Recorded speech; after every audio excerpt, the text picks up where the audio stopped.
Good morning and welcome to the externally led, patient-focused drug development meeting on Alexander disease.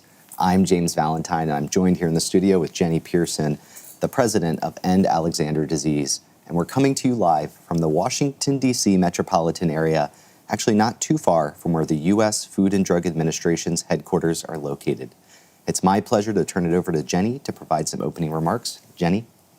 Thank you, James, and hello, everyone. Welcome to the externally led, patient-focused drug development meeting on Alexander disease, or commonly referred to as AxD. My name is Jenny Pearson, and as James mentioned, I currently serve as president of End AxD, and I'm also the founder of Elisa's Corner, which both serve as patient advocacy organizations fiercely committed to supporting the Alexander disease community. Our mission is to accelerate research into treatments and a cure, advocating for, supporting, and perhaps most importantly, empowering patients and families. A special welcome to the many staff members of the U.S. Food and Drug Administration that are taking the time today to be with us. Thank you for giving us permission to hold this meeting. We're excited to have you with us and hope that you will learn a lot today from the patients and caregivers in our AxD community. Thank you to our industry sponsor, Ionis Pharmaceuticals, as well as our community partners, the Leukodystrophy Foundation, Alex TLC, and Elisa's Corner. We are pleased to have in attendance representatives from AxD advocacy and professional organizations, pharmaceutical companies, federal agencies, and clinical and research centers from all around the globe. Thank you for joining us today. And most importantly, I want to welcome the members of our community whose lives have been directly impacted by this devastating disease. Today's meeting is the result of many months of planning and people working together behind the scenes. I am deeply grateful for everyone who has helped bring this meeting together.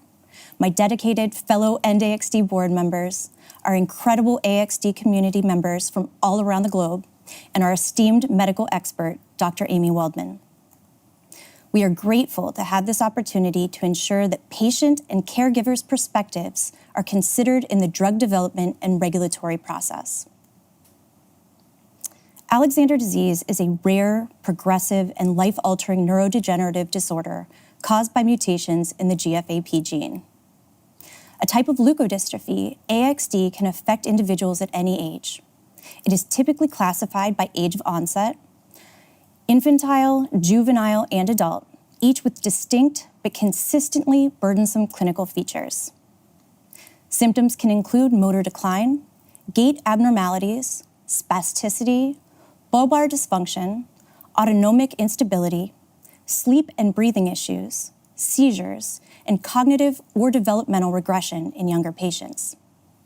Adults may experience balance difficulties, mobility loss, swallowing impairment, speech decline, chronic fatigue that all significantly affect their independence. Disease progression results in substantial functional loss, caregiver dependence, and frequent medical interventions. Unfortunately, expertise is limited and diagnostic delays are common, oftentimes spanning years. Today, no FDA-approved therapies exist. Management is limited to symptom-based supportive care, which may include physical therapy, feeding support, speech therapy, respiratory management, spasticity control, and treatment of secondary complications. Even with optimal care, functional decline continues and quality of life is substantially impacted. Simply put, AxD imposes a high and irreversible burden of patients and caregivers. Progressive loss of mobility, speech, swallowing, and functional independence profoundly disrupts daily living and long-term quality of life. Families experience ongoing uncertainty, limited clinical guidance, and substantial emotional, financial, and logistical strain. With no approved therapies and no way to slow or modify disease progression, patients currently have no meaningful treatment options. As a result, patients are left to endure the full burden of this disease, while caregivers and loved ones can do little more than to watch helplessly. Today, you will hear just a small number of stories from our global community. We hope today's stories stay in your hearts and that as people who love your own families, you recognize just how much is taken for granted when good health is present and how devastating its loss is for those living with Alexander disease. I'd like to express my appreciation to the investigators who have dedicated their careers to seeking improvements for people living with Alexander disease and who are moving us closer to future clinical trials and treatments. Our hope is that this meeting will encourage future research and successful new treatment options for people living with AxD. To our AxD community, we invite you and your loved ones to call or write in during this program. We also ask that you stay with us throughout the day as you're able and participate in remote polling. We want to hear as many perspectives as possible and will do our best to get to as many calls and comments as possible. Be assured that any comments we're unable to share are still very important to us, and they will be included in the Voice of the Patient report, a summary of this important meeting. To begin today's meeting, I'm delighted to introduce our speaker from the FDA. Dr. Michelle Campbell is the Associate Director of the Stakeholder Engagement and Clinical Outcomes in the Office of Neuroscience. She will be providing us with some opening comments from the FDA perspective. Dr. Campbell, we are incredibly grateful for you being here today. I'll turn this over to you. Hello and good morning. My name is Michelle Campbell, and I am the Associate Director for Stakeholder Engagement and Clinical Outcomes for the Office of Neuroscience and the Center for Drug Evaluation and Research. First, I'm happy to see so many patient, caregivers, and advocates join us online today. Thank you for being a part of this meeting and sharing your experiences with us. I would like to also thank Elisa's Corner and End AxD and all of the staff that were involved in planning this meeting. I know that we also have representation from industry, academia, and other medical product development stakeholders participating as well. While FDA plays a critical role in medical product development, we are just one part of the process, and I'm glad to see a high level of interest from those who also play this important role.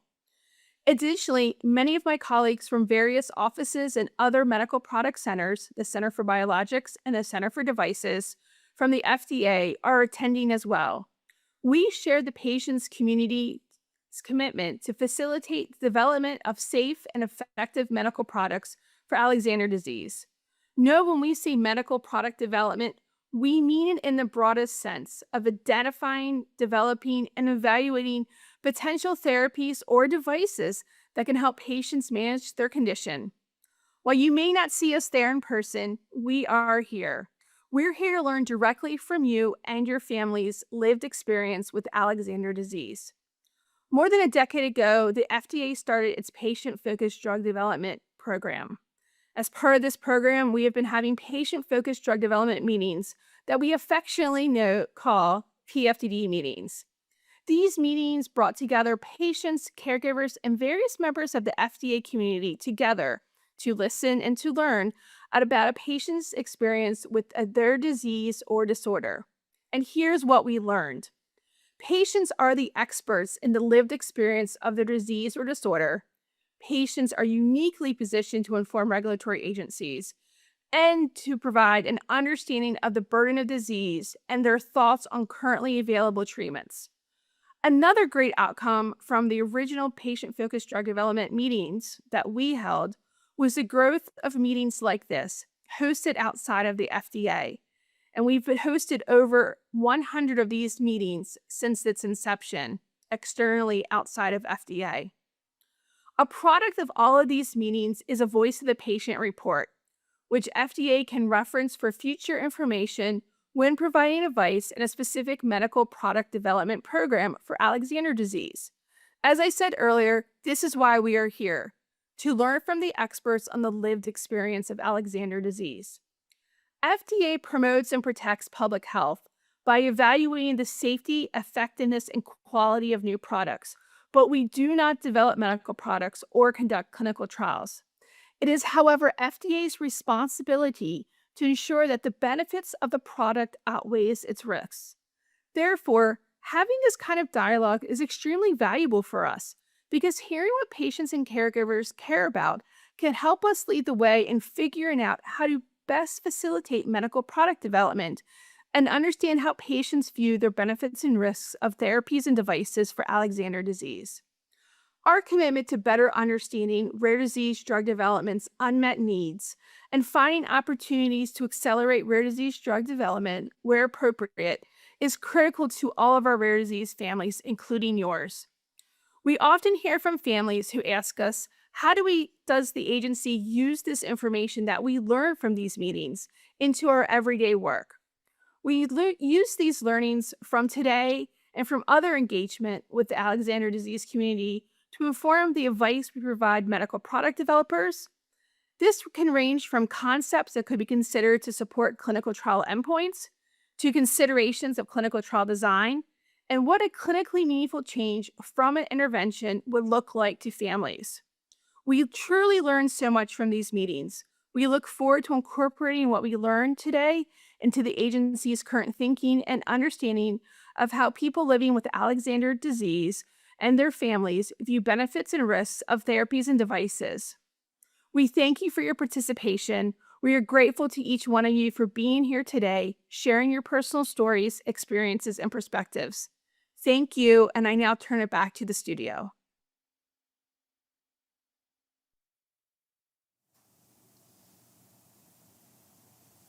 Thank you, Dr. Campbell. Next up, Dr. Amy Waldman will provide a clinical overview of Alexander disease. This will serve as a scientific foundation for today's discussion. Dr. Waldman is a pediatric neurologist who serves as the Elise's Corner Endowed Chair for Alexander Disease Research, as well as medical director of the Leukodystrophy Center at the Children's Hospital of Philadelphia. She has been a tireless advocate for our community all around the globe, even laying the foundational groundwork for the Leukodystrophy Center of Excellence at CHOP. In 2015, Dr. Waldman initiated the first natural history and outcomes measure trial for AxD, a study that ultimately served as a critical foundation for our community's first ever human clinical trial. Dr. Waldman, thank you for sharing your expertise today. I'll turn this over to you. Good morning. My name is Dr. Amy Waldman, and I'm delighted to speak to you today about Alexander disease. Alexander disease is a classic leukodystrophy, meaning that it is an inherited white matter disorder of the central nervous system. But it's important to note that this is an astrocytopathy where the primary pathology is in the astrocytes. This is caused by a pathogenic mutation on the chromosome 17 in GFAP. It causes a toxic gain of function disorder where there's increased production of the protein of the same name. Excess GFAP results in Rosenthal fibers, and I'm just showing a brief schematic here with the normal polymerization of GFAP and the development of filaments on the left. In the middle, the pathology from the disruption of GFAP and the reactive astrocytes shown all the way on the right. When we think about Alexander disease, this affects the entire age span from neonates up through adults. And classically, the phenotyping was divided into neonatal, infantile, juvenile, and adult forms. However, the symptoms vary a little bit from the neonatal form, where patients present in the first 30 days with feeding difficulties and fail to gain developmental milestones, to the infantile forms, where there is developmental delay. The juvenile and adult forms have more bulbar and pseudobulbar symptoms, as well as other things as shown here.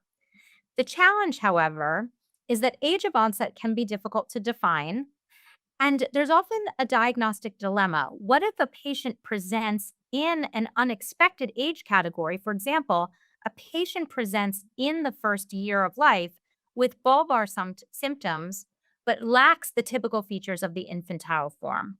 So due to some of the challenges in applying the age-based system, a second system was created where they divided patients into more typical features, type 1, and atypical features, type 2, including both clinical and imaging features. However, not every patient fits neatly into these two categories, so there is a third classification system that is anatomically based. So here you use, again, clinical features and imaging to define the cerebral or the supratentorial form. and then bulbospinal or infratentorial clinical and imaging findings, and then a combination of the two. I will note sometimes in that combination, that intermediate form, there sometimes are clinical features or radiographic features, but not always both. And I'm just going to show it pictorially here through MRI. Here you have the classic frontally predominant white matter abnormalities, but other patients might present with more diffuse white matter abnormalities or periventricular abnormalities, and they have very tract-based findings in the brainstem. This is the classic type 1 or infantile form, although you can see I prefer the cerebral form term here. There's the bulbospinal form, which has mostly infratentorial symptoms and imaging findings, although some patients have subtle white matter findings or swelling of the basal ganglia, which is a common feature, but otherwise, very little in the way of white matter abnormalities, and most of the pathologies in the brain stem, either by these tract-based changes, pseudomasses, or atrophy of the medulla and below. And then the typically juvenile in age, that group typically has this intermediate form where there are pseudomasses and more pronounced cerebellar findings, in addition to some supratentorial pathology. The genetics, as I mentioned, this is a mutation in GFAP. 182 different pathogenic variants have been identified. There are some recurrent versus private variants, as shown here, and you can see that arginine 88 cysteine and arginine 239 cysteine versus arginine 416 tryptophan, so different variants, sometimes affecting younger but also older patients as well. So there is not really that genotype-phenotype correlation. And some patients have different amino acid variants and also different prognoses based on whether they have a cysteine or a histidine or glycine or proline at the same nucleic acid. These are autosomal dominant, but I will note that most of the infantile patients are de novo. Just want to comment on the cerebral infantile form and the developmental milestones and outcomes. What you'll see if you notice on the left here, the percent who achieved the milestone, typically the patients are doing quite well. Again, this is cerebral, not the neonatal form. So they're doing quite well in the first year of life. They are making those developmental milestones in terms of rolling and crawling, but they sometimes do it at slightly later ages. 67% of our cohort did walk independently, but at an average age of 1.9 years, compared to some who were able to walk, but only with assistance, which was closer to age 4.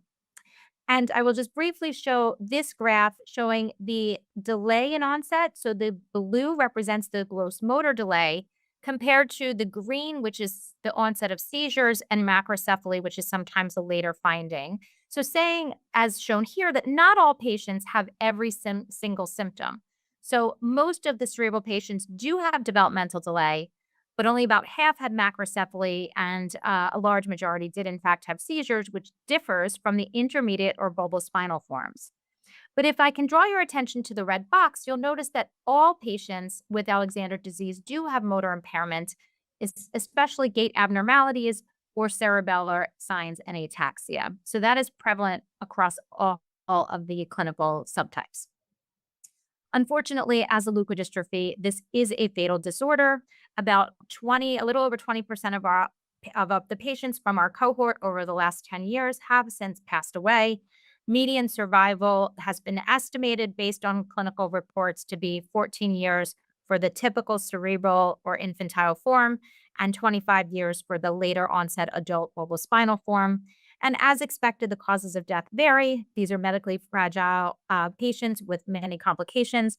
There can be chronic respiratory failure and also sudden death. And I believe that's probably from dysautonomia related to brainstem pathology. Just showing some survival curves for patients with the different pathogenic variants. And then you can see the R79Cs and the 239. So there's a difference even at the same variant amino acid with a different cysteine versus histidine. These vary over time. In conclusion, Alexander disease presents across the age span, but can be simplified in thinking of the clinical and imaging features in the cerebral, including neonatal and infantile, intermediate, and bulbospinal forms. There are common recurrent variants, but also private pathogenic variants that affect families. It is very common to have gross motor delay and gross motor impairments across the age span. Procedures are well tolerated for the most part. Many patients do well with anesthesia, MRI, and lumbar puncture, although in a neurologic condition, there are, of course, exceptions to those rules. The disease progression is often slow, over years to decades, and the causes of death have been quite variable. But I'm looking forward now to hearing from many of our patients and hearing their voice, so I'm going to kick it back to the studio.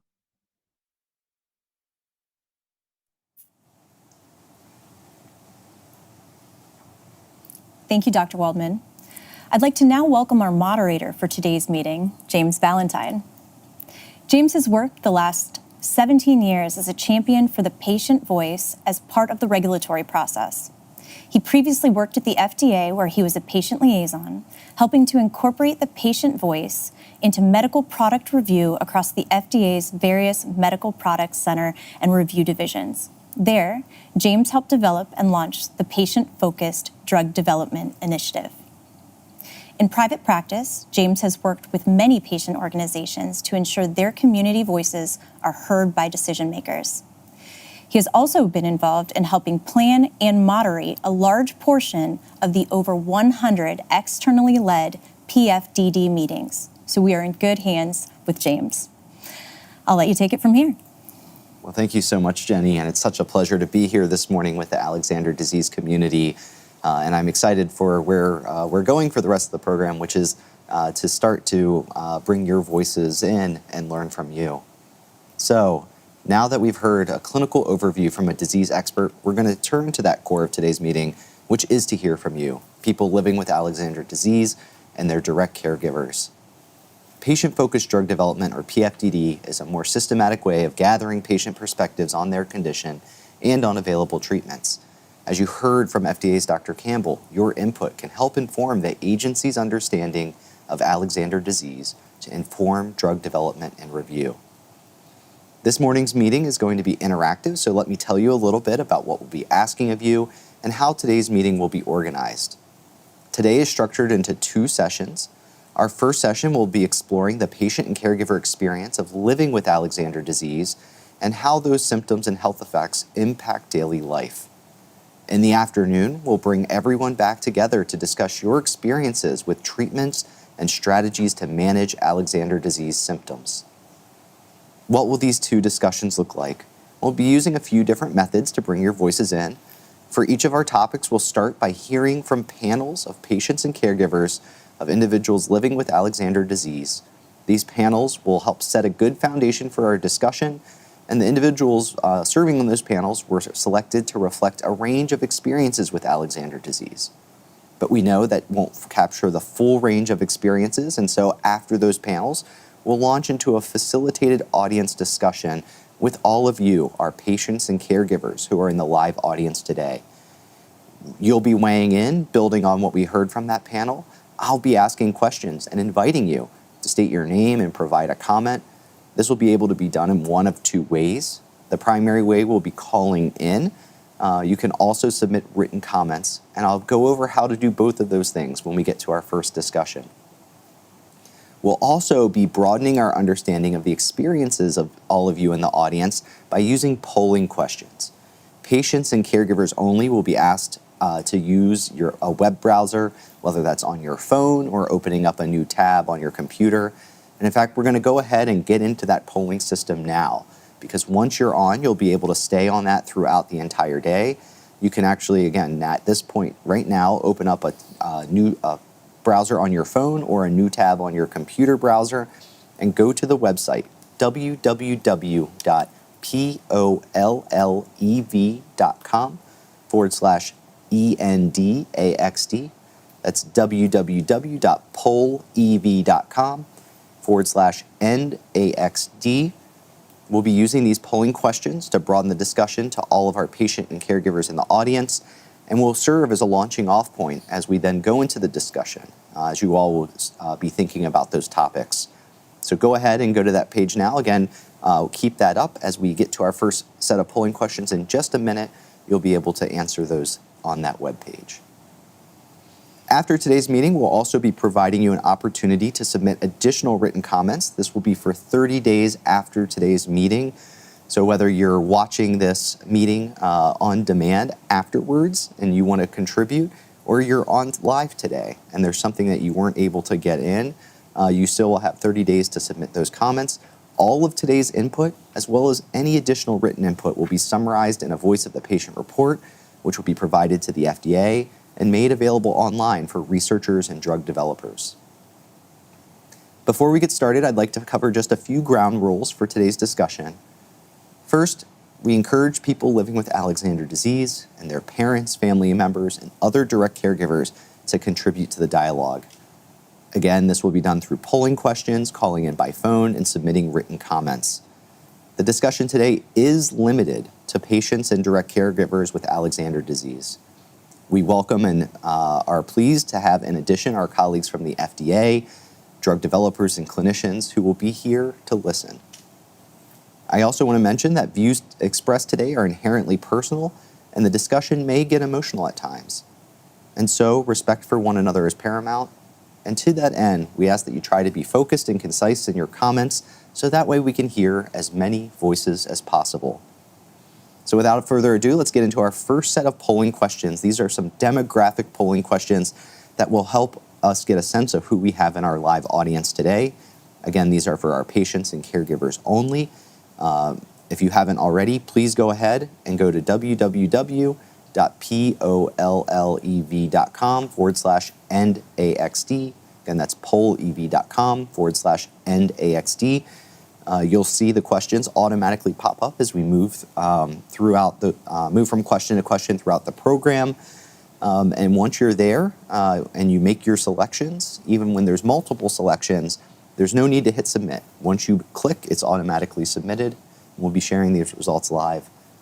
So our first question for you today is we want to know, are you either A, someone living with Alexander disease, or B, a caregiver of someone with Alexander disease? Again, this is to get a sense of who we have in our audience today in this first set of polling questions. And on this first question, it's maybe the simplest question of the whole day, but we're going to give you a few moments here because we want to make sure everybody gets into the system. That way we'll be able to track your responses throughout today's meeting. So as it stands, it looks like close to about 85 to 90% of our audience are caregivers of people living with Alexander disease. We're seeing a little over 10% of our audience as individuals living with Alexander disease.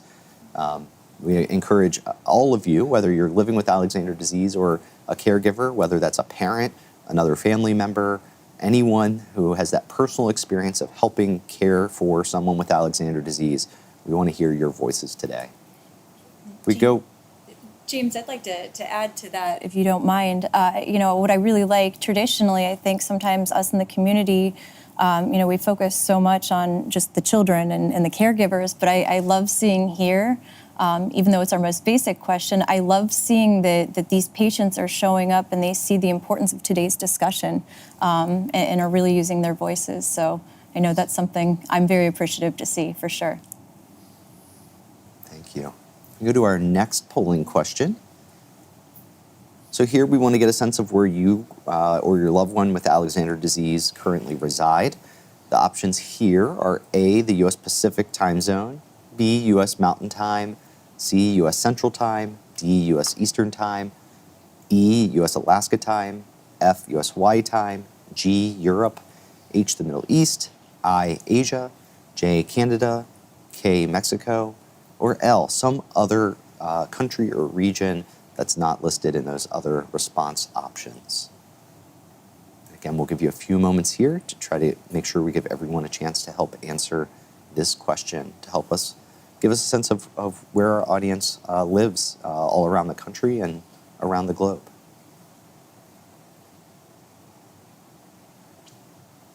Maybe not surprisingly, for a meeting that's starting in the morning on Eastern Time, we have largest contingency from U.S. Eastern Time Zone, but we're seeing participation from across all of the major U.S. time zones and a number of you from outside of the U.S., Europe, Middle East, Canada, and some other countries or regions represented here today. This meeting is for everyone, so we encourage you, no matter where you live, to share your experiences. We go to our next polling question. Here, we'd like to know what is your gender if you're living with Alexander disease, or for our caregivers, the gender of your loved one with Alexander disease. The options are A, female, B, male, C, other, or D, if you prefer not to say. So again, the gender of the person with Alexander disease, whether that's yourself or your loved one. And that would represent, too, just to clarify, James, for those patients who've lost their ballot with Alexander disease, any bereaved family members or caregivers, Yes, we do invite our bereaved caregivers and family members to participate in polling and the discussion, answering on behalf of your loved one who has passed away. And in some polling questions, you'll see that we, we'll be asking you to kind of specifically address that. But here we, of course, still want you to share those experiences. So as it stands, it looks like a little bit more than half of our audience, the loved ones with Alexander disease, are male, about 40% female, and a smaller fraction of our audience reporting other. We move to our next polling question. Here we ask you to share what is your annual family or household's income before taxes.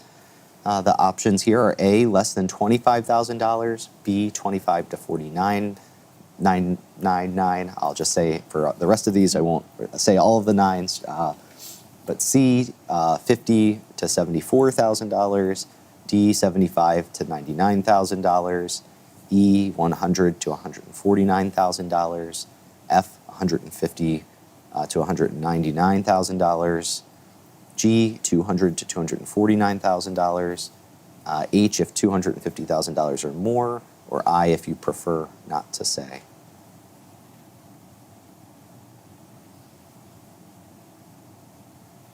I'll give everyone a few more moments to make your selections here.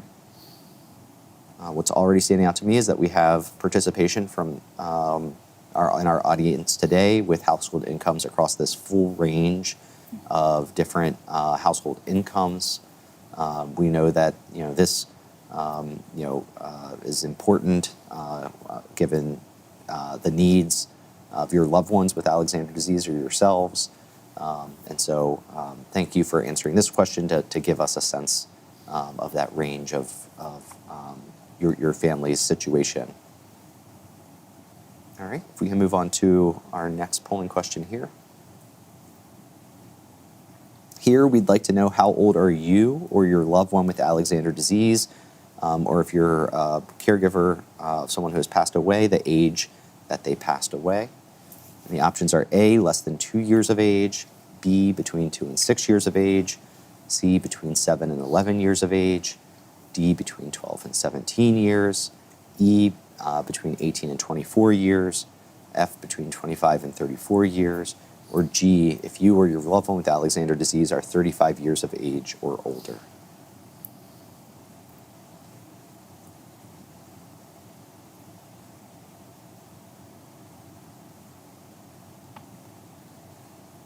So again, we'll give you a few more moments here to get those selections in. As it stands, it looks like some of our top age ranges represented by our audience today include those in the 2 to 6 year age and the 7 to 11 year age, as well as those 12 to 17.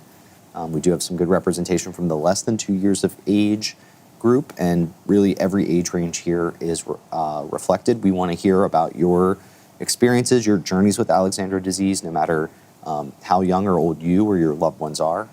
So glad to see that range of individuals represented here. And if we go to our next polling question, we actually here want to ask you what age you or your loved one were actually diagnosed with Alexander disease. Having seen in the last polling question kind of your our audience's current ages with Alexander disease, we know now when you were diagnosed, was that A, before birth, prenatal, B, within the first month of life, C, between 1 and 6 months, D, between 7 and 12 months, E, between 1 to 2 years, F, between 3 and 6 years, G, between 7 and 11 years, H, between 12 and 17 years, I, at age 18 years or older, or J, if you're unsure or don't remember the age at which you or your loved one were diagnosed with Alexander disease.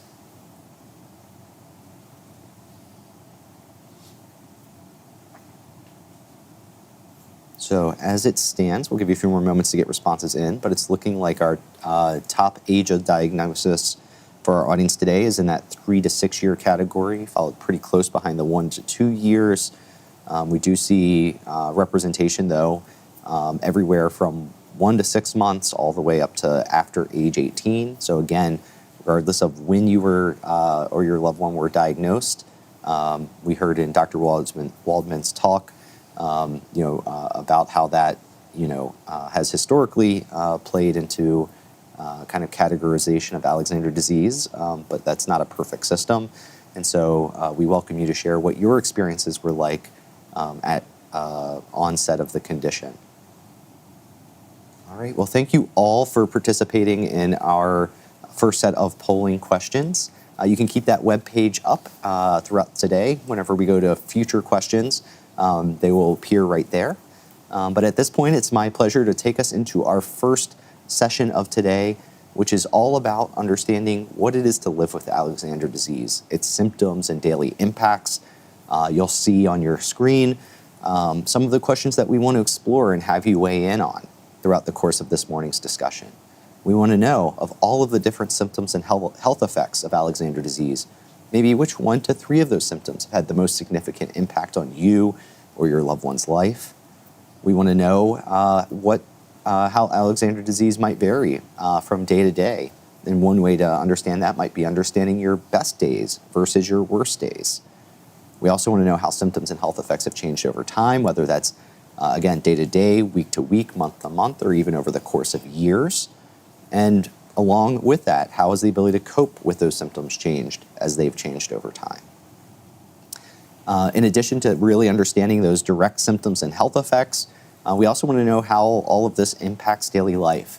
And so are there any specific activities that are important to you or your loved one that you or they cannot do at all or as fully because of Alexander disease? And finally, recognizing that although you already are living with so much and have experienced so much, we know that you also have to think about your life and your loved one's life as they get older. So is there anything that are your greatest fears, worries, or concerns for your or your loved one's future? So to get us started on this important topic, it's my pleasure to introduce our first panel, some of your peers who will be sharing their experiences on these topics. We have Dana, Anna, Melissa, Barb, and Taya. So Dana, why don't you take it away? My name is Dana. I'm from Arlington, Virginia, and I'm the mother of Ryan, who came into this world a healthy, perfect 8-pound baby. He was calm, easy, and dreamy, the kind of baby who made you believe parenting might actually be simple. Then at 10 months old, everything changed. Ryan contracted RSV. He was hospitalized for 11 days and suffered his first 50-minute seizure. When the doctors looked at his MRI, they were stunned. None of them could explain what they were seeing. Their only advice was to take him to see a specialist at CHOP. It was there in a small, sterile room we first heard the words Alexander disease. Our child had a terminal brain disease. The world stopped. In that moment, we realized the only thing left to do was to love Ryan as fiercely as possible. And so we did. We reorganized our lives around him. Every therapy, every appointment, every ounce of energy went into helping him live as fully as he could.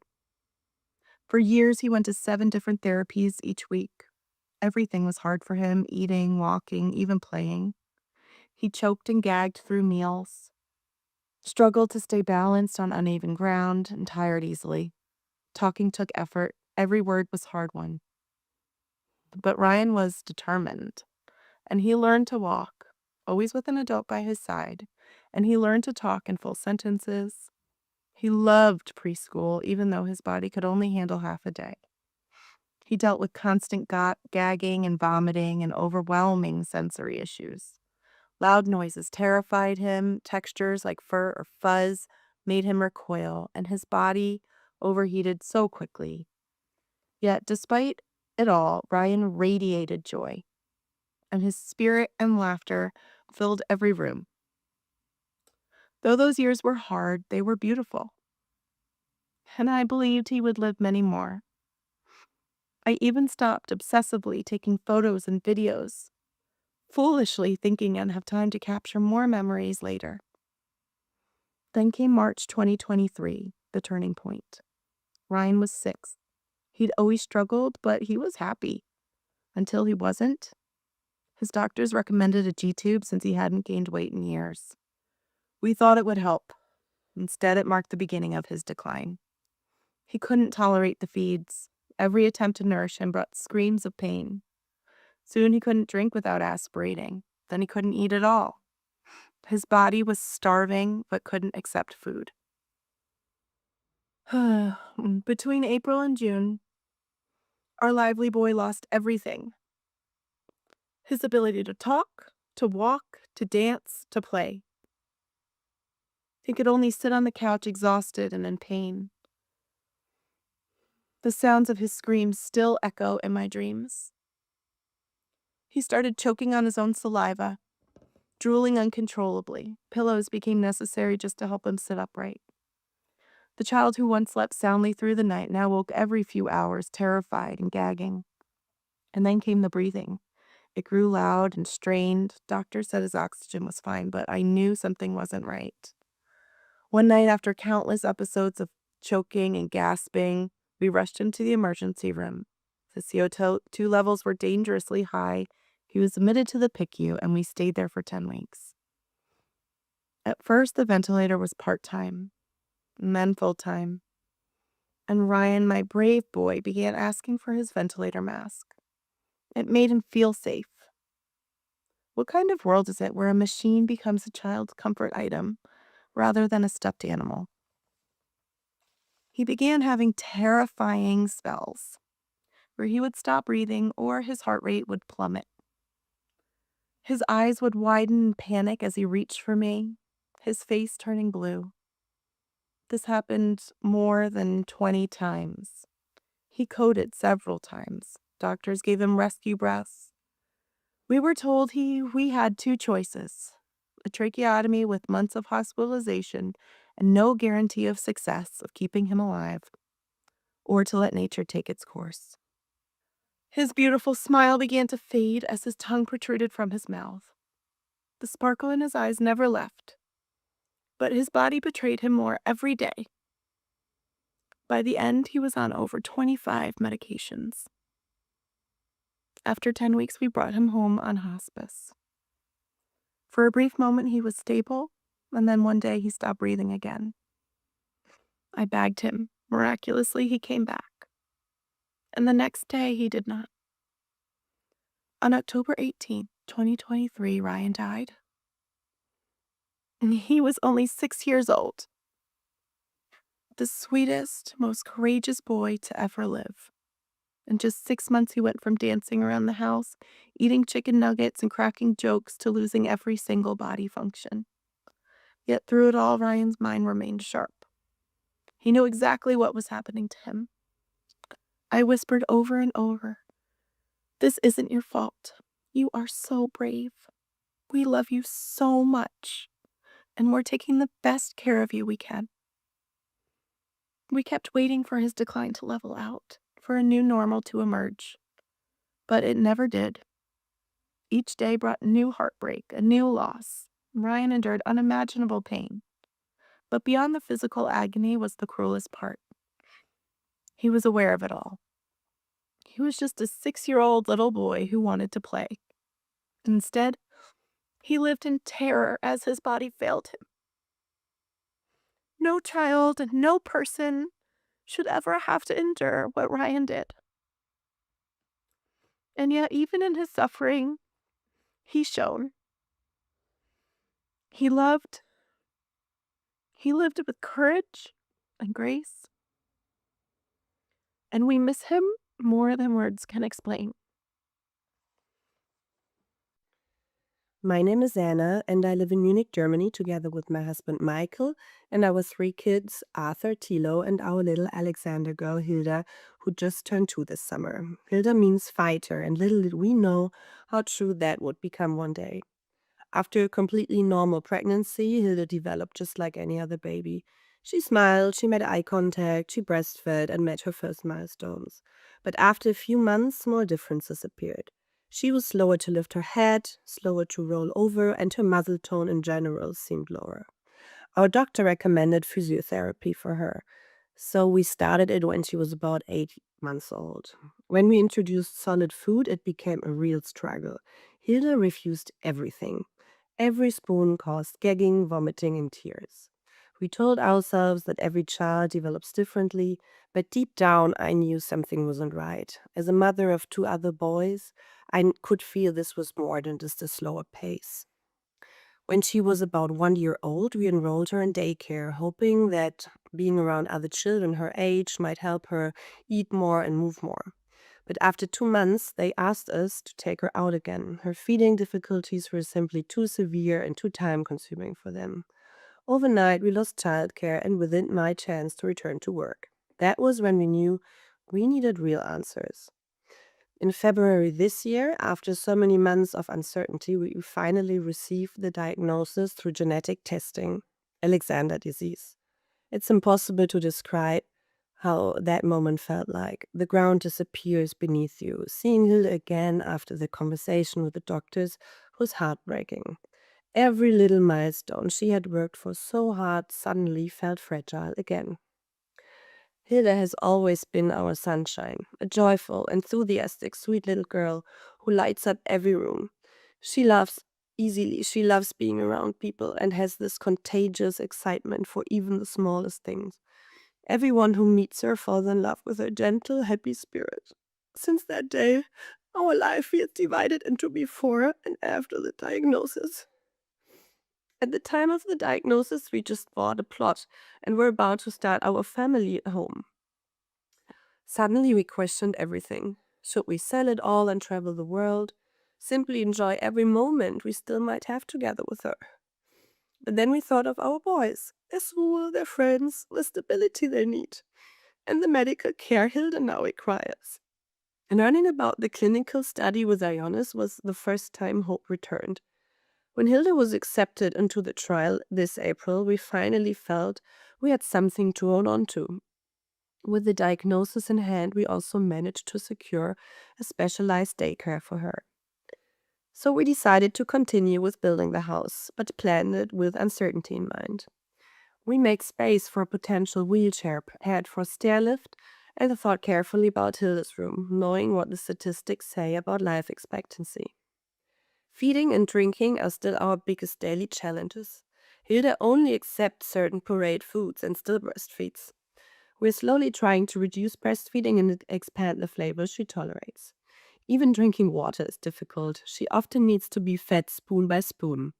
It takes patience, distraction, and usually a video to keep her calm. A single meal can easily take up to 45 minutes of one-on-one care. Family dinners are often chaotic. One of us feeding Hilda, the boys peeking at her videos, and us as parents trying to make it feel like a normal family dinner. Because she drinks so little, she often suffers from constipation. We try to manage with medication. Hilda still cannot walk or speak. When she tries to express herself and we don't understand, she becomes very frustrated. She throws herself on the floor or makes loud noises. Because she cannot walk, we carry her everywhere or use the stroller, something my back constantly reminds me of. She has physiotherapy twice a week, speech and occupational therapy every other week, and feeding therapy from time to time.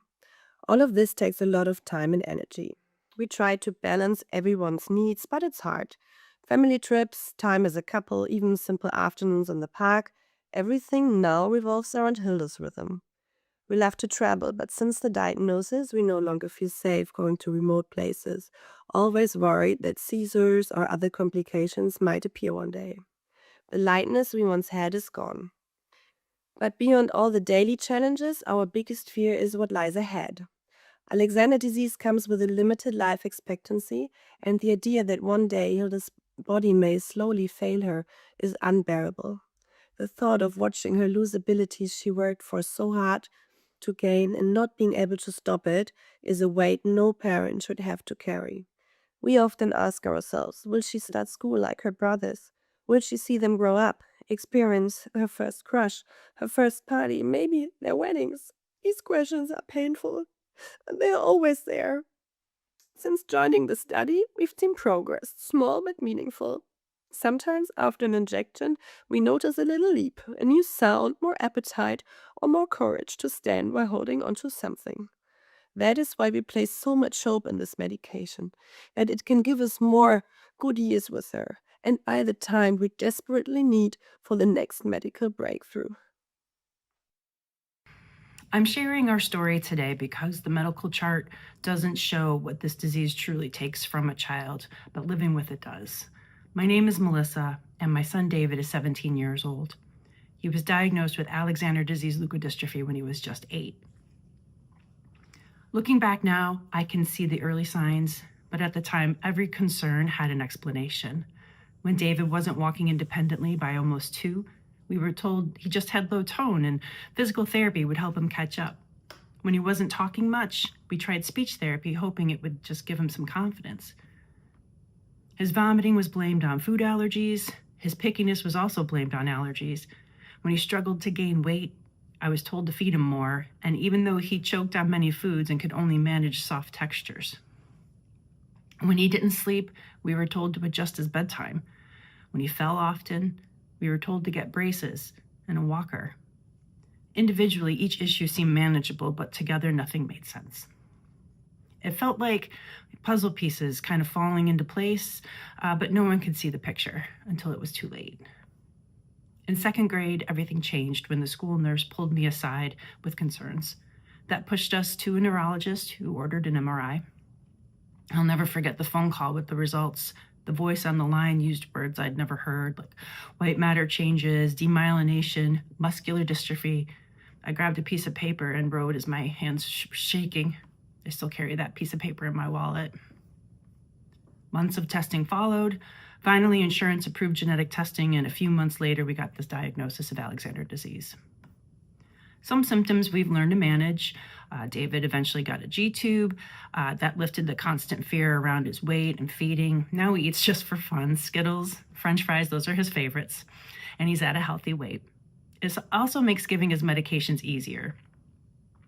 But as the disease progresses, his symptoms have become more severe. He developed neuromuscular scoliosis, and his spine curved to 52 degrees. We scheduled spinal fusion surgery because the curve was affecting his breathing.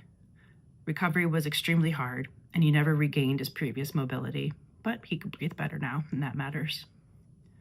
Today, David can no longer stand on his own. He's losing the ability to walk even with his walker. His pelvis is tilted from ongoing scoliosis, and every step is a struggle.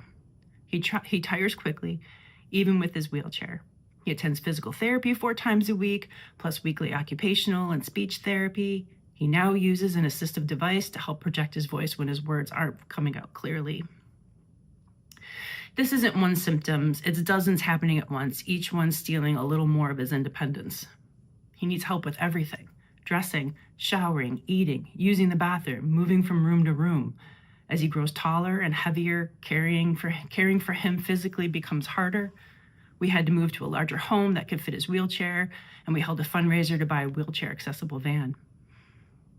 Every decision we make, from where we live to how we move through the day, is shaped by this disease. David has good days and bad days, but even our good days look different now. What used to be a bad day has become a good one. And on the hardest days, he asks me if today is the day he's going to die. And I always tell him, not today, kiddo. The physical decline is heartbreaking, but the emotional toll is also profound. It's often worse. This loneliness, the fear, the way the disease steals moments that should be joyful. It isn't just mobility he's losing, it's friendships, milestones, and the childhood he deserved. This isolation is overwhelming. Friends drifted away, invitations stopped coming. We left Little League and Scouts when he could no longer participate, and inclusion wasn't really offered. Now, while his classmates get driver's licenses and plan for college, I'm ordering medical supplies and crying quietly in the bathroom, feeling very lonely. We're living in a different timeline, one measured not in milestones, but in what ability he's losing next. Our life is nothing like what I imagined when I first held him. It's harder, lonelier, and more painful than I can express. And this is our everyday reality. Not the worst day, not the best day, just our life now. But to me, David is perfect. And I hate what this disease has taken from him, from all of us. My greatest hope is that everything David has endured, every loss, every struggle, will spare another child and another family from this same heartbreak. Hi, my name is Barb, and I'm 58 years old, and I live in central Nebraska. My journey with Alexander's disease began when I was around 40 years old, when we noticed that I was having trouble walking, and people would joke that I walked like I was drunk.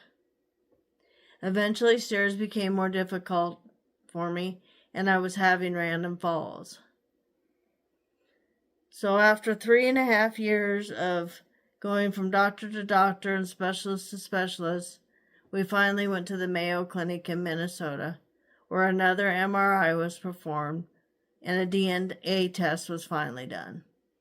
When the doctor called me from Minnesota, he said, "Yeah, it's Alexander's disease and there is no cure." And when I went to ask him a question, he said, "If you have any questions, you need to make an appointment," and hung up on me.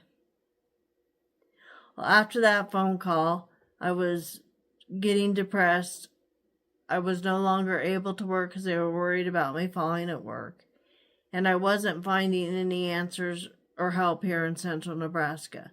So I have always felt like I am trying to figure things out on my own. One of the things that I've always had trouble with is if you sit like this all day and feel all that tightness. I had that tightness in my neck and in my shoulders, and that pain has radiated down my arms and into my hands, causing numbness and tingling. I can still tell the difference between hot and cold, but I can no longer tell what I am touching unless I can physically see myself doing it. I also have numbness and tingling down my legs and into my feet, especially on my left side. One of my other issues has been my bladder, and after many years of getting up every hour to every 2 hours, day and night, we decided to get a suprapubic catheter put in. I also have trouble with my bowels, and though it's difficult, it is now part of my daily life that those have to be digitally removed.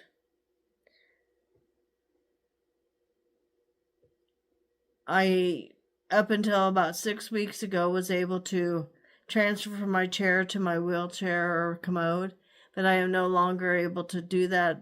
And hoping to gain my strength back, I fell and spent 6.5 weeks in the hospital with a broken ankle in 2 spots. I'm always in pain 24/7 in one way, shape, or form. So I very seldom leave the house. The weather affects me. Cold makes me feel like I can't move, and the heat makes me feel like I have heat exhaustion and just takes everything out of me. I suffer from mood swings a lot, anxiety, which is another reason I no longer leave the house. And I get fatigued real easily. Something as simple as taking a shower can take the energy out of me for the rest of the day. I worry about the future of, what's going to happen when I wake up tomorrow. Is that pain going to be, something that lasts all day? Is it going to lead to loss of another function that I can no longer be able to do? I worry about my children and my grandchildren getting this disease. Will it be passed on to them? I worry about what pain, not being able to get any help, for the simple things. It's an unending battle of fighting the moods and the anxiety that comes with everyday life that other people just simply take for granted. So I hope and pray that you guys are onto something and that you can help us. God bless you all. Hello, my name is Taylor McCracken and I'm the mother of Olivia here, our 11-month-old daughter. I speak today as her mother, her advocate, and her full-time carer. Olivia was born healthy, and for a brief moment, we believed she would grow like any other baby. But that changed quickly. She struggled to feed, vomited constantly, slept excessively, and failed to gain weight. Her head circumference climbed at a frightening pace. At 4 months old, she underwent brain surgery to place a VP shunt for hydrocephalus, which was caused by the Alexander disease. Handing over our tiny baby for brain surgery was one of the most terrifying moments of our lives. We hoped it would help her, but it was only the beginning of our devastating journey. By 6 months, the seizures began. An MRI showed white matter damage, and genetic testing confirmed infantile onset Alexander disease, a rare progressive fatal disorder caused by a severe GFAP mutation. Olivia's mutation is considered one of the most aggressive forms, giving her earlier onset and rapid progression. Hearing there was no cure and only supportive care shattered us. Alexander disease hasn't just delayed milestones, it has stolen them. Olivia cannot sit, crawl, or hold her head up. She once smiled, giggled, and made those tiny little baby cues. Those are now gone. The only noise she makes are tiny grunts when she's in pain. The silence in our home is deafening. Every day, I wish for just one more smile and one more sound of joy. Feeding is one of our deepest heartbreaks. Olivia cannot safely swallow, so nearly all of her nutrition and medication goes through a nasal gastric tube. Even tiny amounts of formula cause vomiting and exhaustion. Her ribs and spine show from the weight she's lost. Feeding my baby should be a moment of closeness, but it's become a moment of fear and sadness. She experiences daily spasticity, painful arching, and multiple seizures every single day. She's on 4 anticonvulsant medications at the highest doses for her weight and has needed rescue medication 5 times in the past 12 days. She also takes 2 medications for spasticity and another for reflux. These help soften symptoms, but none stop the disease that is slowly taking her from us.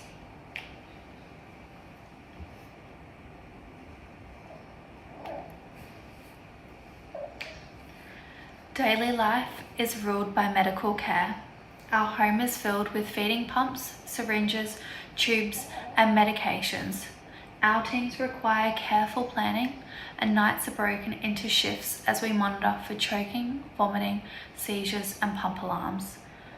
Sleep is rare, and hospital visits like this are common. Her 3-year-old sister Willow adores her, but her childhood has been shaped by hospital visits, equipment, and exhausted parents. Our relationship as a couple now revolves around taking turns caring and monitoring. The emotional strain and fear and the grief of what's coming is overwhelming. Our focus every day is comfort, finding positions that ease her pain, soothing her during spasms, and giving her moments where her body can rest. If I could change one thing, it would be for Olivia to simply interact with her sister and play with toys. What we want for Olivia sounds simple, but means everything. Fewer seizures, less stiffness, less vomiting, more comfort, more awareness, and more tiny moments of connection. To hold her without causing distress, to hear her voice and see just one more smile. The future is terrifying. This disease brings worsening seizures, respiratory decline, unresponsiveness, and further cognitive loss. I fear the day she may no longer swallow or breathe safely on her own. I fear uncontrollable seizures, but most of all, I fear time is running out before treatment even reaches her. Every day lost means irreversible brain damage for our Olivia. Caring for a child with Alexander disease is emotionally, physically, and mentally crushing. We are grieving the milestones she has already lost while desperately protecting the moments we still have. Yet Olivia is loved beyond measure. She is not a statistic. She is our daughter, a treasured little sister, and a child who deserves more comfort, more peace, and more time. Thank you for listening, and thank you for understanding how urgently families like ours depend on the decisions made in rooms like this today.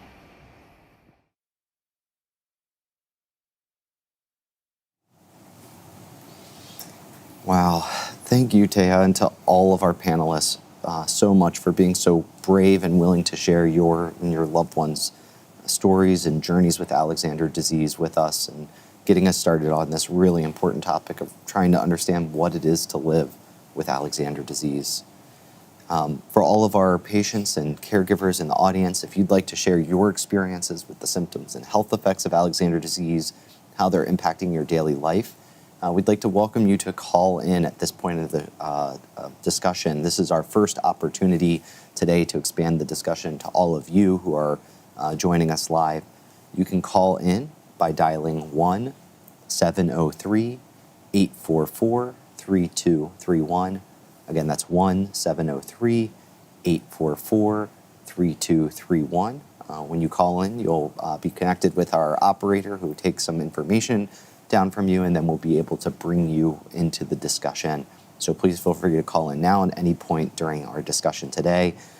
You can also submit written comments using the comment form under the player on the webpage that you're following along today, and we'll be reading out some of those quotes throughout the program as well. But to get us started on this topic and understand the experiences of our audience, we're going to kick off with a couple of polling questions. So for those of you who were with us earlier, you can pull that same webpage right up. If you've joined us, this is for patients and direct caregivers only. Please go to www.pollev.com/End AxD. Again, that's pollev.com/End AxD. And keep this page up throughout the entire day. As we go to different polling questions, they will appear live there.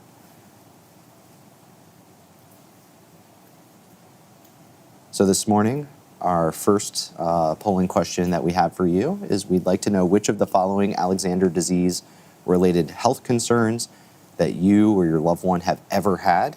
And you can select all that apply.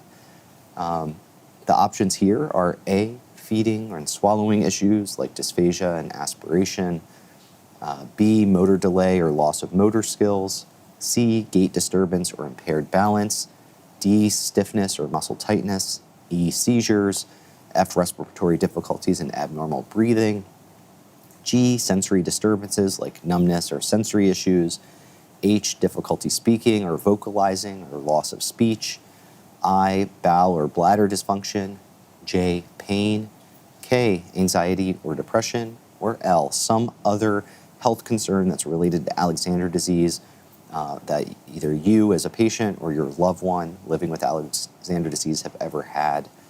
I do want to mention as results are coming in here, the percentages you're seeing are not a percentage of people who have made a selection, it's the percentage of responses. So I like to think of this as kind of a relative ranking based off of the size of that orange bar you're seeing. James, I gotta say, the feeding and swallowing issues, just based on that last video we saw with Teja feeding Olivia, I think that's probably something that'll be burned into my mind for quite some time. And, you know, that's something that being part of the community, you know, you can see right here, most people really, really suffer in such a tremendous way in this aspect.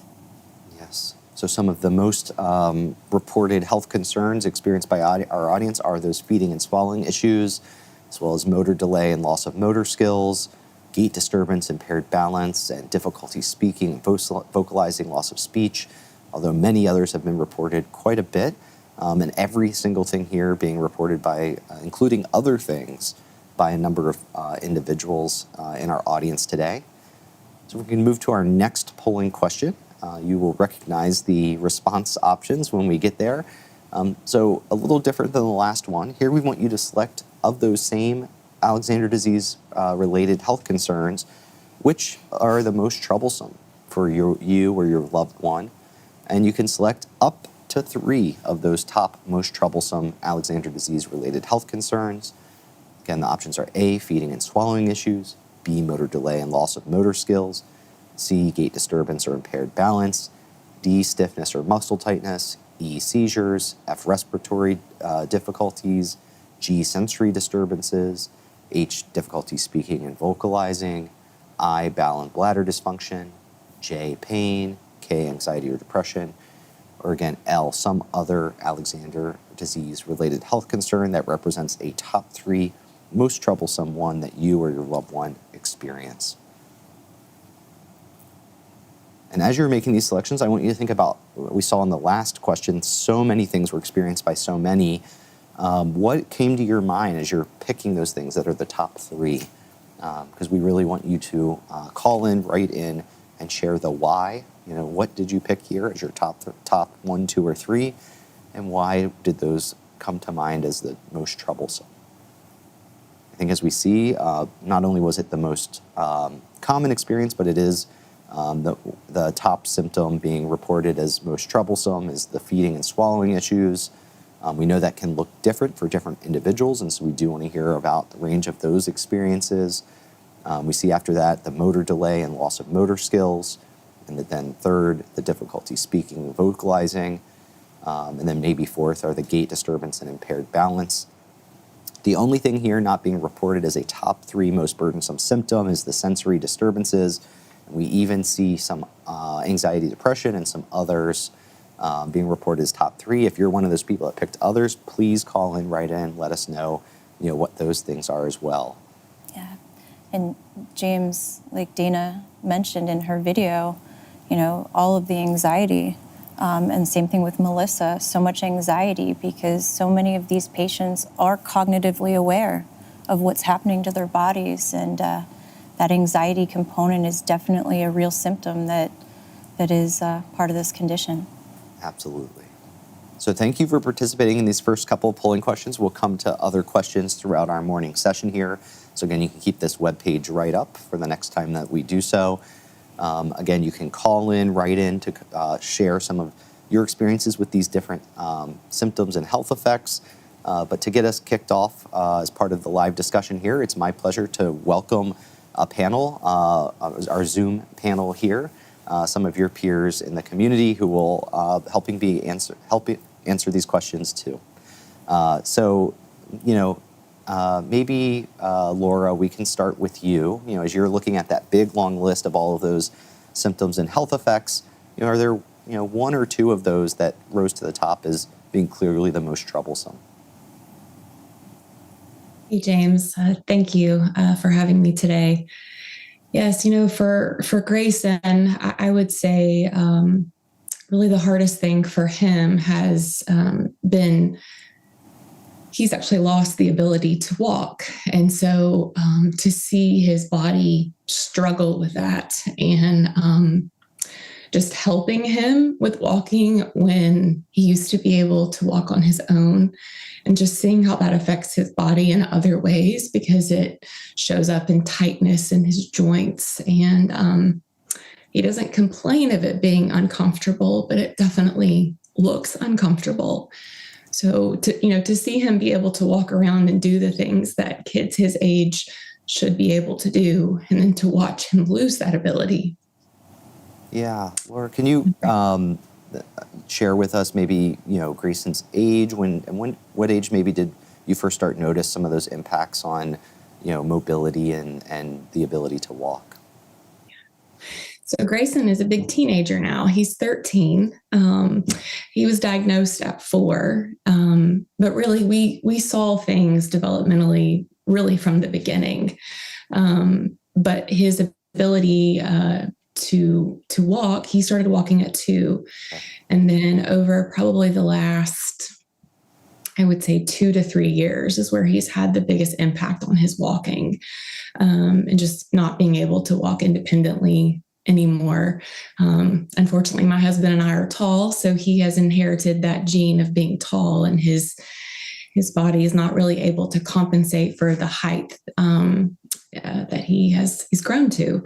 So it's very hard to watch him try to walk, even with holding hands, just that crouched appearance, and looks quite painful. So to see that in a 13-year-old, when a typical 13-year-old would be running around and chasing their friends, Right. It's hard to watch. Of course. You mentioned that, really the impacts on his ability to walk have, kind of maybe, become more severe in the last 2 to 3 years in particular. Can you just kind of tell us a little bit about, kind of where he was at before that 2 to 3 year period, and then, what has happened since? What does that trajectory look like? Yeah. He's been participating in physical therapy and occupational therapy really even before his diagnosis, which we've really just tried to do those things every single day. He does them in school, and then we do outpatient therapy as well, just to maintain his abilities. But really, when he hit puberty and had that growth spurt, that's when things got really hard for him. I feel like right now we're also battling some scoliosis as well. So it's hard because I feel like his body is just fighting against him. Everything that he's trying to do, his body is, like I said, battling against him and beating him right now. So, when you are a mom or a parent and you get to watch your children develop, right? There's wonderful joy in seeing them develop and have these next levels. But the polar opposite of that is to watch them lose abilities. Yeah. I would say that's truly the most devastating part for me, is to watch him lose things that he was able to do in the past. And Laura, one last question for you. I mean, thank you so much for being willing to share this. You mentioned, how difficult it's been as a parent watching it. Him going through it, has he expressed any, frustrations? What has it meant for him, to have, kind of be losing this ability as he's gone through that growth spurt and, is having these troubles day to day? James, the good and bad for Grayson is that developmentally, I would say he's cognitively more like a 4-year-old. Yeah. So I don't actually think he understands that he has lost that ability. Now, if I let my head go there of thinking of what that must feel like for him, I definitely go to a dark place. However, Grayson has this unbelievable smile and joy that just truly overflows from him, which really makes him an inspiration for everyone around him, because all of us, his physical therapists, his teachers, they understand his diagnosis. And so to see him smiling despite a really cruel diagnosis is inspiring. Wow. Thank you so much, Laura, for being willing to give us that glimpse into Grayson's life and help us understand what you as a whole family are going through. Chris, I'd like to bring you in on this same topic. Again, there's such a range of those different symptoms and health effects. Are there any kind of key 1 or 2 of those symptoms that you would say are most troublesome? Thanks, James. So Chris Bonsky from Akron, Ohio, and our daughter Elise has Alexander disease. She's 14 years old, and listening to Laura talk about that, it's really touches some points that we deal with. I want to say that we're blessed that Elise is still mobile and can eat and communicate to the best of her ability. But, on a daily basis, we monitor food portions, food size, worried about choking or vomiting. We also worry about seizures. From an early age, that was one of the original symptoms that Elise had that caused us to go through the evaluation process of MRIs and then eventually genetic testing that exposed her to, finding out that she does have Alexander disease. So I think on a daily basis, it's feeding, making sure she's maintaining her weight properly. Seizures are always a concern. In speaking to medical experts, we never know the cause or why that's happening. And then it's also hard to understand sometimes what Elise is trying to communicate to us. She never complains, but sometimes there's a language barrier. So we've learned to read her eyes or read her, how she looks. Is she crunched over today? Is she standing tall? Other things like that. And then, just the support that we have with the school system and our therapies and things like that, they've bought into this whole process, and it's been, that part is very positive. Yeah. Well, Chris, there's a couple of things that in there that I'd like to kind of follow up with you on and better understand. One is one of the first things that you said, we saw in the polling that, feeding was such an important challenge. You mentioned for Elise that you have to be very diligent in preparing and portioning food. Is that something that, has always been the case for her? Did she have more feeding ability, and is that something that she's, lost over time? Can you kind of maybe just describe that? So luckily, Elise has the ability to eat on her own. The concerns that we have are sometimes drinking. She has a risk of choking. And we also have to watch food portion size, because sometimes, usually early in the morning, it seems to be the trend that she could vomit, what she eats. And typical of Elise, if it's something she really likes, she doesn't have that control to monitor how quickly it goes into her body. So we're like the goalie, kind of monitoring what goes in so that it doesn't come back out. Right. That's kind of what I'm talking about. Yeah, and you said that maybe happens a little bit more in the mornings. Are there on any given morning is there any sign to you all as her family that she's going to have a good day or a bad day with kind of vomiting or aspiration, or is it a pretty constant in her life? I would say it's more of a surprise. Yeah. So we try to start each day with our standard procedures, and that instance would be more of a surprise. Luckily, we feel confident that she can move throughout her day after that. But it's always, all these things, all of the poll questions and things like that. I mean, all of these parents, these things are always on your mind every day. And the feeding part is just one instance of that. Right. So maybe just getting to something else that you mentioned then was the seizures, and that kind of having been an issue and maybe one that also sounded like it might be a little unpredictable. Can you kind of describe Elise's kind of seizure burden, and again, has that changed over time? Is it day to day? Is it a pretty constant thing for her? Again, it's always, all of these poll questions are very good. As it relates to us, Jenny and myself, we're always worried about a seizure. It's nothing any parent would want to have to live through or experience. Like I said, seizures were one of the initial symptoms that sparked us researching more and partnering with medical experts to see what was going on with Elise at a young age, at 3 years old. Now at 14, she's had seizures. We have a better understanding of that, but They're always something that catches you off guard that you never really expect is coming. Hers tend to be more twitching and just, I guess, spastic would be a term. She can't move. She's kind of immobilized, and they tend to happen in the morning for whatever reason. And unfortunately, we have medical treatments that try, rescue treatments, but her seizures are such that when she has one, she needs to seek additional medical attention. So it requires her to go to the hospital and get additional treatment and monitoring so that she can recover.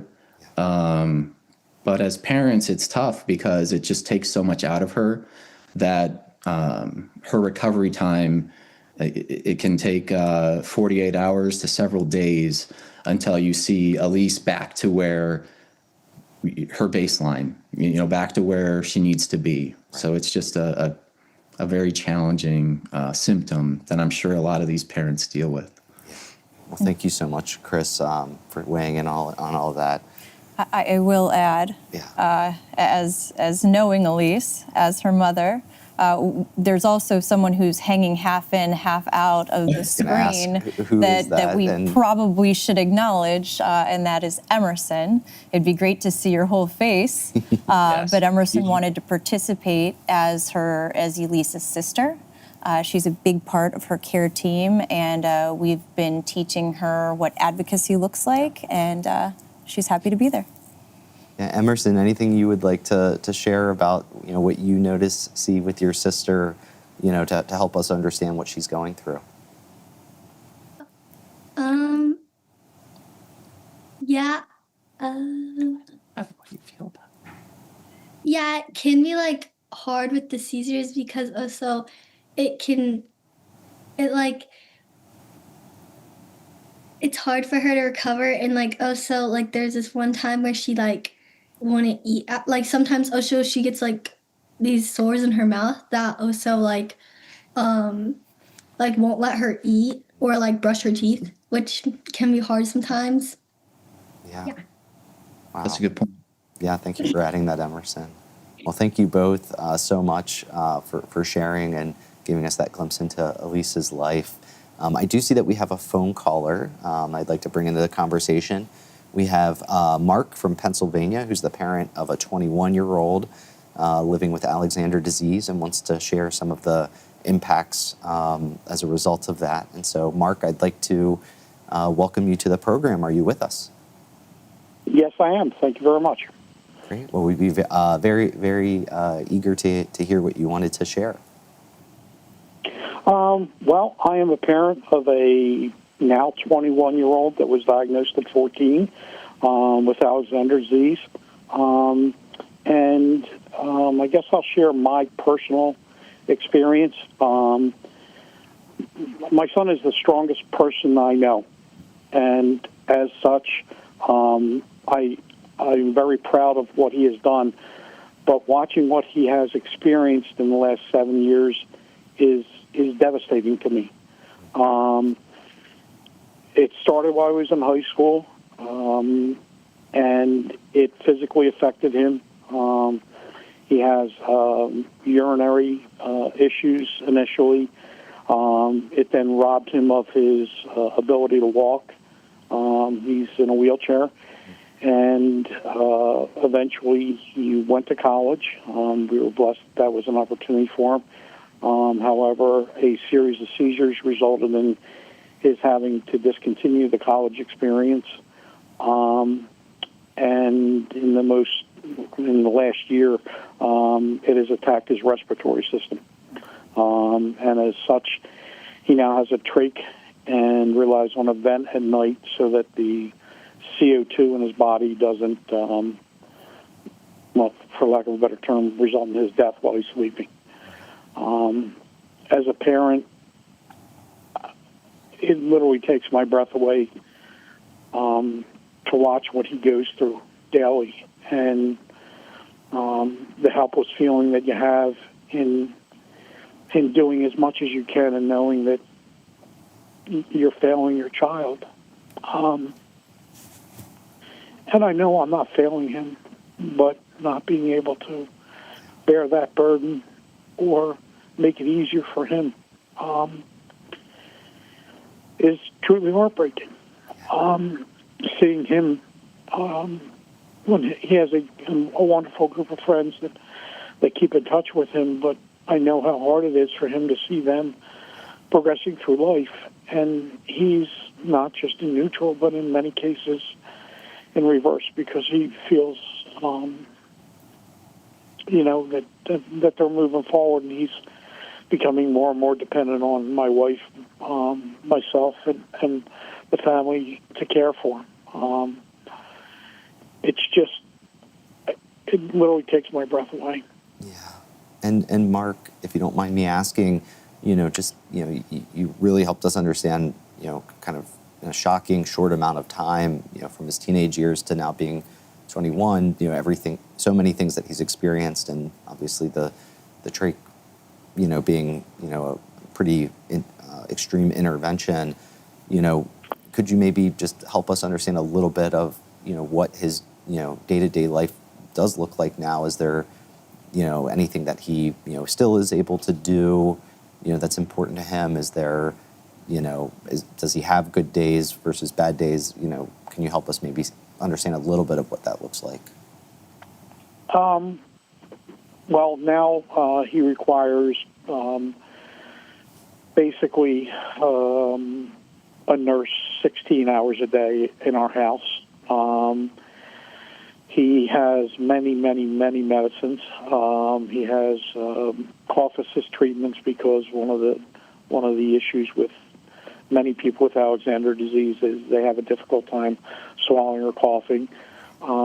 Like I mentioned, he's an incredibly strong person, but he has bad days. After the trach was installed, he learned how to talk again. He learned how to swallow again. So although he does have a feeding tube, he's able to eat. But the big thing is at night, we have to have someone in our house that's awake so that we can listen for his vent issues. He builds up CO2 when his respiration is not efficient, and that he is placed on a ventilator at night. And I can't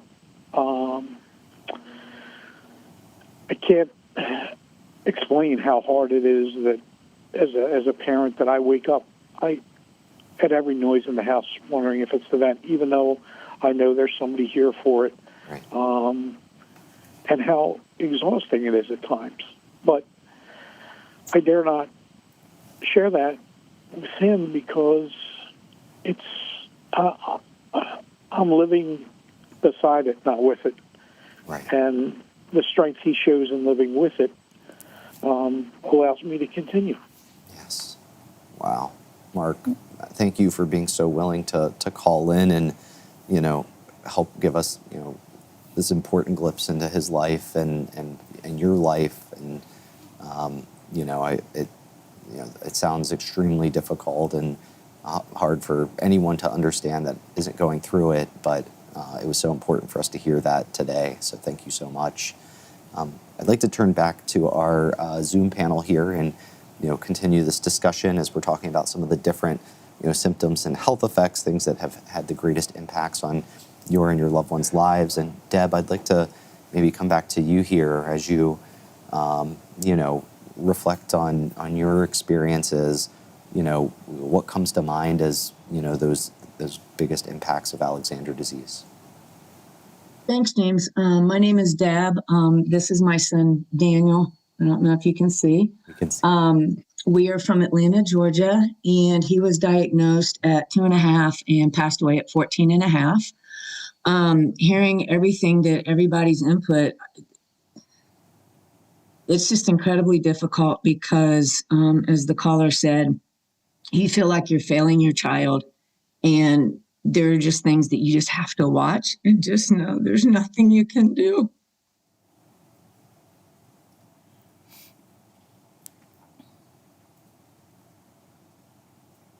With Daniel, I think like at some point it was maybe his feeding because he's always had dysphagia. And then at other points it was his communication because he was nonverbal. But ultimately at the end of his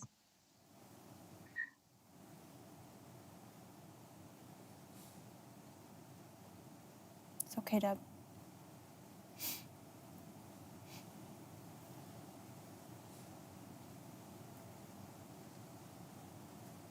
the end of his journey, his body shut down. And there was nothing we could do. Yeah. And everything we fed him, because he was G-tube fed, within 2 hours, he was laying in a pool of it. So at certain points in his journey, every aspect of what was on your polling, I think, played a big part. But at the end of his life, it was clearly the GI and his body just completely failing. Right. And Deb, you know, I mean, I think you have a very important perspective to share. You know, you kind of alluded to it a couple of times of like at different points, it was something different that maybe was the thing that was most difficult. Obviously with the end, you know, his body shutting down, the GI issues being, you know, the thing that you just described as being so difficult. You know, can you maybe describe, you know, was it, you know, years that would go by where it would be, you know, the communication was the most difficult thing before it then became GI? You know, were all the symptoms kind of always present and it was just something happened to be more troublesome, or, you know, was like, for example, GI something that maybe was a newer thing for him to experience later in his life?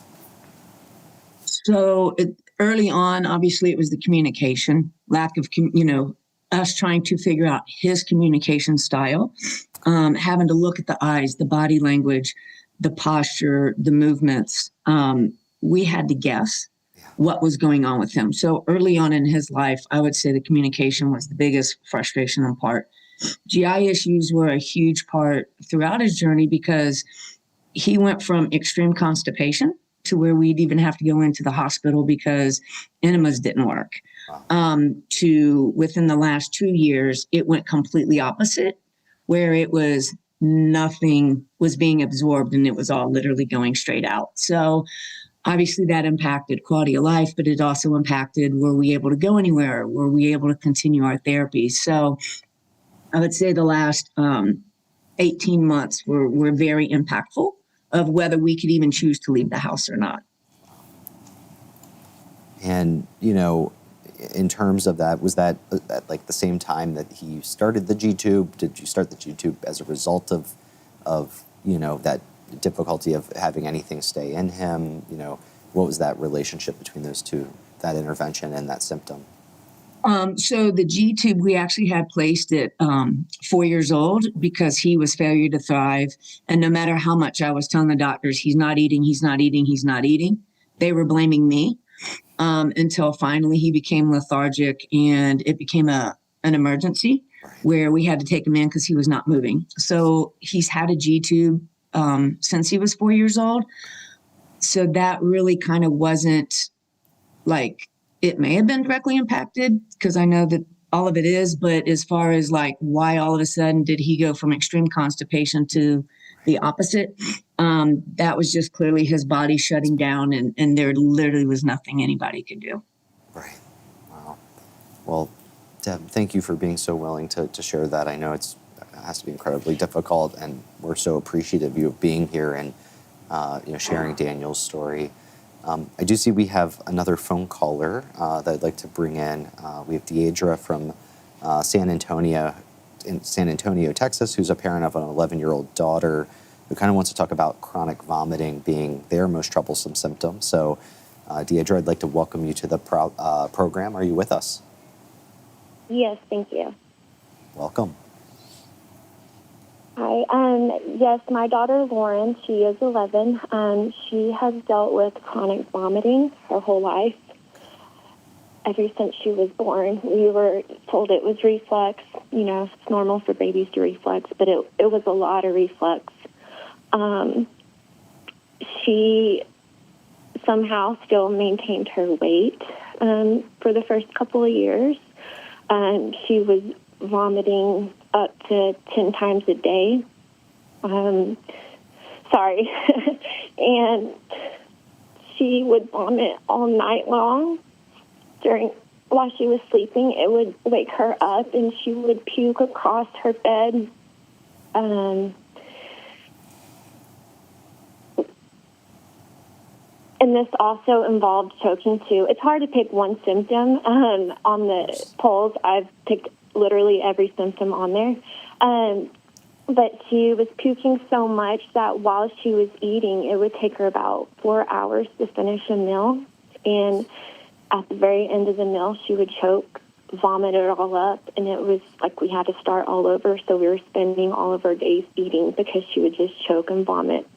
I remember talking to Dr. Waldman on the phone and in a hotel room about to go to a doctor visit, and Dr. Waldman heard her choking in the background, and she vomited. And I was like, oh, that's, she's been doing that all day. And she's like, no, that's not normal.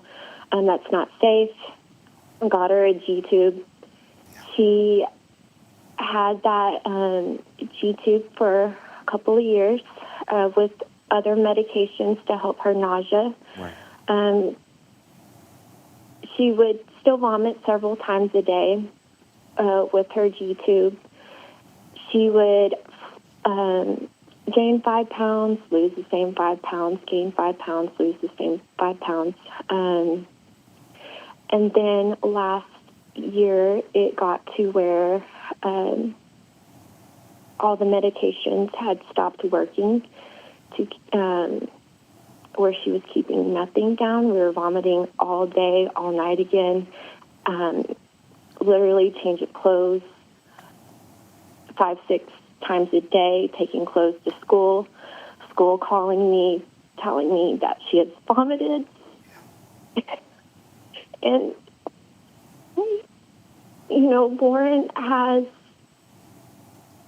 the mind probably of a 6, 7-year-old, but I know she had to be embarrassed vomiting all the time in front of her peers and not really knowing what's going on or why it's going on, but, just getting her cleaned up and going back to class with a happy, smiley face because that's who she is.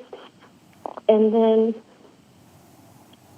when the meds stopped working, she went from about 53 pounds. Keep in mind, she's 10 years old at the time, 53 pounds, which is still tiny, to 38 pounds. My goodness. Over the course of a month or two, very malnourished. It was scary taking her to the hospital, nobody knowing what to do, just giving her an IV, hydrating her, sending her back home. And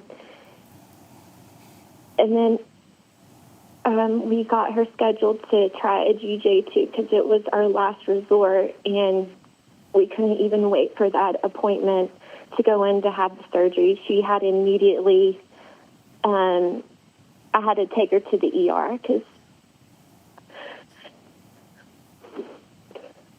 I felt like if I didn't take her right into the ER, she was going to die. Yeah. My goodness. So they kept her on IVs and kept her in the hospital until she had her VJ surgery. And, of course, with that brought other complications. So she was in the hospital for 4 months, off and on. Our local hospital here in San Antonio got her strong enough to fly out to Stanford.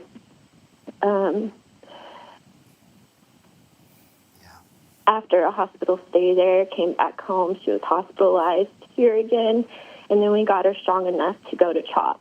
And we started that journey December 1st, and she didn't get out of the hospital till the middle of April. But just the nausea and vomiting, always having to take changes of clothes everywhere we go. It's been hard. It's been 10-year-old, 11-year-old. Well, it's been our whole life. She'd have to be vomiting that many times a day. And of course, being in the hospital so long, not being able to do your therapies brought other complications as well. But vomiting has definitely been something that she shouldn't have to be going through that she has. Absolutely. Deidre, thank you so much for calling in and, talking, the vomiting, the daily struggles, and hospitalizations, all of it. Really appreciate you being willing to share that with us all.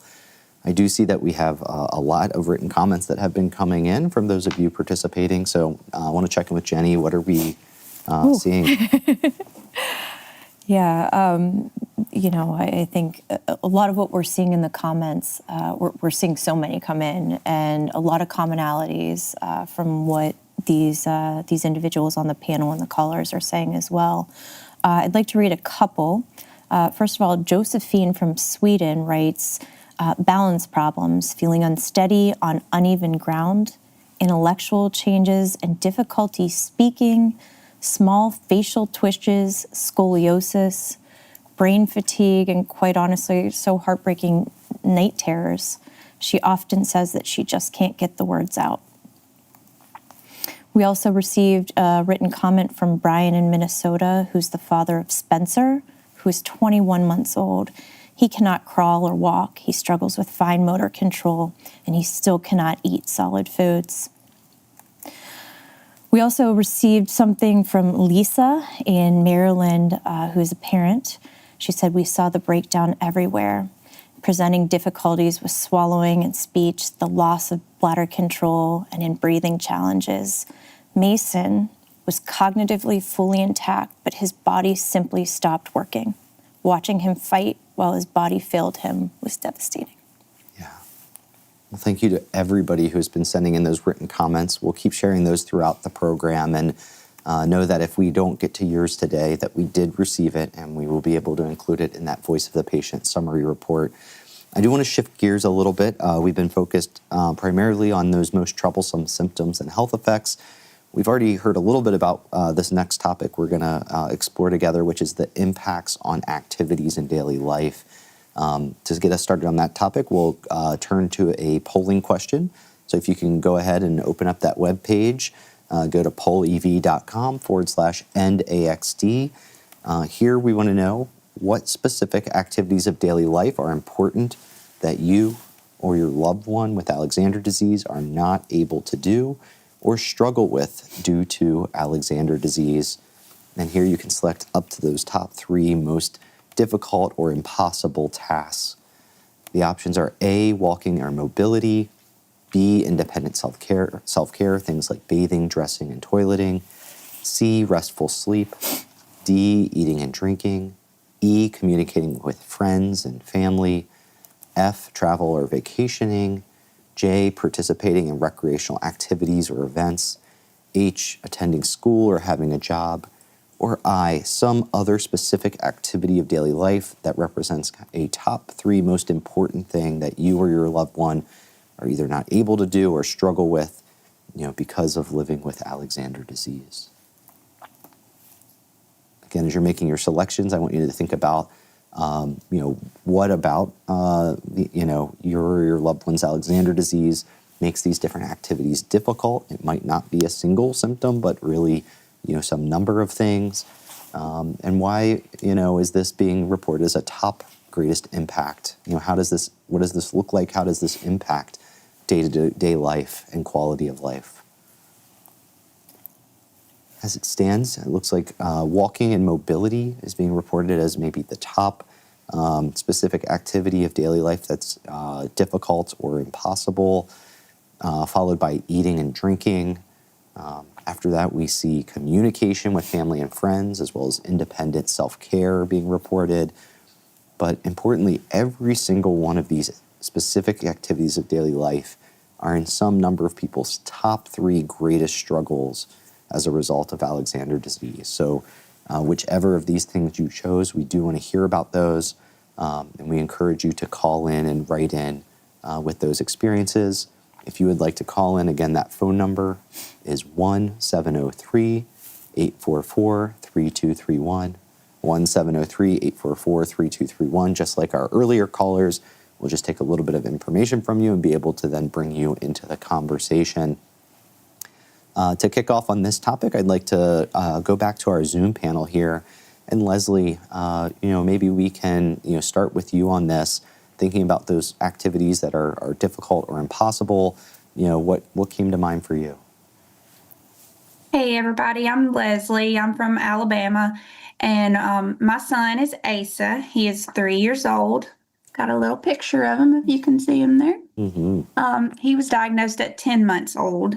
And one of his big things, kind of getting back to baseline after a seizure. So anytime he's had a seizure, it's been a little setback for us because he has issues with walking, communicating, swallowing.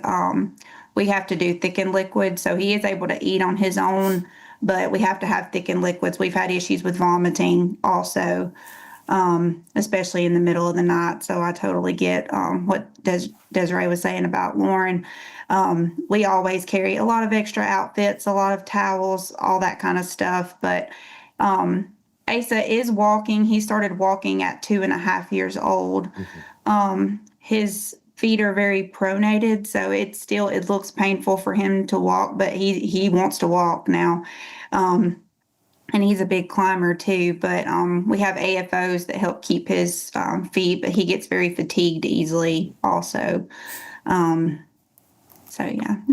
Well, Leslie, you mentioned that all of these things can be impacted and have setbacks after a seizure. Can you share an example of a time that there was a seizure? What did you notice in terms of those setbacks? How did you notice it? Yes. So right after he was diagnosed at 10 months old, he had a 2-hour long seizure that he had to get so much Ativan, he had to be intubated. So we were in the hospital for several days after that, and just extra medication on board, making him real sleepy. We had to really watch him, and we wasn't sure he would get those skills back that he had. And that's been with any seizure, kind of having to put him on extra medicine to make him sleepy, kind of seeing how he's going to do, fighting back to baseline every time he's had a seizure. And in those experiences so far, has he been able to get back to baseline, after that recovery period? How long does that take? I feel like it takes several days to really see how he's going to do. And usually when he's had a seizure, he's been sick also. So it's been triggered. So I'd say, maybe 3 to 5 days, really watching him and monitoring him and keeping a close eye on him, working with him to get back to his normal. And how often is he, experiencing one of those seizures? Is there, is it kind of on any kind of predictable cadence, or is it, really uncertain? He had done so good. We had been seizure-free for a year. He's had 7 altogether, I believe, but he just had one in September. We were just driving down the road. He's back there eating chicken nuggets, and my husband looks back and is like, "Is Asa okay?" And I turned around, I'm like, "No, he is not okay. He was having a seizure." So we had to pull over on the side of the road, give his rescue meds, and go to the hospital. So it's when he's sick, but we don't always know right then. He catches us off guard a lot. Yeah, of course. Well, thank you so much, Leslie. Tommy, you want to bring you in on this topic as well, thinking about, how Alexander disease impacts activities of daily life, quality of life. What rose to the top of your list? Yeah, thank you, James. So I'm Tommy. Me and my family live in Grand Forks, North Dakota. So the opposite of Leslie. So Jace, my son, who has Alexander disease, is currently 15 years old. We were diagnosed when he was 9 years old. He has had one and only one seizure in his lifetime at the age of 8, which led eventually a year later to the diagnosis of Alexander disease. I think to the top of my list and the top of our family's list is just the ability to participate in activities, the ability to participate in sports. And I think it's been especially challenging for our family because, he had the vomiting at a young age, 1, 2, 3, 4 years old. And then we were able to treat that, and the vomiting has since gotten better. But at those ages, like 3, 4, 5 years old, hockey is pretty big in Grand Forks. And like he was part of sports teams and he was skating in and out of kids at those younger ages. And just through the years, 6, 7, 8 years old, he started getting slower and kids were passing him up. And it was tough. As a father, Chase, how come you're not trying out there? You feel really bad about that, like trying to coach him and motivate him and stuff like that when it ultimately was the disease. Yeah. Fast forward to today where I was coaching baseball teams to just have him be a part of sports. And it's kind of our belief that like growing up, doing activities, recreational activities or sports teams, like that's where you make your friends. That's where you learn how to live your life. You fail and then you succeed and you learn from those failures and you learn how to succeed from that. And those are just all experiences that have been taken away from Jace because of the disease, but also kind of because of society kind of pushing us out as well. Just the friends kind of being removed because of everything. Yeah. Tommy, thank you for being willing to share that. You kind of talked about early on, the vomiting was a challenge. You kind of worked through that, but then you noticed he kind of was slowing down, that he couldn't keep up, on the rink, skating. And, were there, can you kind of pinpoint, do you think that's related to, his, mobility? Was he fatigued? Were there certain symptoms that were slowing him down, and have been slowing him down? Or is it really hard to know? It's just kind of, you see how it impacts his life. All of the above. I would say it's the mobility, it's the fatigue, it's the overheating. Yeah. It's everything combined, I think, and it's hard to pinpoint at any one specific time. But he slowed down. He wasn't as fast as he was, and then he got tired a lot quicker as well. I would say would be the two biggest items. And has all of this experience, impacted his, motivation to want to do these types of like team sport activities, or is he still, want to and is doing it as best he can? Can you kind of, give us a little bit of a glimpse into, how he's, coped with all of this? Oh my God, that's a great question. Something that honestly I try not to think about, but yeah, his motivation to do sports, he loves sports, right? His make-a-wish was to meet Justin Jefferson and to go to a Vikings game. That's kind of our thing, is to watch sports on TV or to play Madden and whatever we can. So I think we've kind of replaced that aspect of sports, being with his friends and being on teams, with playing Madden. Like me, his two brothers, my wife, his mom, we're his friends. We're the people he has to do things with on an everyday basis, which I don't know. I guess I don't know really how to answer that, but his motivation to like be on a team, I don't think it's there anymore. He realizes that as much as he tries, it's probably not going to be able to happen. One other quick story. So we're trying to find other activities for him too, right? So robotics in middle school was something that, like, with his eye-hand coordination, he can't really build a robot. I don't think mentally he's able to think through that critical thinking to build a robot for robotics, but he was part of the team in middle school. And just to be a part of the team, he would put the ball in the slot, or if you've ever seen robotics. Right. It got to high school now, so this is his first year of high school, and able to be on the robotics team, he has to build a robot, which he's not able to do, right? So I think that also has now decreased his motivation to even do extracurricular activities. He hasn't asked us for a long time to be a part of anything. My goodness. Tommy, thank you so much for being willing to share these experiences. Incredibly difficult to hear and understand when you say that, some things, you might not try not to think about, but, thank you for being willing to explore that a little bit with me. Chris, I want to, keep, exploring this topic, things that are difficult in day-to-day life or maybe even impossible because of Alexander disease. Is there any specific examples of things that come to mind for you? So thanks, James. I think something that we need to touch on is obviously the bandwidth of symptoms and severity varies with each patient, child or adult. With Elise, you look at her inability to be independent. As caregivers, we're showering her, we're making sure she eats, we're making sure, as a 14-year-old, as a parent, you'd never imagine that you'd do those things. But we do that every day. And all these parents do that every day. And Chris, I'm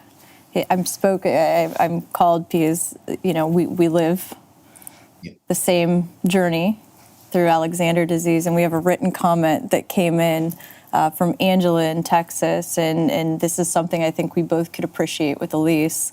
Watching someone fall asleep in the middle of a busy classroom in the span of just a few months, her ability to complete a school assignment went from challenging to near impossible. It was so painful to watch. I saw her go from walking around the school to being too weak to walk a few feet, and she couldn't toilet independently. She couldn't play at recess or at PE. Her participation in activities at school became very limited. And I think in addition to what you're describing with Elise, with the very, very intense caretaking and oversight of those types of activities, it's that exhaustion in just doing very simple daily lives.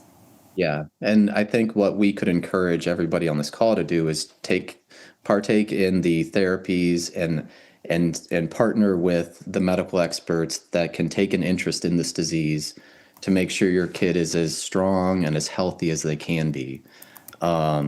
So yes, Elise's independence, sometimes there's an inability to communicate. She is the happiest child in the world, does not complain about anything. But if there is an issue, sometimes it's very difficult to understand what exactly is going on. She can't say her foot hurts. She would never say that, but we have to kind of figure that out. So it's kind of an investigative time when there is something wrong with Elise. And the other thing is, and Tommy touched on this, sports, right? But as we look at Elise and she's 14 and she's moving on to high school, what does her future look like? Yeah. And, how can we support that? But for her, what does that look like for her?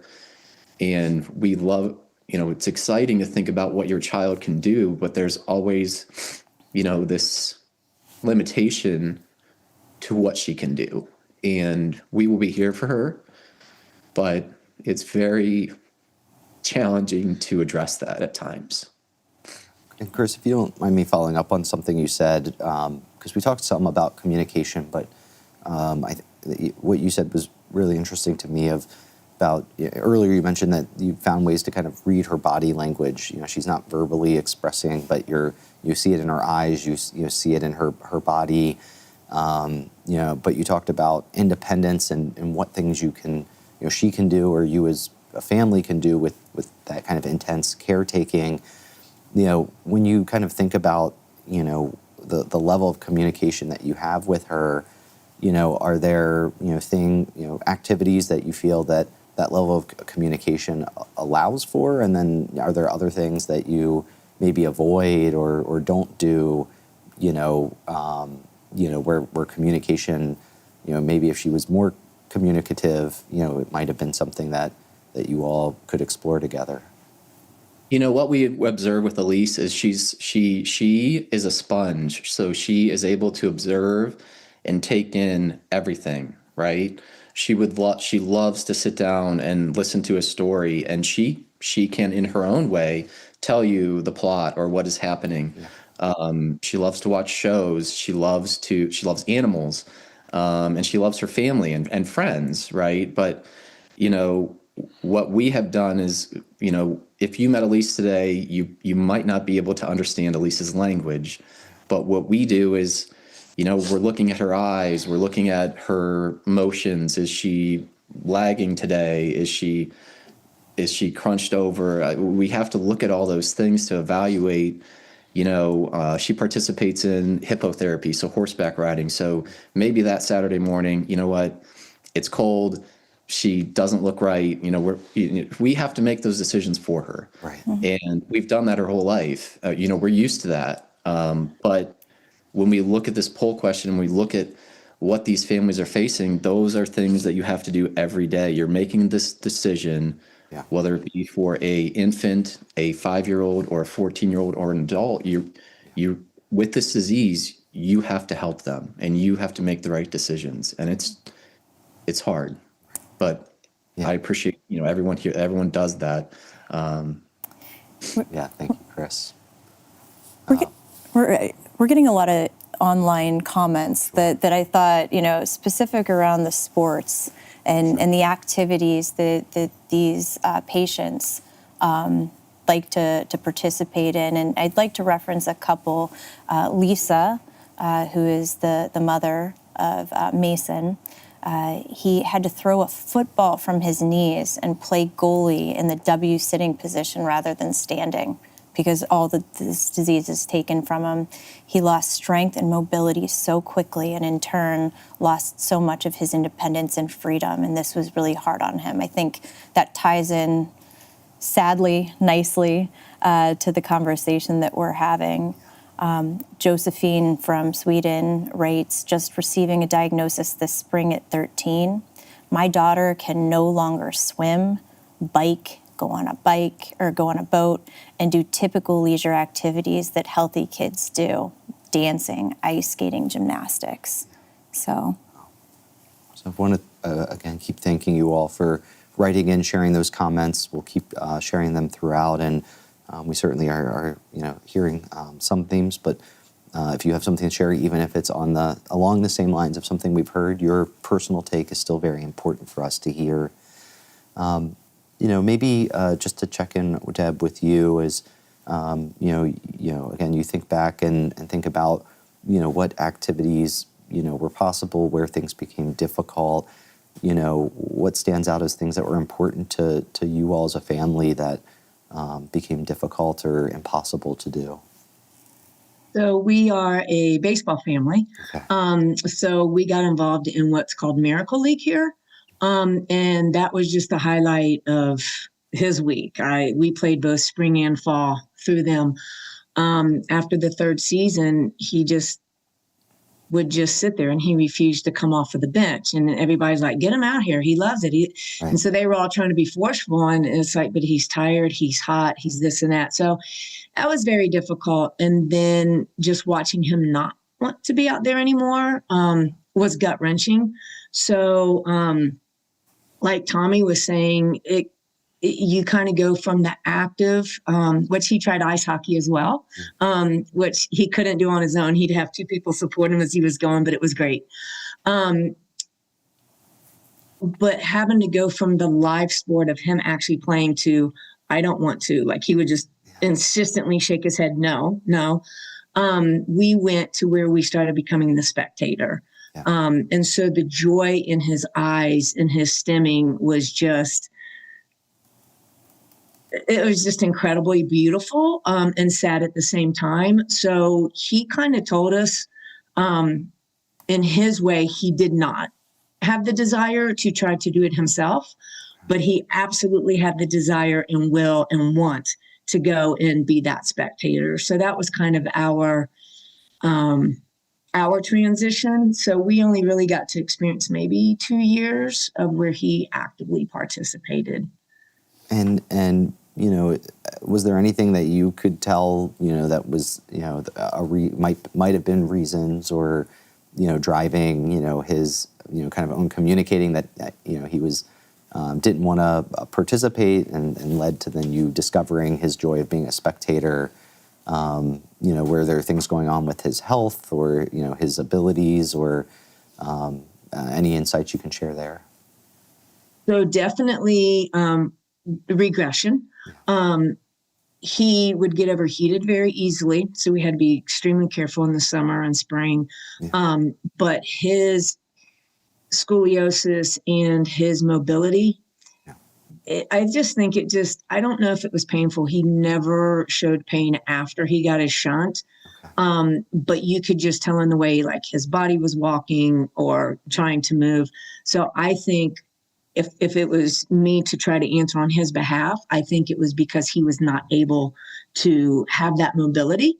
And he's kind of all in. If I can't do it, I'm going to figure something else out. So to him, I think it was his mobility and lack thereof. I see. Wow. Well, thank you so much, Deb, for sharing that. And, I appreciate you sharing that even though things, were difficult, he wasn't able to do that, that there still was something that, in exchange he found joy in, and I appreciate you sharing that as well. So we're going to shift gears here one last time as part of this morning session, and knowing that, as we've heard so much this morning, there's so much that you all and, living with Alexander disease, your loved ones have been experiencing, are experiencing today. But we also know that there's so much that you have to think about in their futures, and some of you have also started to touch on this. If you would like to share some of your thoughts, worries, and concerns about yourself or your loved ones with Alexander disease, this is a great opportunity to call in and share those experiences. So if you are interested in calling in, you can do so by dialing 1-703-844-3231. Again, that number is 1-703-844-3231. We'd love to bring you into the conversation. But we're going to go to one final polling question here as part of our morning session. So please go back to that webpage, pollev.com/End AxD. And here we want to know, as I mentioned, what worries you the most about your loved one's condition in the future. And you can select up to the top 3 greatest worries or concerns that you have. The options here are A, a lack of independence or inability to live alone. B, respiratory failure or life-threatening breathing episodes. C, losing the ability to swallow and eat safely. D, loss of communication. E, uncontrolled or worsening seizures. F, loss of family and social support. G, the stress of just not knowing how Alexander disease will progress. I, the ability to start your own family. Or J, some other worry, concern, even fear that you have for the future that represents a top 3 greatest worry as a result of getting older with Alexander disease. Man, look at how right off the start, the other items are shifting, but holding strong at the very, very top, the stress of not knowing how Alexander disease will progress. And as a mother, that is, it's in my head when I wake up in the morning and when I go to bed at night, so. Yeah, we've already started to hear from you all about, the uncertainty associated with any given symptom that you've been sharing about, but certainly very interested to hear about, what it is that is worrying you about that progression. Is it new symptoms? Is it certain symptoms getting worse? Certainly we're seeing kind of as a second greatest worry, respiratory failure and life-threatening breathing episodes, losing the ability to swallow and eat safely, lack of independence, the ability to live alone. But again, something else that stands out to me is that every single one of these items is in some number of our audience's top 3 greatest worries for the future. So whichever of these things you picked, we really encourage you to call in, write in, tell us what your worries are and help us better understand those. So you can keep this webpage open for the afternoon, but that'll be our last polling question for this morning. To kick us off as we explore this topic of worries for the future, I'd like to come back and visit our Zoom panel here. And so maybe Laura, we can have you, start on this topic. As you're thinking about, life, getting older with Alexander disease, as a parent, what is your greatest worry?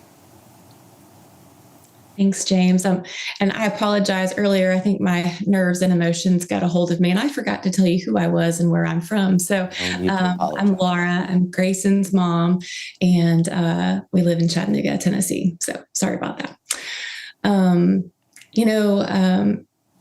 Concerns I picked on the poll, just not knowing how this is going to progress.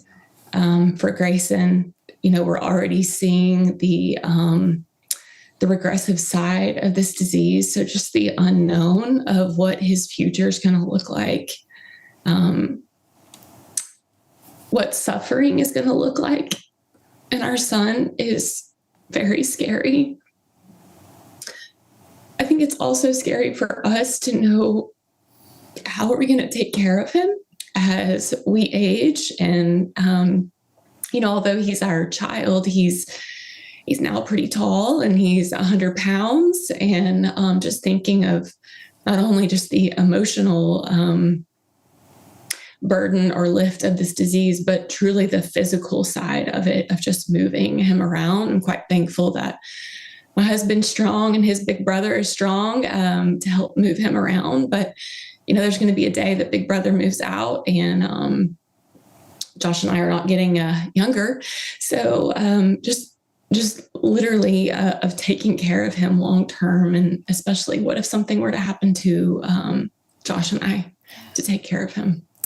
Yeah, and Laura, you'd shared earlier about some of the kind of impacts on mobility, what that's really looked like. You just mentioned now, you reminded us that you've already started to experience the regressive phase, I think you called it.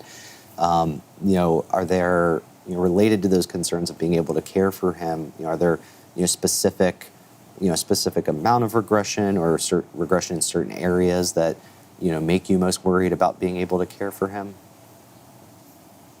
It's really right now with mobility and just him needing so much support as far as stretching and bracing that he wears to help his legs and tightness and things, and how to incorporate that in life. For example, going on a vacation, we went on a fall break trip, and I was so concerned because we didn't have equipment. If you've ever seen a stander, it's like 3 or 4 bodies big, right? So it's not something that you can travel with, right? But it's something that Grayson needs so desperately to get in an upright position and straighten everything.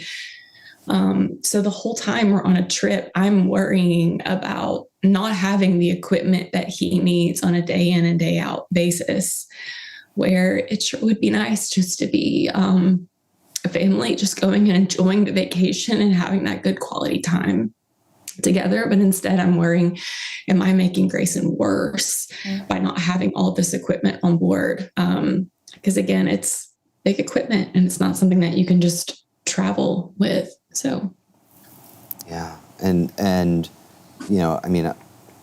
along those lines, because we haven't heard much about the impact on being able to travel as a family even, and that being difficult.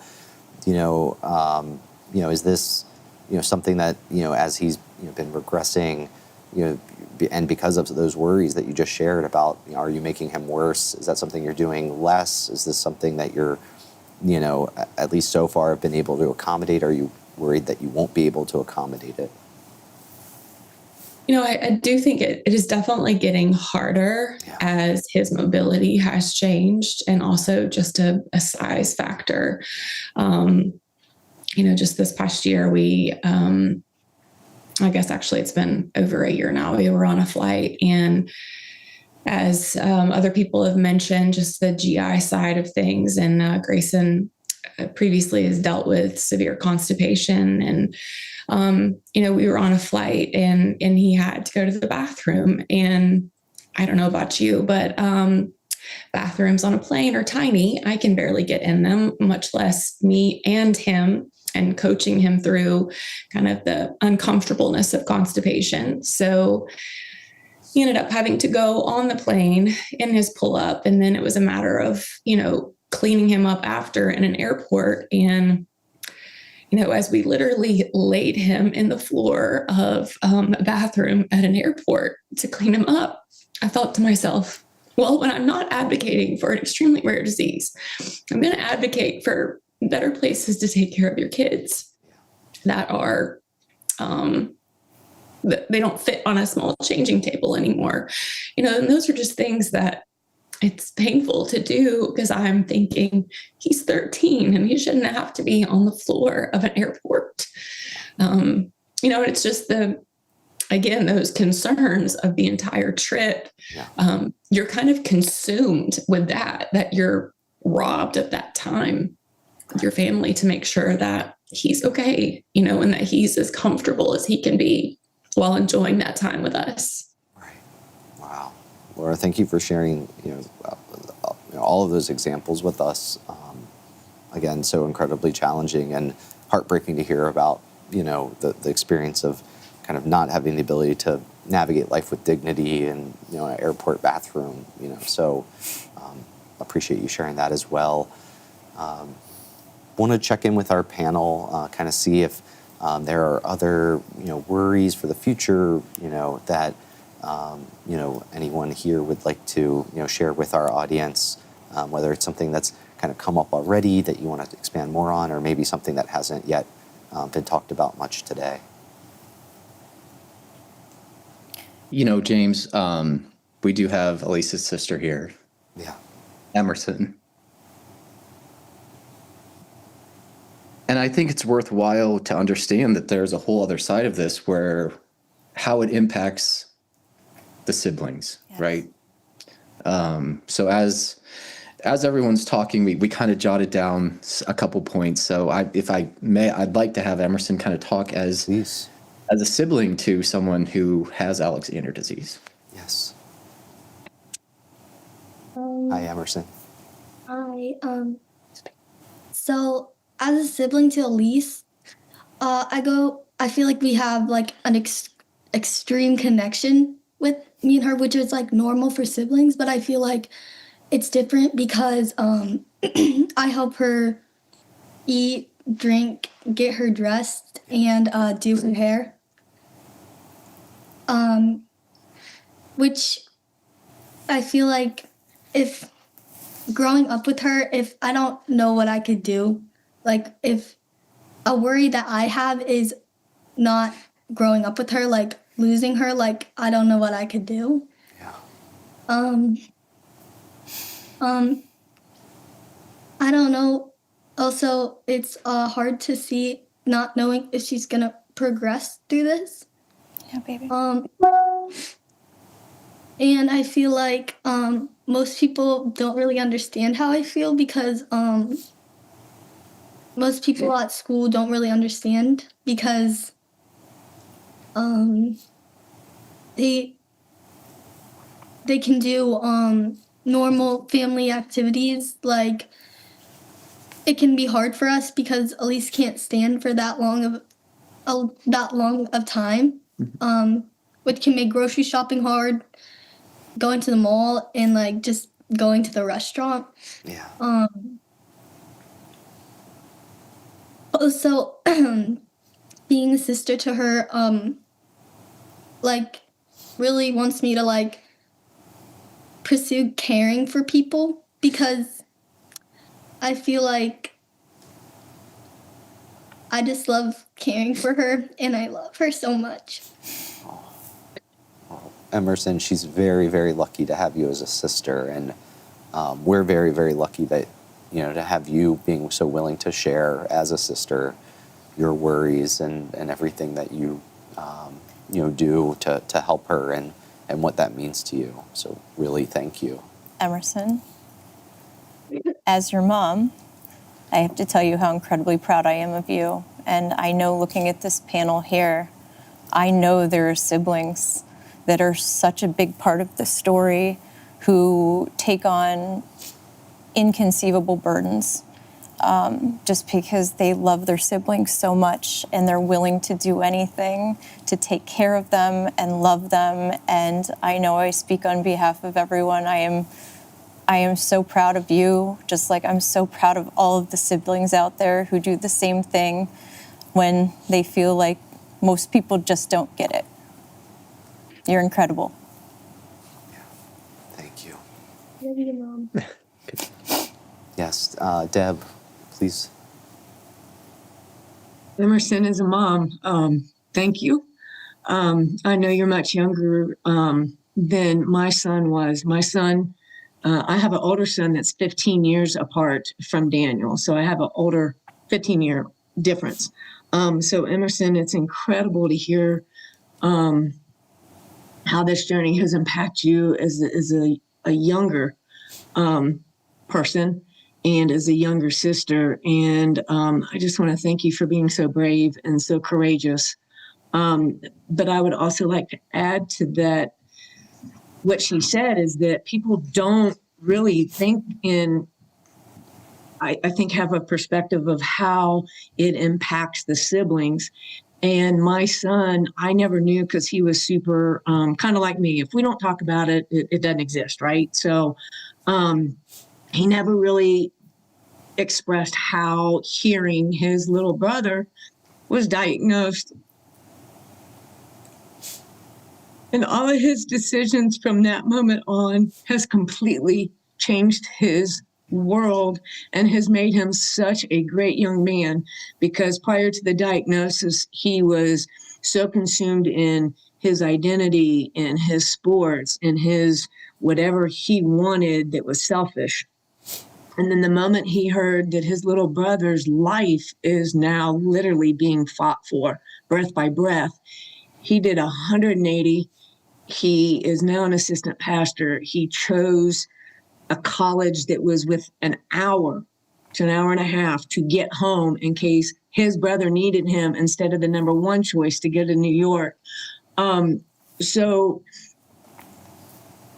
and I know I'm talking to the choir here with everybody obviously on Zoom, but what people in medical and those making decisions on how we're going to progress forward with this disease is it just doesn't impact this one child. It impacts the entire family and it impacts these siblings. And it is so just, and unless you live it and you experience it, there are just no words. But thank you so much, Emerson, because that really is such a huge part of this journey. It's not the mom and dad always that are fighting and just completely tired. It's a lot of your life has been robbed, and you have no control over it. So you can either accept it and help, or you can rebel and go your way. And just thank you for accepting and being a part of it. And it sounds like you're going to make an incredible difference in people's lives moving forward. So thank you. And thank you, Deb, for sharing that too, and sharing your own, son's, experiences and journey. Leslie, Tommy, either of you want to kind of, as we wrap up this morning session, add anything on the topic of worries, concerns for the future? Hey, yeah. I'd say that's the number one thing that comes to mind when Asa was first diagnosed was the uncertainty of everything. The first things they'll tell you is, it's fatal, it's terminal. They may give you a span of what they think your child may live, and no parent should have to ever hear that. It's beyond losing your child, that's the worst thing. And when he was first diagnosed, that's all I could think about was losing him. Like, what are we going to do? He also has a sister, a 7-year-old sister.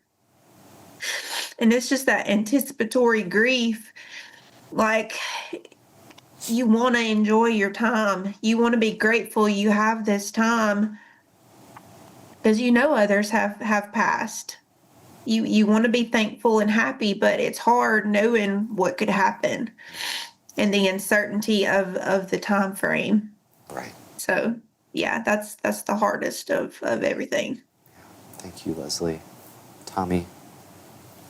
Yeah, and I'll be brief, but just the siblings and the family, and back to this topic of unknowns, the unknowns of the future, like it does affect everybody. It's not just the unknowns of the person with the Alexander disease. It's definitely everybody. And I'll just share a couple examples over the past month of where, like, I'm just frightened for the future.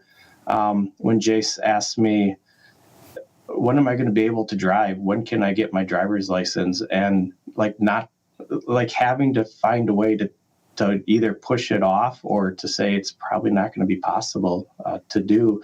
And then one of his brothers, a senior this year, applying for colleges and things of that nature. And Jace asking me or telling me things about what he's going to do when he's in college. And right now, not having the heart to cross that road with him and say, I don't know, man, there's going to be we just don't know if college is even going to be possible. Right now we're letting him think it's possible, but just the scary unknown of eventually having to have that conversation with him is really, really tough. And I should also mention that's Jace behind me in a cardboard cutout form. Taken during COVID, so 3-4 years ago. Goodness. Well, thank you, Tommy. And thank you to all of you for sharing so much all of this morning. We'll give the final word because I know that many of you are submitting written comments. So I'm going to turn to Jenny here. Jenny, what are some of the worries our live audience is sharing? Mag from California wrote in and said he's just afraid I might not be there to help and be there for them, afraid of worsening conditions, requiring more and more interventions and hospitalization, and scared of the day that they are no longer here.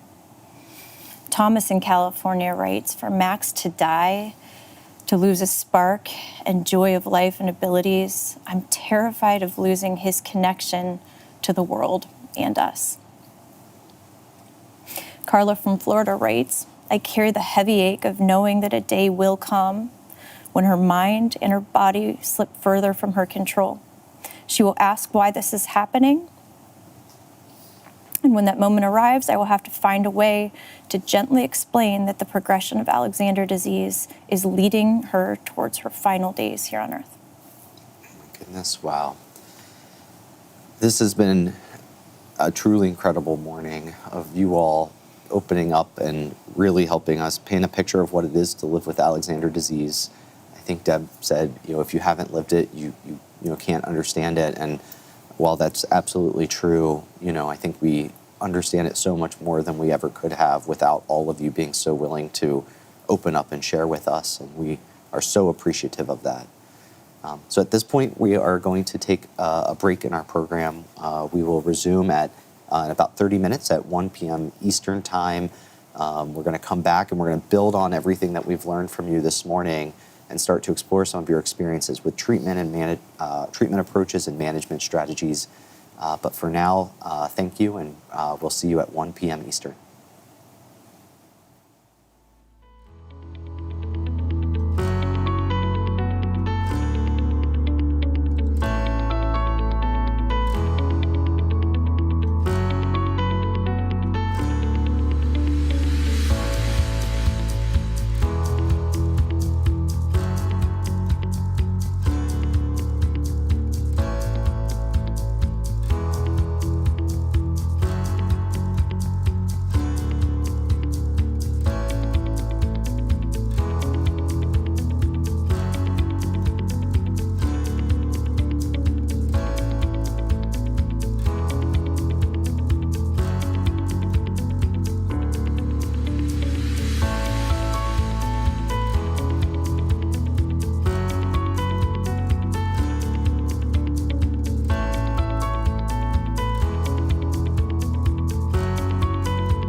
Good afternoon, and welcome back to the externally led, patient-focused drug development meeting on Alexander disease.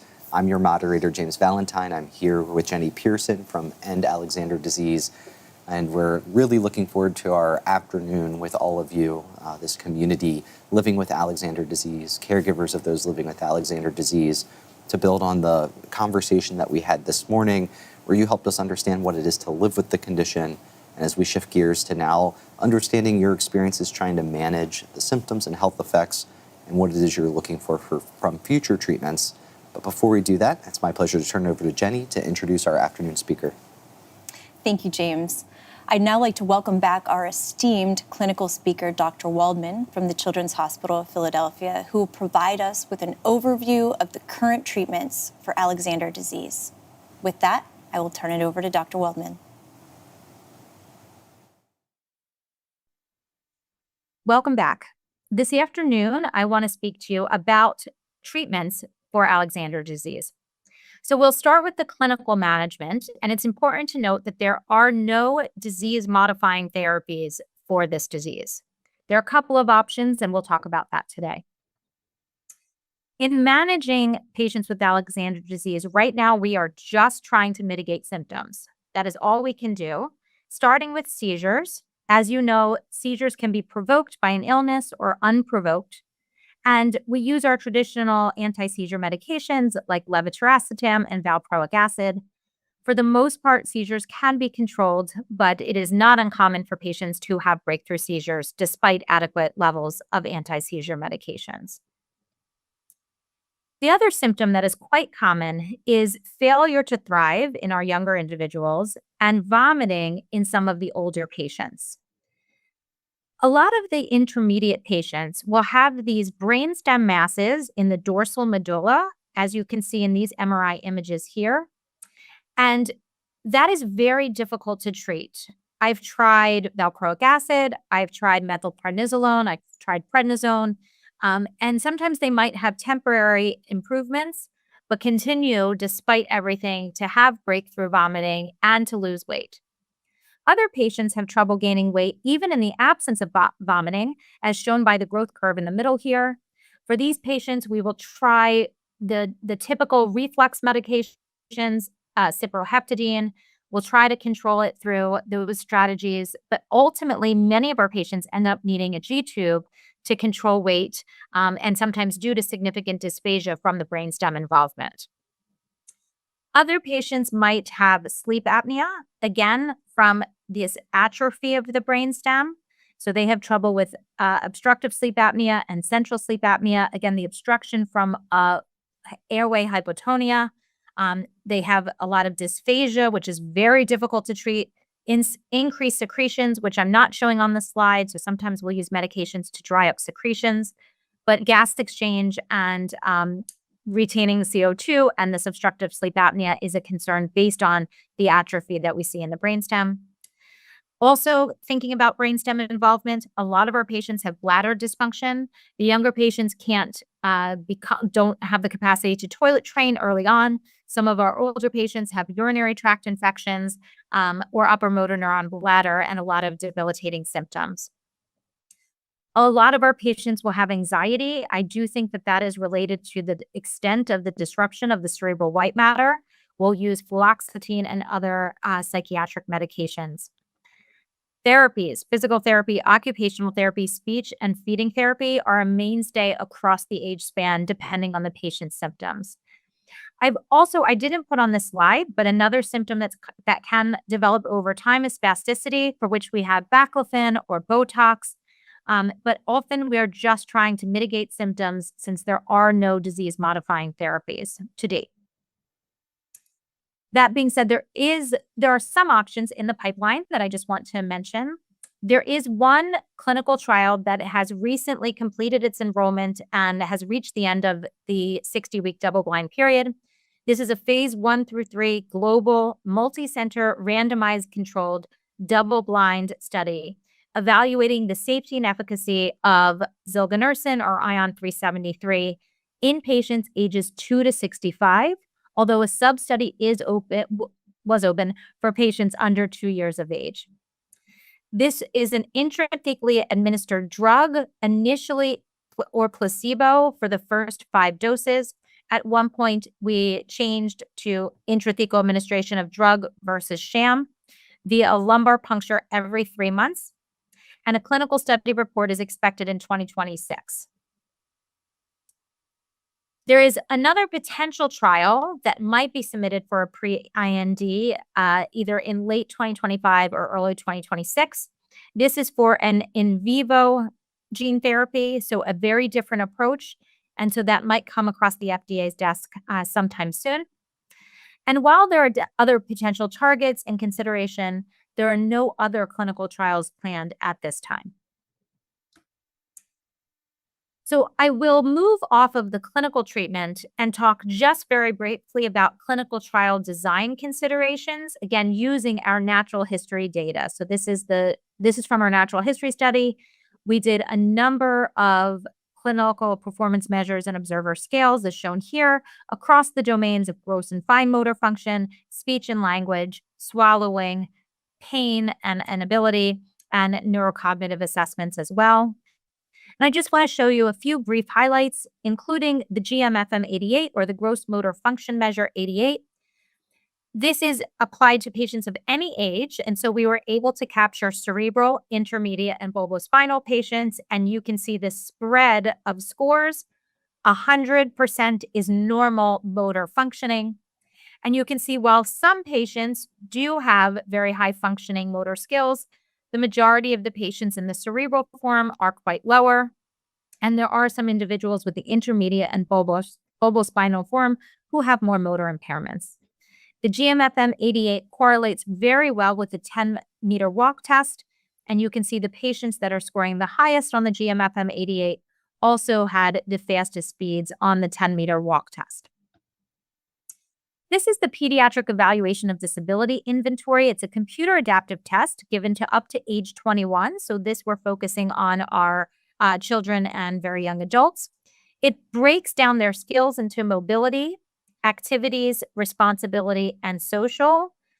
This data that I'm showing is the score over time. So this is a scaled score, and this is a statistical model that is driving patients into a high-functioning group shown in red or a low-functioning group shown in blue.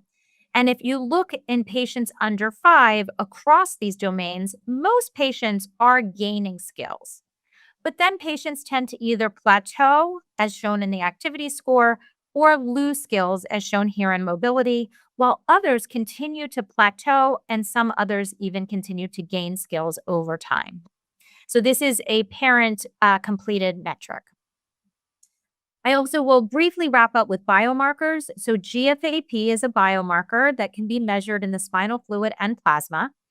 And we measured this at baseline, which is shown here, for individuals when they entered into our natural history study. So again, this is natural history study data compared to hospital controls, patients that were getting an LP for cancer or other indications, and leukodystrophy controls for our plasma considerations. And as you can see in the leukodystrophy controls, there's a trend of decreasing GFAP over time and maybe decreasing or stability in spinal fluid, as opposed to Alexander disease, where there's these trends of increasing GFAP over time. And performing a lowest regression, we show that the peak GFAP concentration is around 8.8 years in spinal fluid and 7.7 years in plasma.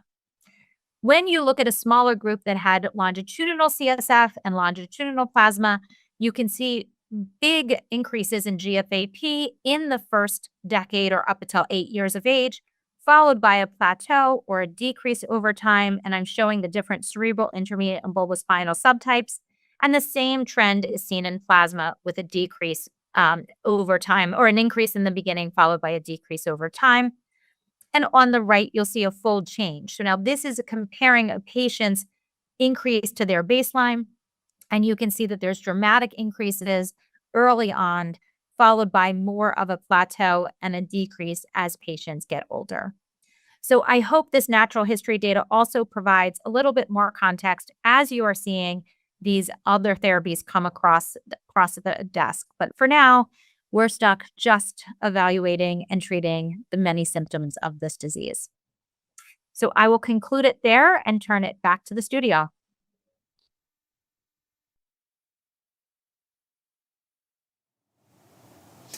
Thank you so much, Dr. Waldman, for walking us through the current treatment and management strategy landscape, as well as sharing your insights into clinical trial design with all of that knowledge from the natural history of Alexander disease. It's a great launching off point now into our second topic for today, as we explore the community's experiences with those different treatment approaches and management strategies, and seek to get your input on what you're looking for from future treatments. And so on the screen, you'll see some of the questions that we want you, people living with Alexander disease and their family members and other caregivers, to help weigh in on as we advance into the afternoon session here. So we want to understand, what are some of the things that you're currently doing to manage your or your loved one's Alexander disease symptoms? How well have those things worked to help treat the most significant symptoms and health effects of Alexander disease, whether that's things that have helped, whether in large or small ways, or things maybe that you've tried that haven't been as helpful. Whether or not something has helped, we are also interested and want to understand some of the most significant downsides to your and your loved one's current treatments, and how those downsides themselves might affect daily life.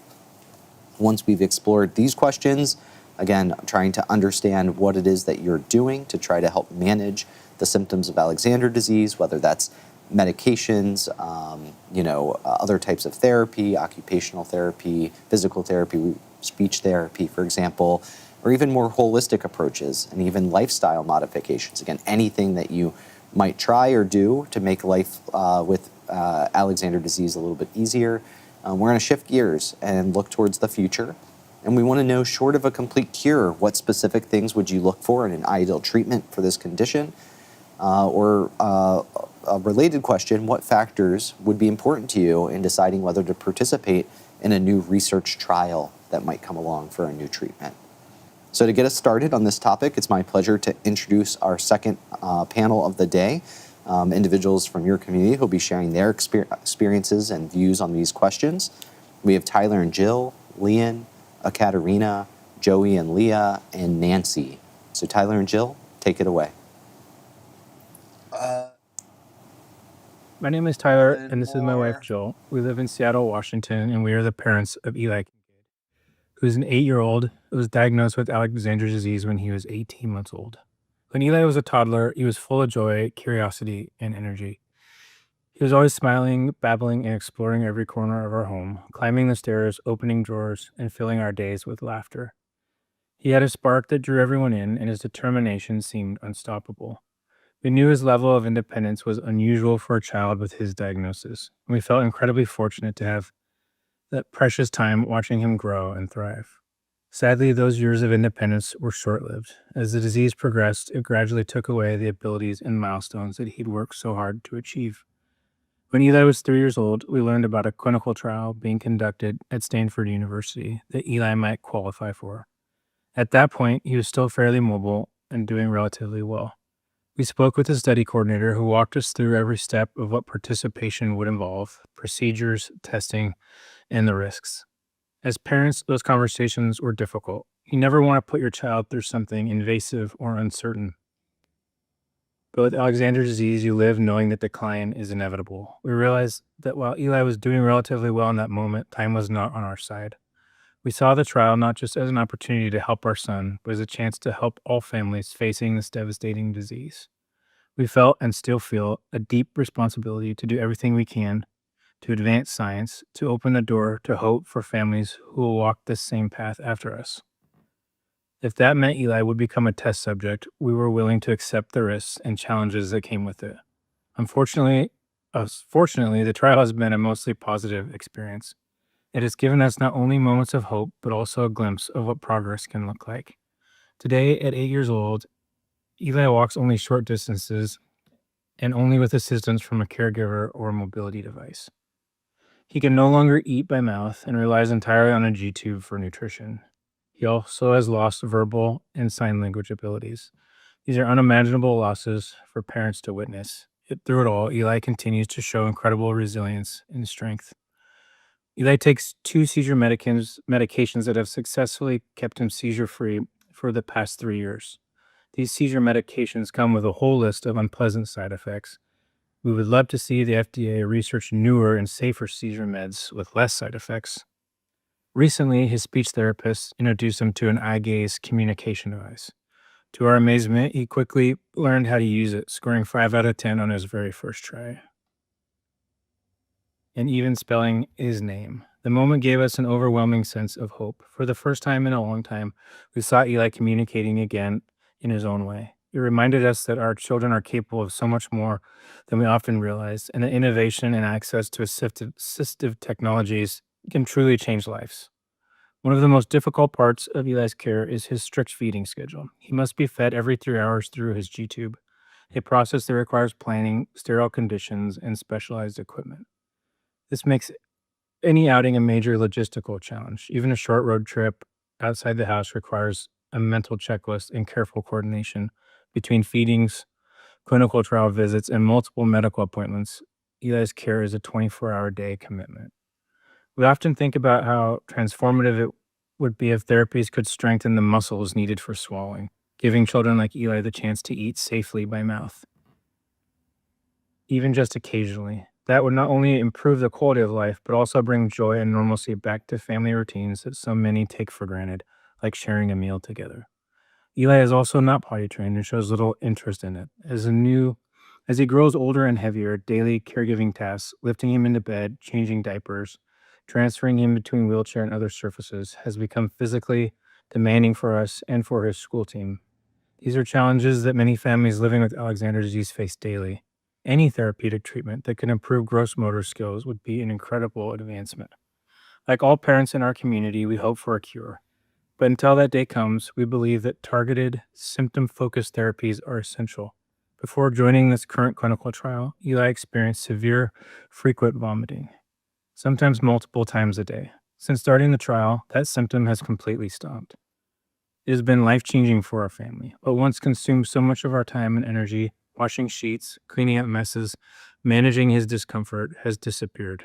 That single improvement gave us a glimpse of what's possible when treatments work. There are other symptoms we hope to see addressed: feeding, motor function, and communication. Even if we can't completely prevent the loss of these abilities, early and consistent intervention could help children maintain them longer. That's why immediate access to therapy after diagnosis is so critical. Every small step forward, every reduced symptom, every regained function translates into a real and measurable improvement in a child's quality of life and in the well-being of their entire family. Alexander's disease is rare, but the children and families it affects are very real. Our son is real. His laughter, his courage, and his struggles, and his small victories are all real. On behalf of Eli and our family and all those affected by Alexander's disease, I want to say thank you for taking the time to listen to our story. I'm Leanne. I'm 50 years old and I live in the UK with my 4 children. Fraser, who's 18, Florence, who's 14, Freddie, 16, and Fia, 12. Fia was diagnosed with Alexander disease just after her 3rd birthday in 2016. It devastated us as a family. The moment Fia was born, I knew something wasn't quite right. Fia vomited constantly, and this was her first symptom of Alexander disease. At home and school, Fia requires constant nursing and care support. She has 2 people with her at all times. She uses a ventilator overnight for sleep apnea and to help her gas exchange effectively. She uses a cough assist machine twice a day as part of her routine chest physio. She requires many different nebulizers throughout the day. Fia needs suctioning. She needs intermittent catheterization every 2 hours. She is diagnosed with severe respiratory failure, neuropathic bladder, kidney reflux, osteoporosis, scoliosis, and she has a pacemaker. She has seizures and she has a gastrostomy. Fia has an underactive thyroid requiring medication. Her skin is fragile and marks easily, and Fia is prone to getting large blisters on the heels of her feet, which impact her mobility. One of the most dramatic stages of Fia's illness was when she was 4 years old, and she would stop breathing up to 15 times a day for 3 minutes at a time. She was diagnosed with epilepsy, but no treatment worked. Eventually, she was diagnosed with reflex anoxic seizures. Her heart would pause and stop for up to 11 seconds, which caused her to lose consciousness, stop breathing, and need resuscitation. She had a pacemaker fitted when she was 5, but by then the damage to us all had already been done. We tried years on steroids, we tried immunosuppressants. Steroids were tried to help reduce inflammation in the brain, but also to try and help her seizures, which were thought to be epilepsy. Immunosuppressants were started to help wean off the steroids, as each time we tried to wean, her symptoms increased. Fia developed osteoporosis. She caught every bug and infection going. She had multiple fractures to her legs, assumed fractured clavicle, as well as 3 fractured vertebrae. Her first fracture was when she was 2 years old, but she wasn't diagnosed and treated for osteoporosis until she was 11. Her mobility declined with every break. We worked hard and helped her walk again, but then her scoliosis started after she got torticollis when she was 5. As her scoliosis worsened, her breathing deteriorated. She was diagnosed with severe respiratory failure and began overnight ventilation when she was 6. At this time, we were told Fia couldn't be ventilated. We were told she was in pain and that she would be discharged home with a syringe driver to help her manage her pain. We did not agree with this, and it turned out that Fia could be ventilated. With a little bit of patience, her sleep apnea reduced, her blood gases normalised, and we returned home just in time for the COVID pandemic. From around 2020 to 2022, we shielded at home. We had a great time and Fia started walking again. We did a lot of physio. We had nothing else to do. Then it all started to go wrong again. Fia broke her femur, her spinal curve dramatically increased, and with this, her chest infections increased. Fia spent the following 2 years in and out of hospital. She was in hospital more than she was at home. She was intubated and placed on life support 3 times.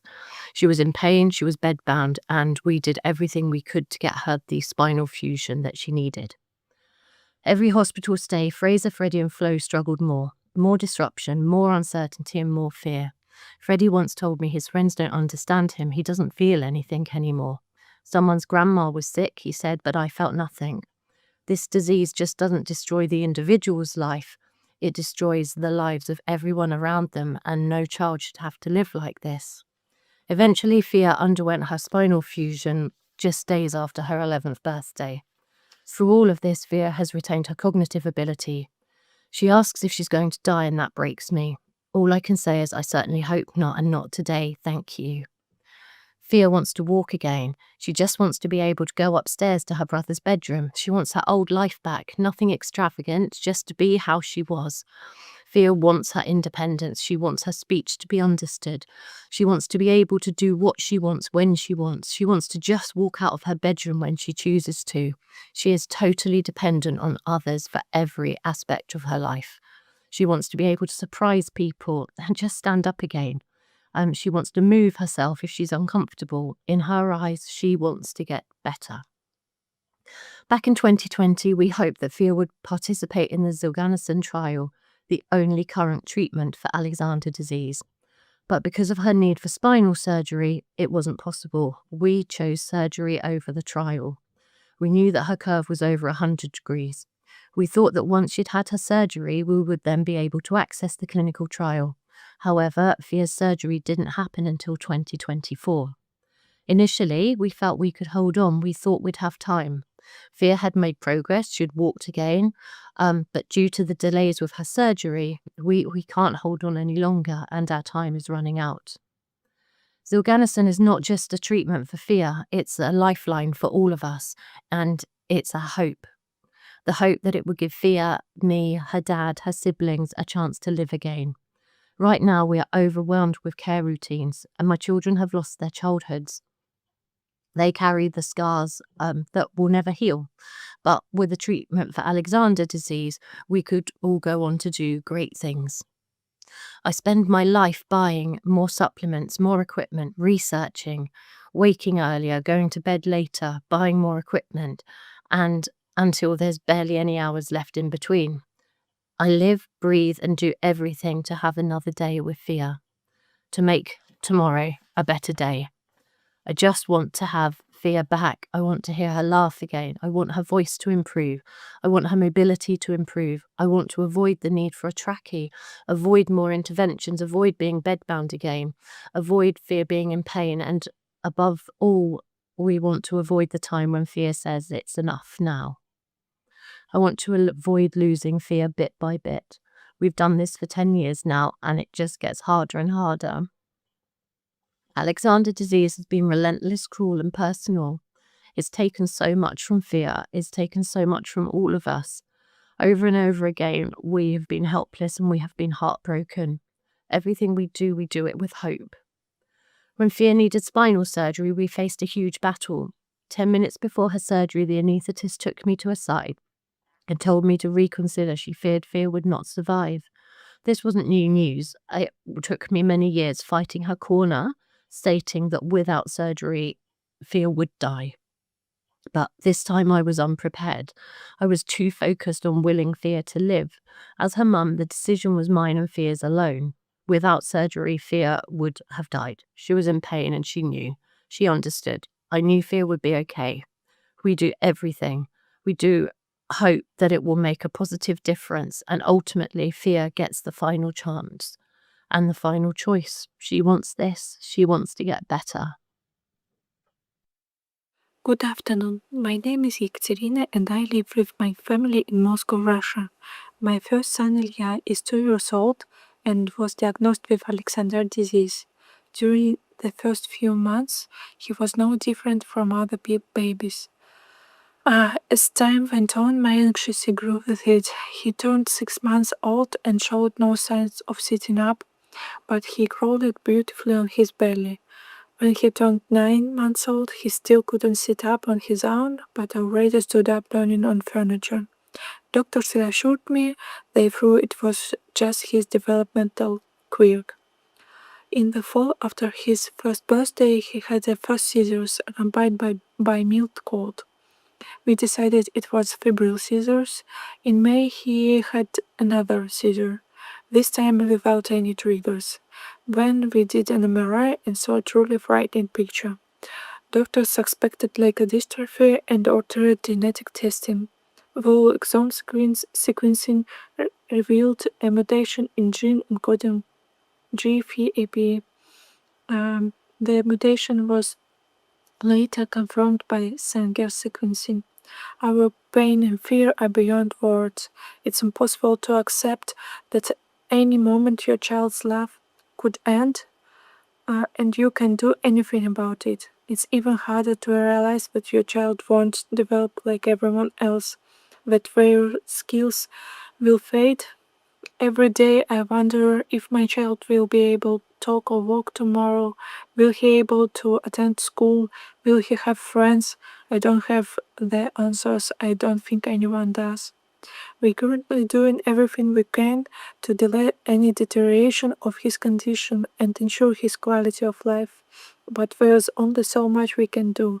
The main goals of our current treatment are symptom control and development of his self-care and communication skills. First and foremost, we're controlling his epilepsy with medication and trying to avoid seizures triggers such as infections and falls. We're trying to develop his communication skills by working with speech therapists and interacting with peers. Right now, speaking skills is the most important thing for us. Working with speech therapists has helped him being to speak words. Before he could only say a few syllables. Now he speaks quite a lot of syllables, and in just 2 months he developed words and even short sentences. The number of words he uses is growing now, but with great difficulty. Unfortunately, sentences are not sticking as well as we'd like. For example, he once said, "Let's go there," but never repeated that sentence again. Now he only used the word there to indicate direction. It's been more than a month, but he hasn't spoke more sentence yet. We spent quite a lot of time on walks with Ilya, giving him an opportunity to hone his motor skills. by playing with other children. We're planning on starting some physical therapy exercises. We completed a course of mineral baths and massage and plan to repeat them every 6 months. The physical therapy are primarily aimed to reduce muscle hypotonia. It's too early to judge the effect.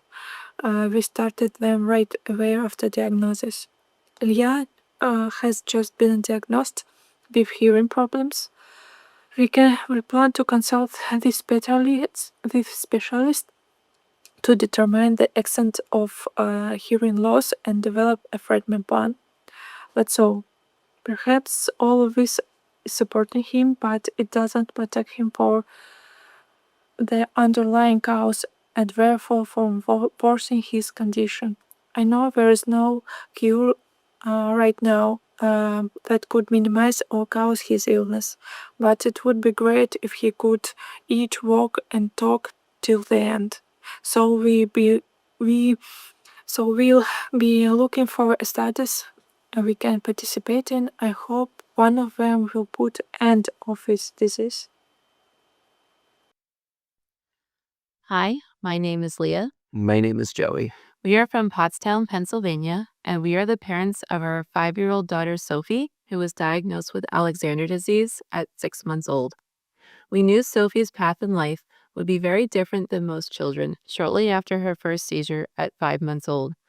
After the terrifying event, my initial fear was that a seizure disorder would prevent her from having a driver's license later on in life. But by the end of our 7-day hospital stay, a new reality was taking hold. An MRI indicated that she likely had a type of leukodystrophy. In addition to her seizures, we were told that she had low tone and was already in the lower end of normal development for gross and fine motor skills. At 5 years old, she still cannot walk or even stand without assistance. She is nonverbal, and her low tone and spasticity inhibits her controlled movements. Within a week of discharge from the hospital, she began most of the outpatient therapies that she continues to get today. For 5 years, we have taken her to outpatient PT, OT, and speech therapy every week. She had received the same services at home and later on in preschool and now in kindergarten. 5 years of nonstop therapy has gained her hard-won milestones. Sophie was sitting up unassisted by age 1, crawling before the age of 2, and since she is still nonverbal, she began learning how to communicate using an eye gaze device by age 4. Sophie currently takes clobazam twice a day to prevent seizures, and Miralax daily to combat chronic constipation caused by clobazam and her low tone. As she gets bigger, we have to adjust and increase her medicine. Increasing the clobazam can cause drowsiness and can take a few days for her to adjust. When this happens, we have to take extra precautions to prevent her from falling and hitting her head. Sophie's had a handful of scary seizures that clobazam didn't prevent. For any seizure 5 minutes or longer, we have to administer rectal diazepam to rescue her from a life-threatening event. We have a host of equipment to aid us with Sophie's stability and mobility. She has an accessible medical stroller to move around outside our home and at school. We use an activity chair, which grants her supportive sitting, and a tray to eat or play off of. She has a gait trainer to aid her in standing and to take upright steps. When she outgrew her crib, we had to get a medical safety bed to ensure she's safe and cannot roll off and hurt herself while sleeping at night. We recently remodeled our first floor master bed and bath to be fully accessible for her, and we now use a shower chair and an accessible shower to bathe her. She still is not potty trained and wears pull-ups. Sophie also gets nursing care 5 days a week for school and at home when we need to work. The summer after her 5th birthday, Sophie developed a new health concern brought on by a new drug. Diamox was prescribed to help bring down her cerebral spinal fluid pressure, but the drug caused extreme fatigue, loss of appetite, and vomiting. Vomiting is a common Alexander disease symptom, but Sophie rarely had it except if she was ill. We had to combat that with Zofran, which has its own list of side effects, such as drowsiness. For the first time in Sophie's life, she was losing weight. We decided to have her undergo the procedure for a G-tube placement. In 6 weeks, she gained back all lost weight and then some. Due to the severity of the symptoms of the Diamox, she only takes it intermittently, about 3 to 4 weeks at a time. and we were relieved that she still is interested in eating solid foods when not taking it. So the G-tube is used as needed for now. All of the medicine, therapies, equipment, and procedures we have mentioned so far only treat symptoms or work against the loss of hard-won skills and development. They do not treat or even slow down the progression of Alexander disease. At age 2, Sophie became one of the youngest patients at the time to participate in the clinical trial for the drug zilganersen, the first ever drug developed to treat the cause of Alexander disease. We decided to enter Sophie into this trial because we knew that without treatment that targeted the cause of her disease, her decline and loss of quality of life was inevitable. Even if the drug didn't help her get clinically better, but if it stopped or even slowed disease progression, that would be a win for us. Despite her grave diagnosis, Sophie is a fun, loving, typical 5-year-old girl who loves her Disney princesses, music, and being surrounded by her peers. But the level of care that Sophie needs has grown and changed alongside her.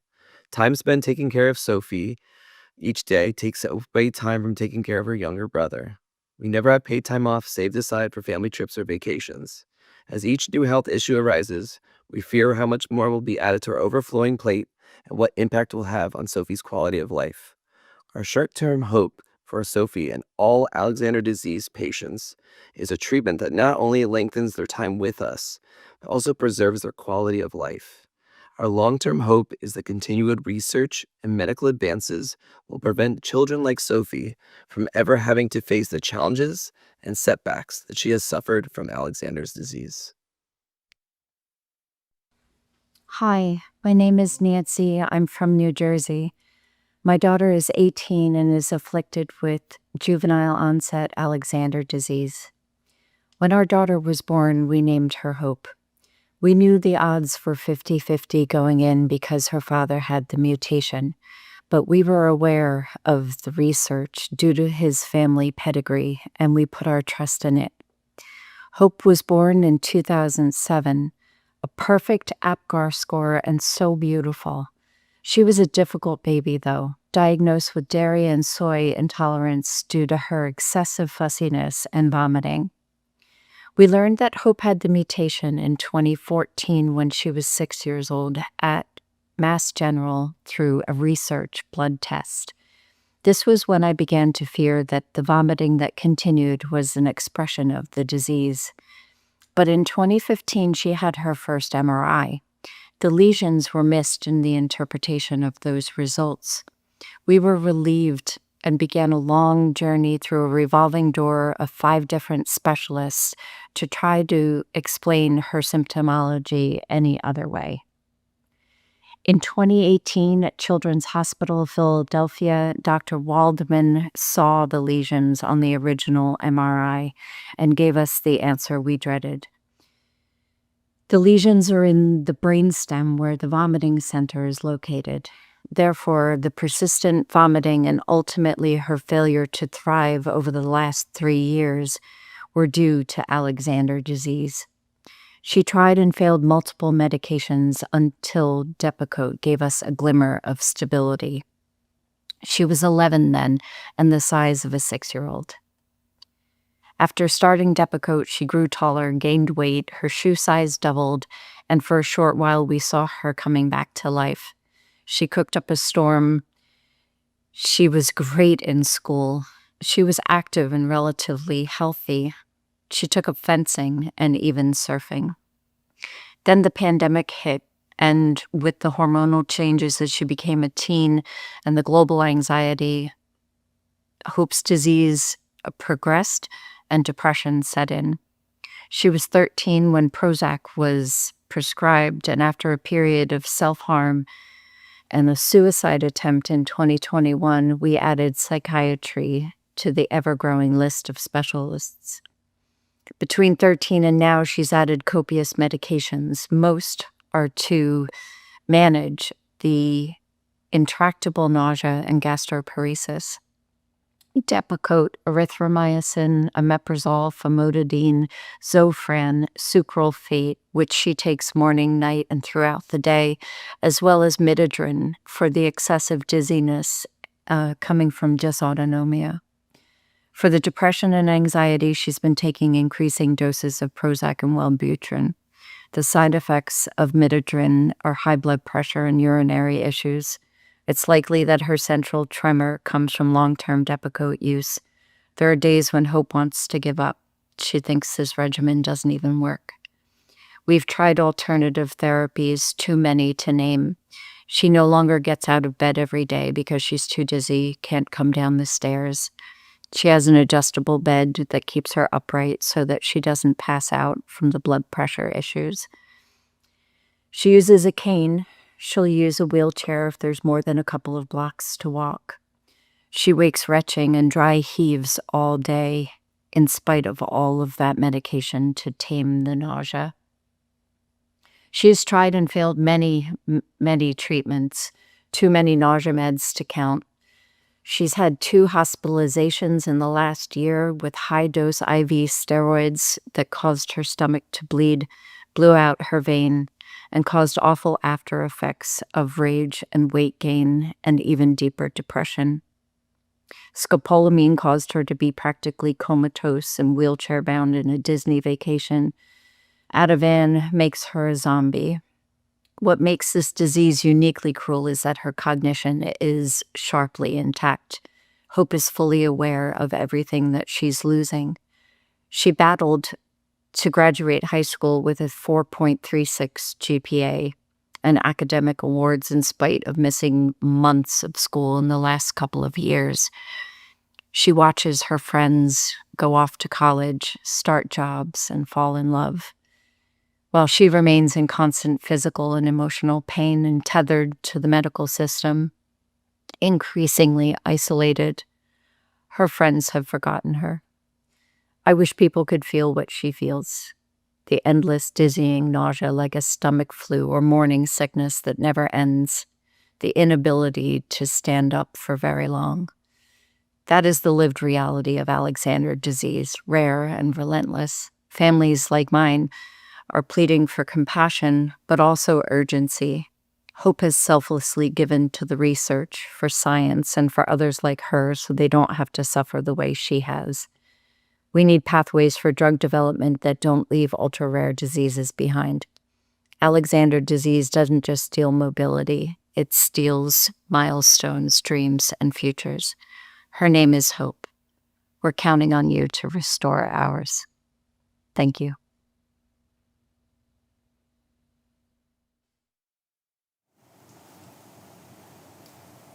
Thank you, Nancy, and to all of our panelists for helping us understand the challenges of navigating the treatment landscape, and you're trying to help manage these symptoms of Alexander disease and what that looks like in your lives.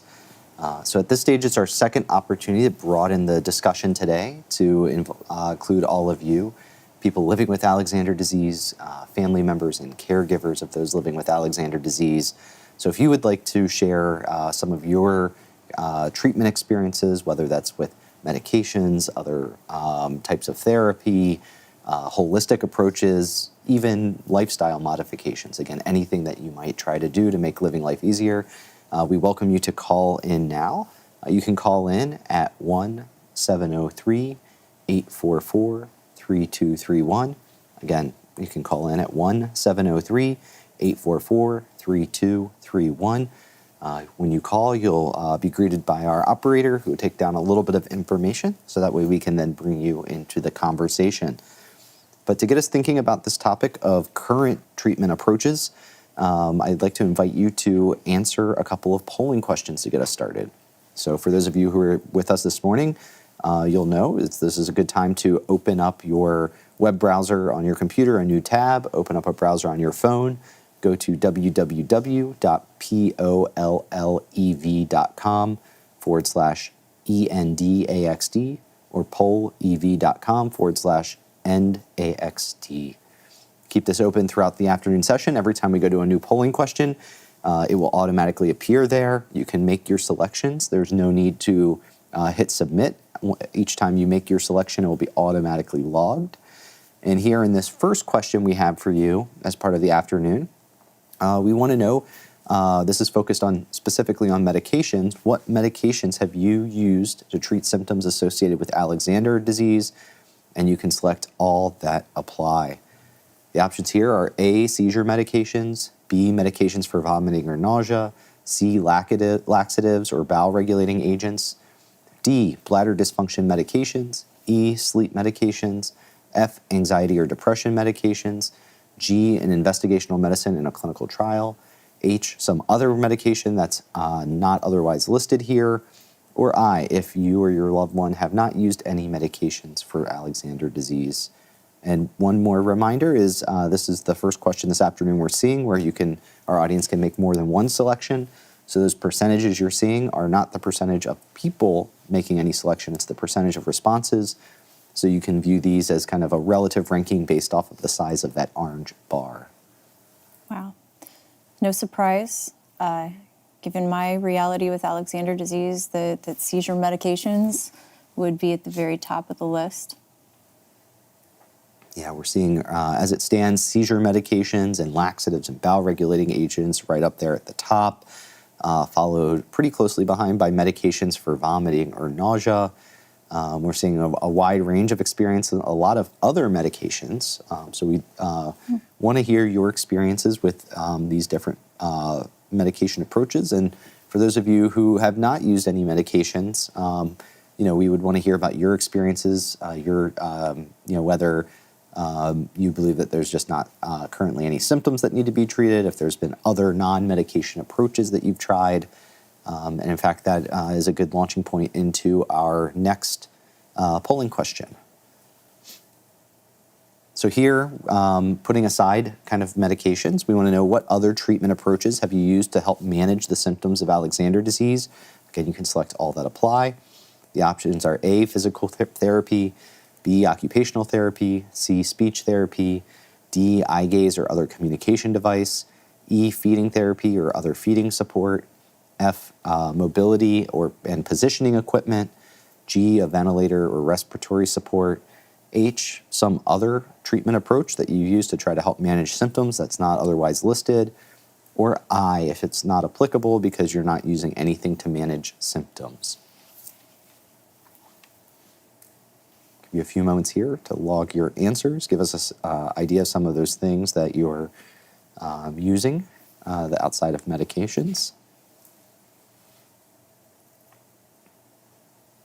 So it's looking as it stands like physical and occupational and speech therapy are some of the top non-medication treatment approaches being employed by this community. We see feeding therapy and mobility and positioning equipment up there.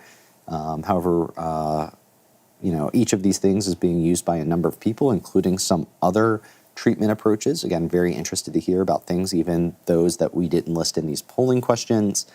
And a small number of people saying that they're not currently using anything to manage symptoms.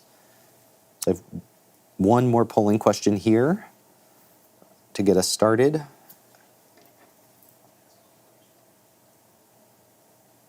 So here, I want you to think about everything that was listed over those last two polling questions. And I want you to give us your assessment of how well does your current treatment regimen control your or your loved one's symptoms overall.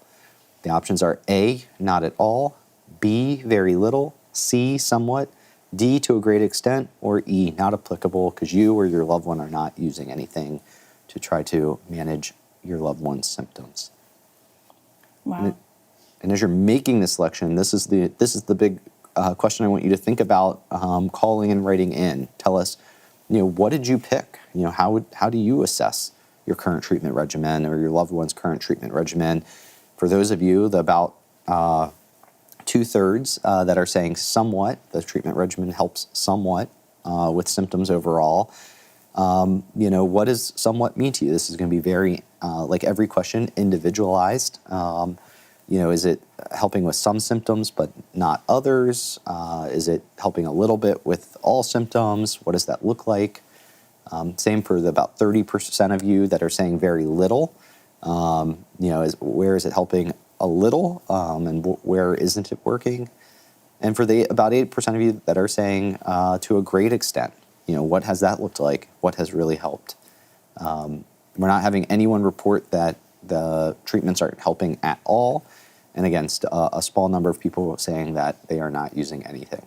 But how heartbreaking is it, looking at it from the standpoint that 90% of the people who responded to this are saying that any kind of treatment is helping somewhat at best. That's very telling.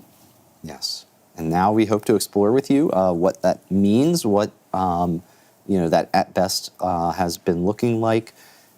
So we're going to move on here from polling questions. Keep poll everywhere up. We'll be coming to some polling questions a little bit later.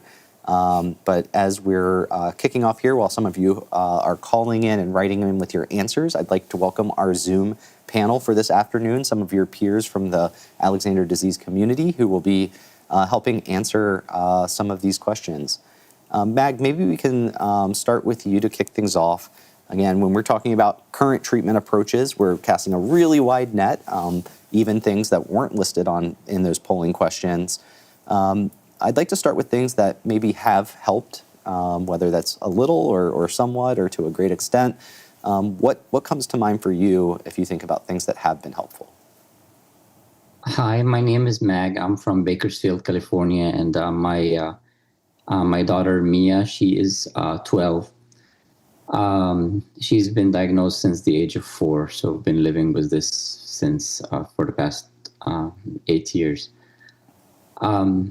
When we talk about treatments and what seems to have helped, it seems that, for example, in Mia's case, she had a lot of depression and anxiety, and her Dr. Waldman and CHOP had suggested initially to try Depakote, which is an anti-epileptic medication, even though she didn't specifically have seizures.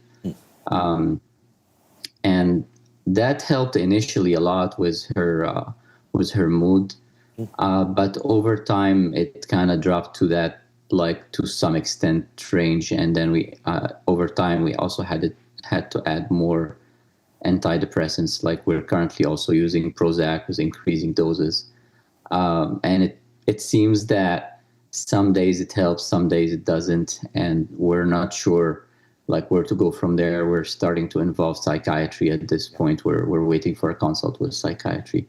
So this is kind of what means to me from that standpoint with regards to symptom control. So we felt that the antidepressants or even the off-label use of the anti-epileptic helped initially to some extent, and then we're not sure if it's helping anymore or not. Yeah. Well, when you were initially seeking out help, for mood and depression, what was she experiencing that, kind of led to, your collective decision to seek out, treatment? What were your kind of, hopes for treatment at that stage, given what she was going through? So initially, she was still in pre-K at that point, and then we were trying to move her from pre-K to kindergarten, and we were noticing that she had, besides her initial motor issues that we were starting to notice at that time. At that time, she was not yet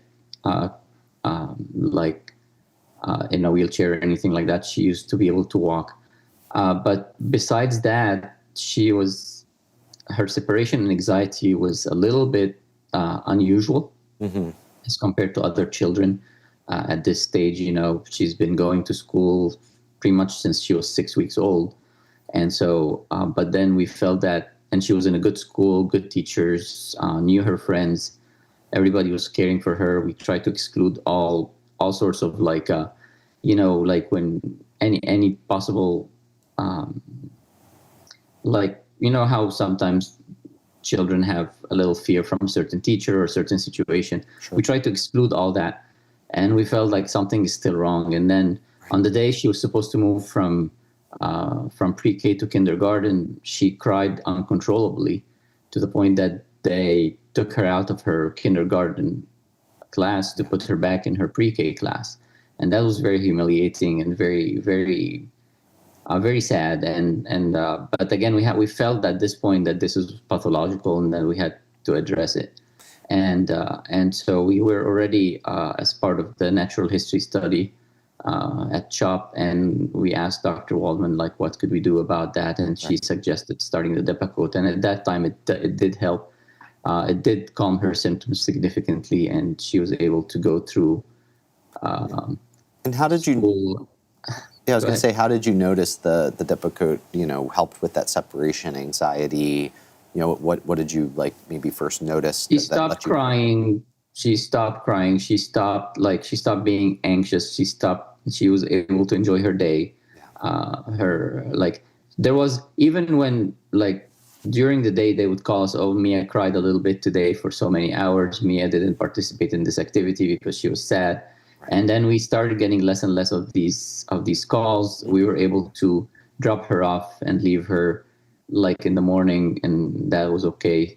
So we felt that improvement, but then a few years later, we felt that this was going away again, and then she would start expressing sadness again, and she would be more vocal at that point, and she would say, no, I'm really sad, I'm crying, I'm sad, I don't want to do this, I don't want to do that. And then we felt something else needed to be done, and so we started the Prozac, and she's been on it, and now she's been on the Prozac now, I would say, for almost 4 or 5 years, and we have increased the dose a couple of times. Sure. And it doesn't seem like her sadness is still progressing at this time. I think part of it is, I don't know what is the cause of it. Part of it is probably part of the disease itself, and also as she's getting older, she's a teenager now, she cannot do much, she's in a wheelchair. So I think she's realizing her her disability, right. And she's realizing what she can and cannot do at this point, and what she can and cannot participate in. And I think it's settling in with her emotionally, and it's getting to be harder and harder. So this is one thing, talking about symptoms. So this was one of the symptoms that we are dealing with. Yeah. And then so from a depression anxiety standpoint, and of course, a lot of people talked and will continue to talk about other symptoms as well. But this was our experience to the local, one of the actual symptoms and symptom control, and to what extent it helps. Thank you so much for sharing that. And sometimes the psychological, the emotional aspects aren't as talked about, and so I really appreciate you sharing that and that specific treatment journey. I do want to keep going around here with our Zoom panel, and maybe come here to Olive and Tammy. Again, as we're initially exploring maybe some of the things that have been most useful for you, is there something that comes to mind as maybe being the most helpful treatment approach? Yeah, so thanks for having us on. I'm Tammy, this is Olive. We're from Southern Ontario in Canada, and Olive is 16, and she was diagnosed when she was around 4 or 5, so been a long time. But Olive's case is a little bit unique, I'd say, and her symptoms, the way it presents, is different. So for us, the only medication or treatment she's on is valproic acid for the seizures. Yeah. And knock on wood, it's been 7 years since she's had a seizure. Wow. But the problem we're facing is so little is known about the disease. And because she presents so atypically than most kids, there's even less known about her symptoms, and therefore nobody knows how to help. I mean, we were at Sick Kids in Toronto for a long time, and they sent us a letter saying that they're discharging Olive because there's nothing more they can do for her. So it's been a lot of just trying to figure it out on our own and deciding, are her struggles sort of, so she had sleep apnea when she was little. So for the first 5 years of her life, she stopped breathing all night long, and now she still struggles to sleep through the night, so she's tired during the day. So is that the apnea, or is that Alexander's? Right. In either case, no one's offering a strategy. So sort of the opposite of which strategy is working. We're struggling to find some medications or treatments that fit her. Okay, sure. Is that okay? Is that okay? Yeah, please, Olive. Like when this med guy sorry, when this med guy like those kids in my case where I wanna when I grow up I wanna help like fix like help them in ways. Olive's main goal is to help other kids with Alexander's kind of get treatment. So that's her focus, to help other kids.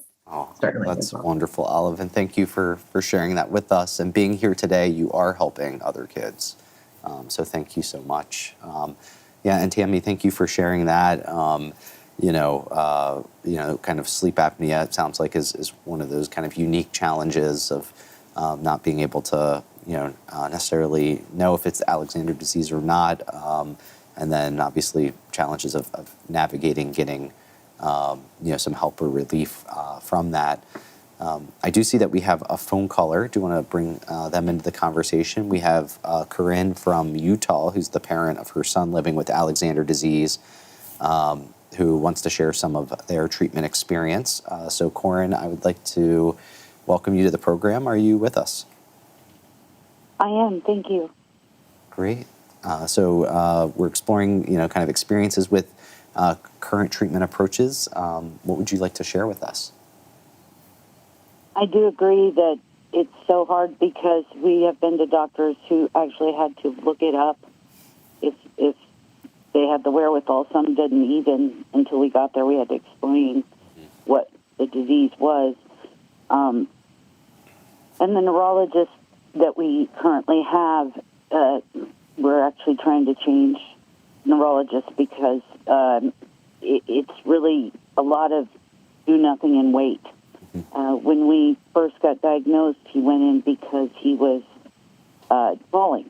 He had just been falling. He's 3, and he really had no other symptoms besides bowel. That's how it started, bowel movement problems.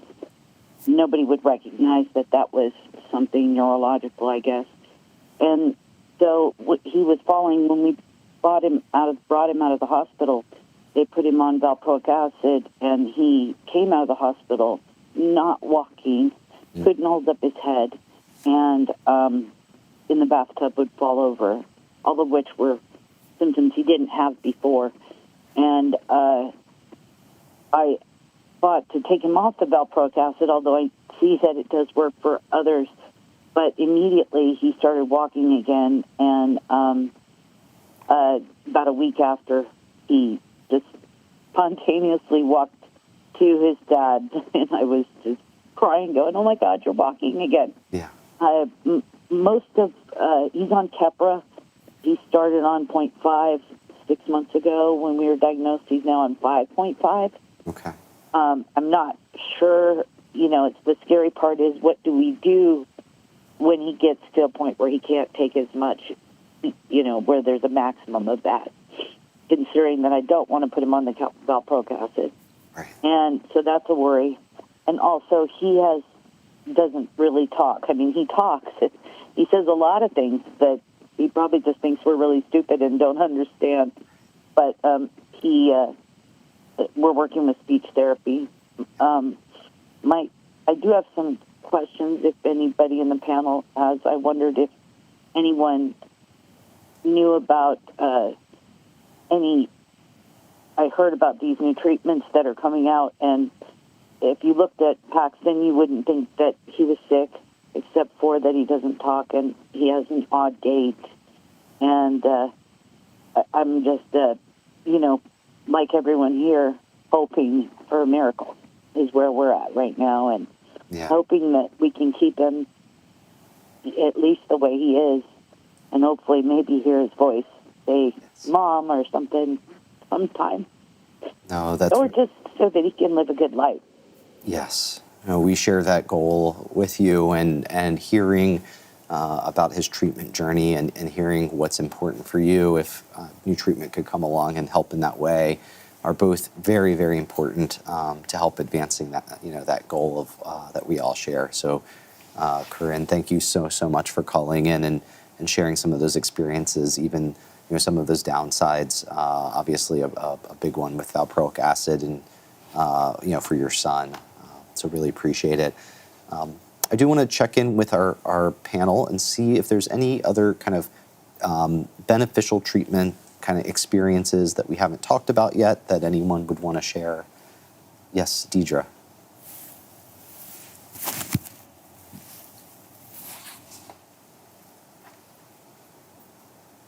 Hi, I'm Deidre from San Antonio, Texas. This is my daughter, Lauren.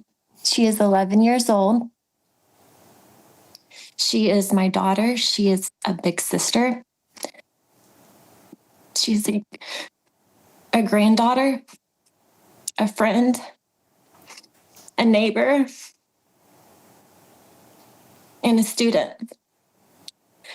I had called in earlier to talk about her chronic vomiting that she has lived with since she was born. Her vomiting, reflux, choking, they're totally different, but yet they all relate to each other. What has helped Lauren? We have trialed and errored many of different things. She has done Depakote to increase her appetite because she's so nauseated every day that food just disgusts her. It did help. She was on it for about 1.5 years until her body wasn't absorbing it anymore. It's just stopped. Vomiting was still happening. We made the decision after trying other medications to do steroids, long-term steroids. She was on for over 1 year daily. Steroids work wonders, but they're awful and wreak havoc on your body. Yeah. Did they help with the vomiting at all, or? Tremendously. Instantly. They stopped the vomiting. It's like, we tried all these things. Why didn't we try steroids sooner, But you don't know until you try it. It was great. She still vomited, 5 or 6 times a week, which is a win in our book. It went from 10 times a day to 5 or 6 times a week. The steroids really helped. And then last year, all of a sudden, they didn't help anymore. She was vomiting nonstop. I'm sorry. Let me backtrack. She got a G-tube several years ago. That helped her get nutrition because she wasn't able to eat by mouth anymore because she was choking and her reflux was so bad it would just vomit back up. Right. She got the G-tube. She was still vomiting with the G-tube. The steroids helped to keep it down. Sorry. And then the steroids completely stopped. And that's when she went from, 50-something pounds all the way down to 38 pounds very rapidly.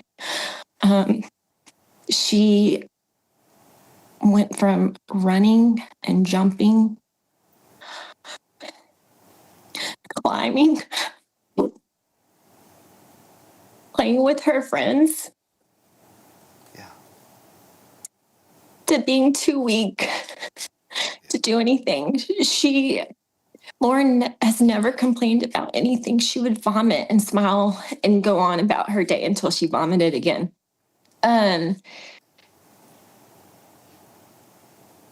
Then she started telling me she was in pain. She was having esophagus spasms and she was crying out in pain all the time.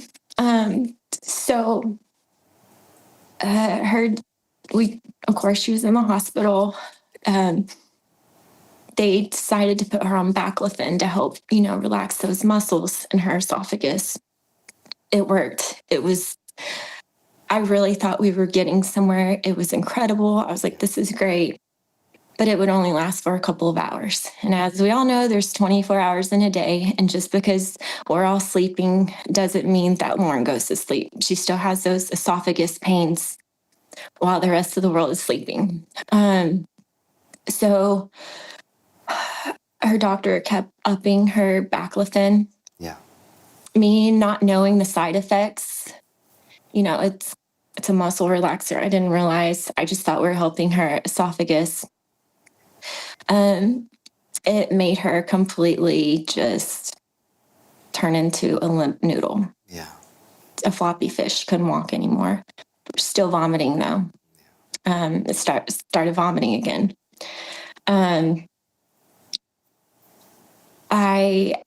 After several more hospital visits all over the country, because I will take her wherever I need to get her help.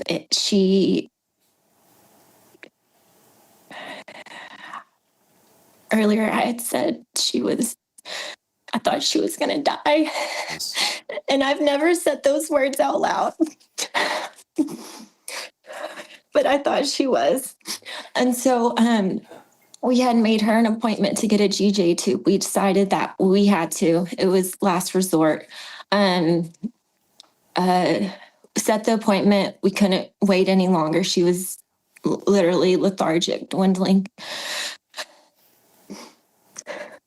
Took her to the ER and they admitted her until she could get her GJ tube the next day.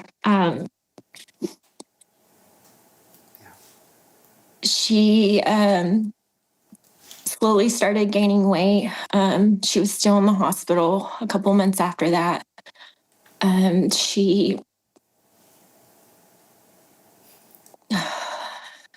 She started developing other problems. Saliva was a big issue. She started choking on her saliva. So now we're not waking up from esophagus pain. We're waking up from choking on her saliva. And I'm talking blue in the face, choking. These episodes would could last up to 10 to 15 minutes, get settled back, go to sleep. Wake up again 30 minutes later, and this is what we're doing all night. So we tried different anticholinergics to help absorb the saliva, but it did the opposite for Lauren. It made it thicker to where now she's choking on thick mucus, the thickest mucus you could ever imagine. Awful. Having to suction her out. So now she gets Botox in her saliva glands, right. Which has really, really helped her because she got to where she couldn't speak because it was just drool all over her. Yeah. So the Botox in her saliva glands has helped. She has developed spasticity in her legs. And like I said, she was walking, running, climbing, jumping, going to school all day without a wheelchair. But now with that spasticity, she has developed. Botox has worked in one leg, but not the other. So she's in a wheelchair at school. Yeah. That has really helped us. It's helped her be able to go to school and participate. That's great. And she's taking steps daily. She's not walking on her own yet, but she's still determined. Yeah.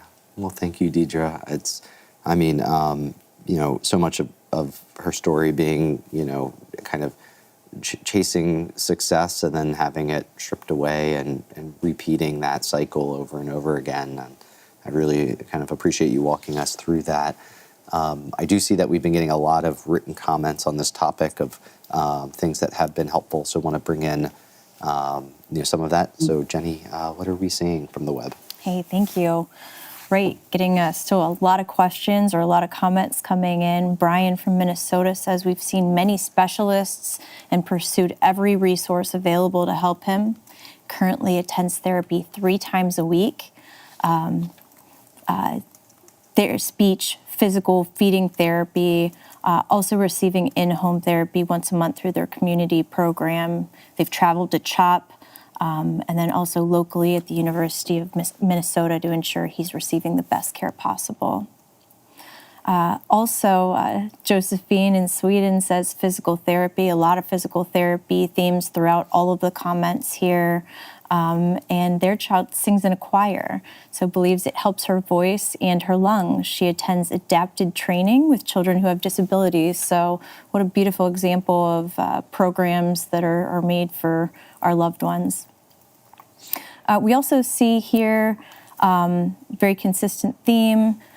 Patty out of Minnesota says focusing on managing symptoms and supporting his development through physical, occupational, speech therapy. We also pay close attention to the nutrition and rest, which we've heard as a common theme for sure. These therapies help improve daily life, but they definitely don't stop the disease. Yes. Well, thank you to everybody who has been writing in. Please keep those comments coming. We'll be sharing them throughout. And if you don't hear yours read today, know that we did receive it and we'll be including it in that Voice of the Patient summary report.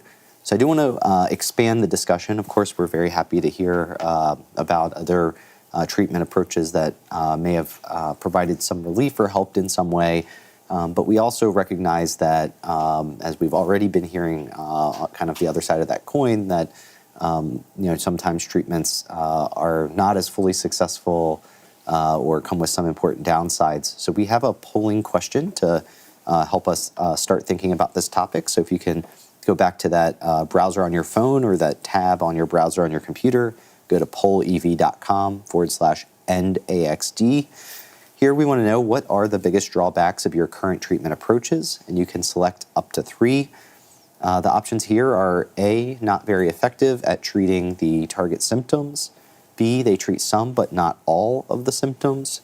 C, they do not stop or slow the progression of the disease. D, they have a high cost or copay or aren't covered by insurance. E, they have limited availability or accessibility to you. F, the side effects. G, the route of administration. H, it requires too much effort and or time commitment. I, some other drawback that's not listed here that represents a biggest drawback of treatment approaches. Or J, if this is not applicable because you are not currently using anything. And as you're thinking about these downsides and making these selections, we want to understand and hear from you about what those are, how they're impacting your, the drawbacks are impacting your loved ones and their daily lives. Wow. So it looks like responses are still coming in, but at the top so far, we're seeing that current treatment options do not stop or slow disease progression, and that they treat some but not all of the symptoms. Maybe as number 3, we're seeing that where they do treat particular symptoms, they're not very effective at treating that symptom. And then we're seeing side effects, but we are seeing every single one of these being selected as a top 3 biggest drawback of current treatment approaches.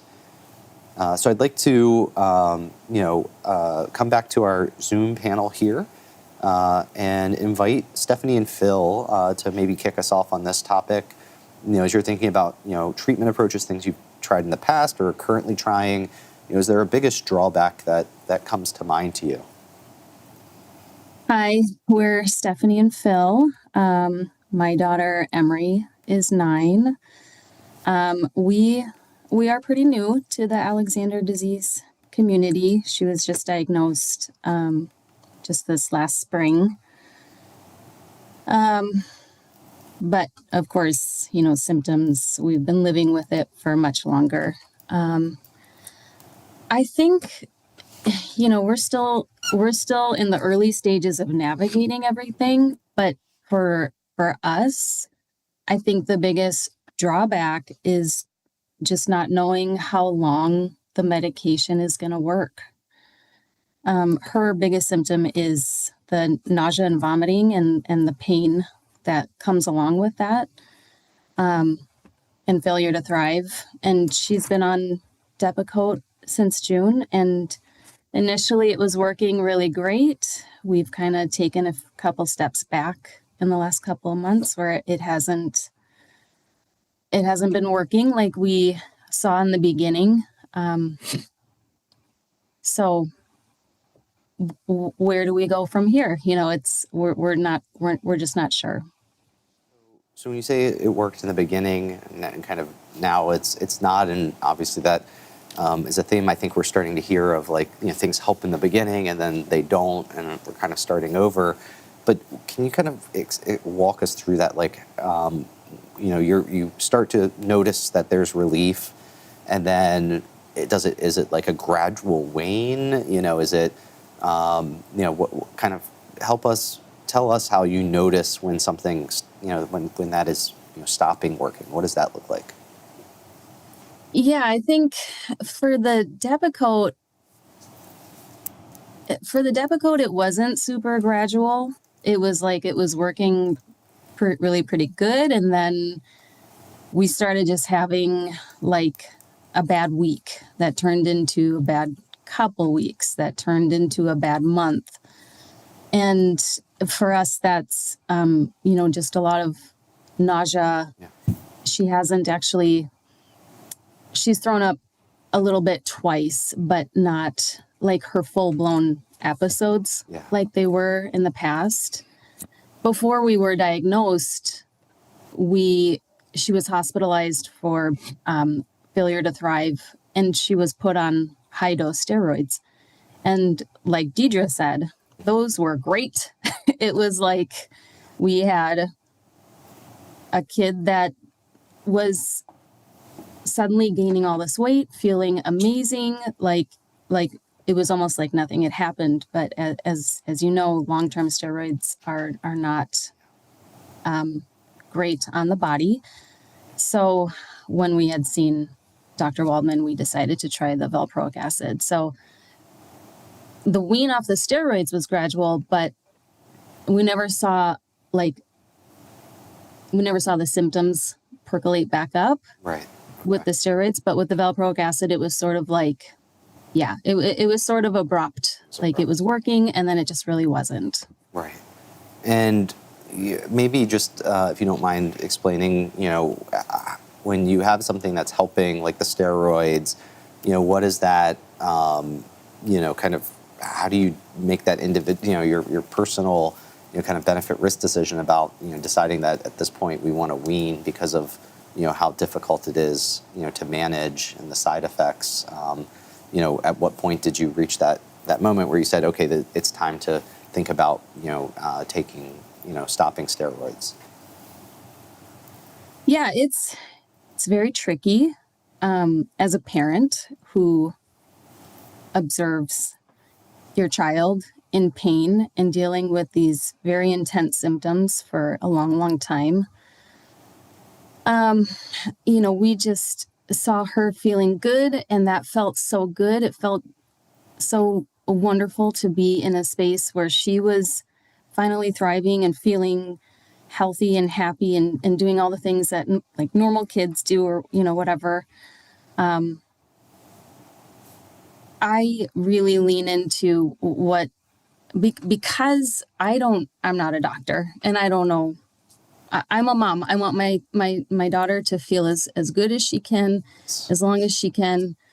But I lean into what I rely very heavily on what they have to say. And ultimately, the conversation was long-term speaking, valproic acid has less side effects, or at least we know more so that it won't damage as much as the steroids.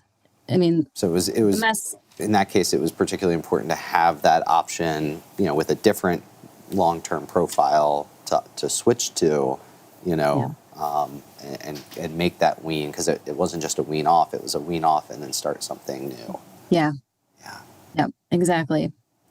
Well, thank you so much for sharing that. I do see that we have a phone caller. We have Aiden from Pennsylvania, who's a patient, 21 years old, living in, wants to share some of their experiences with treatments. And so, Aiden, I'd like to welcome you to the program. Are you with us?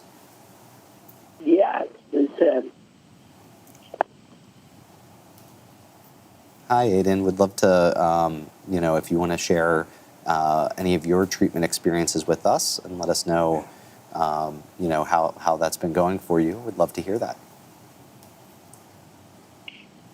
So, currently, I'd say the most impactful medicine, or like the one that I want to focus on most, is how the psychiatric medicine I'm on, Remeron, and the anti-seizure medicine I'm on, lamotrigine, which has a mood stabilizing effect, don't fully really treat everything.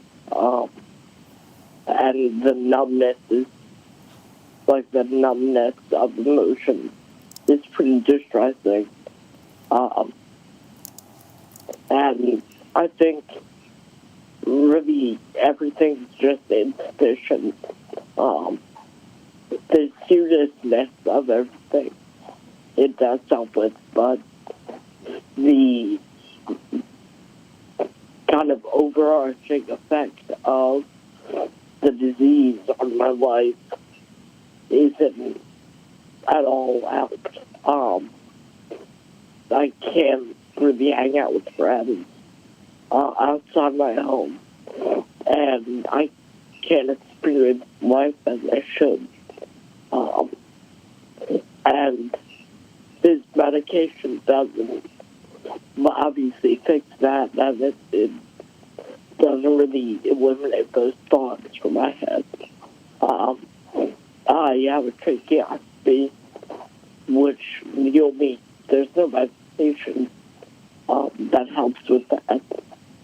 But I do consciousness and things like that. That I'm on Baxter as well. And that doesn't really help much with spasticity.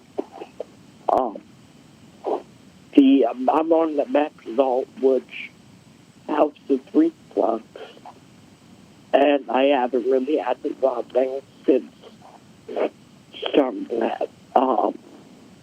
Yeah, I'd say those are the most really impactful medication. No, that's very helpful, Aiden. And if you don't mind me asking, because you did talk a little bit about, areas where, the treatments just don't help with, like being able to get out and, out of the house, experience parts of life. If you were to say, what is your top goal for a new treatment, if it could help you with something, what would that be for you, Aiden?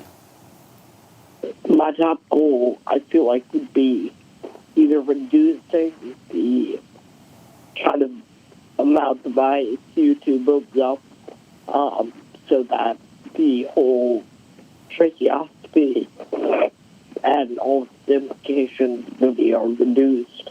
Yeah. And really energy, so that I actually can fully experience life with my friends. Well, Aiden, I really appreciate you calling in and sharing your personal experience living with Alexander disease and, being willing to answer that question for me. And I think we share your goals and hopes for future treatments that can help, provide you that relief. So thank you so much for calling in. I do have another phone caller that I'd like to bring into the discussion real quick here. We have Jess from Madison, Minnesota, who's a parent of a 5-year-old son. And so, Jess, I'd like to welcome you to the program. Are you with us? Thanks for having me. So, I guess before Breaks was on Depakote, I did all my research, and I was doing a whole bunch of research, and I came across on Facebook or something called a blending group. And ever since then, I just read that night. I jumped in the next day with both feet, and I started blending his food for him, so he eats what we eat, just through the G-tube. And then we went out to Philadelphia 2 months later, and that's when he got on Depakote. But when he was in between those two, I feel like the vomiting kind of subsided a little bit. But ever since, like, we got on the Depakote, I've been blending his own food. I feel like he was failure to thrive at that time, and now he's gaining a great weight. He's thriving. He gets to do his own plate at the supper table. And then when he's done, he gets free choice. And when he's done, he says he wants it in the blender, and that we blend it, and then we feed it to him via G-tube.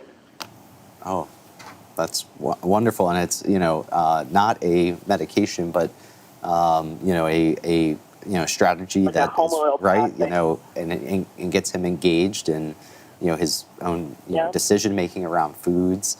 And you said it has a choice too. And you said it has been helping keeping the vomiting down. Yes, it has.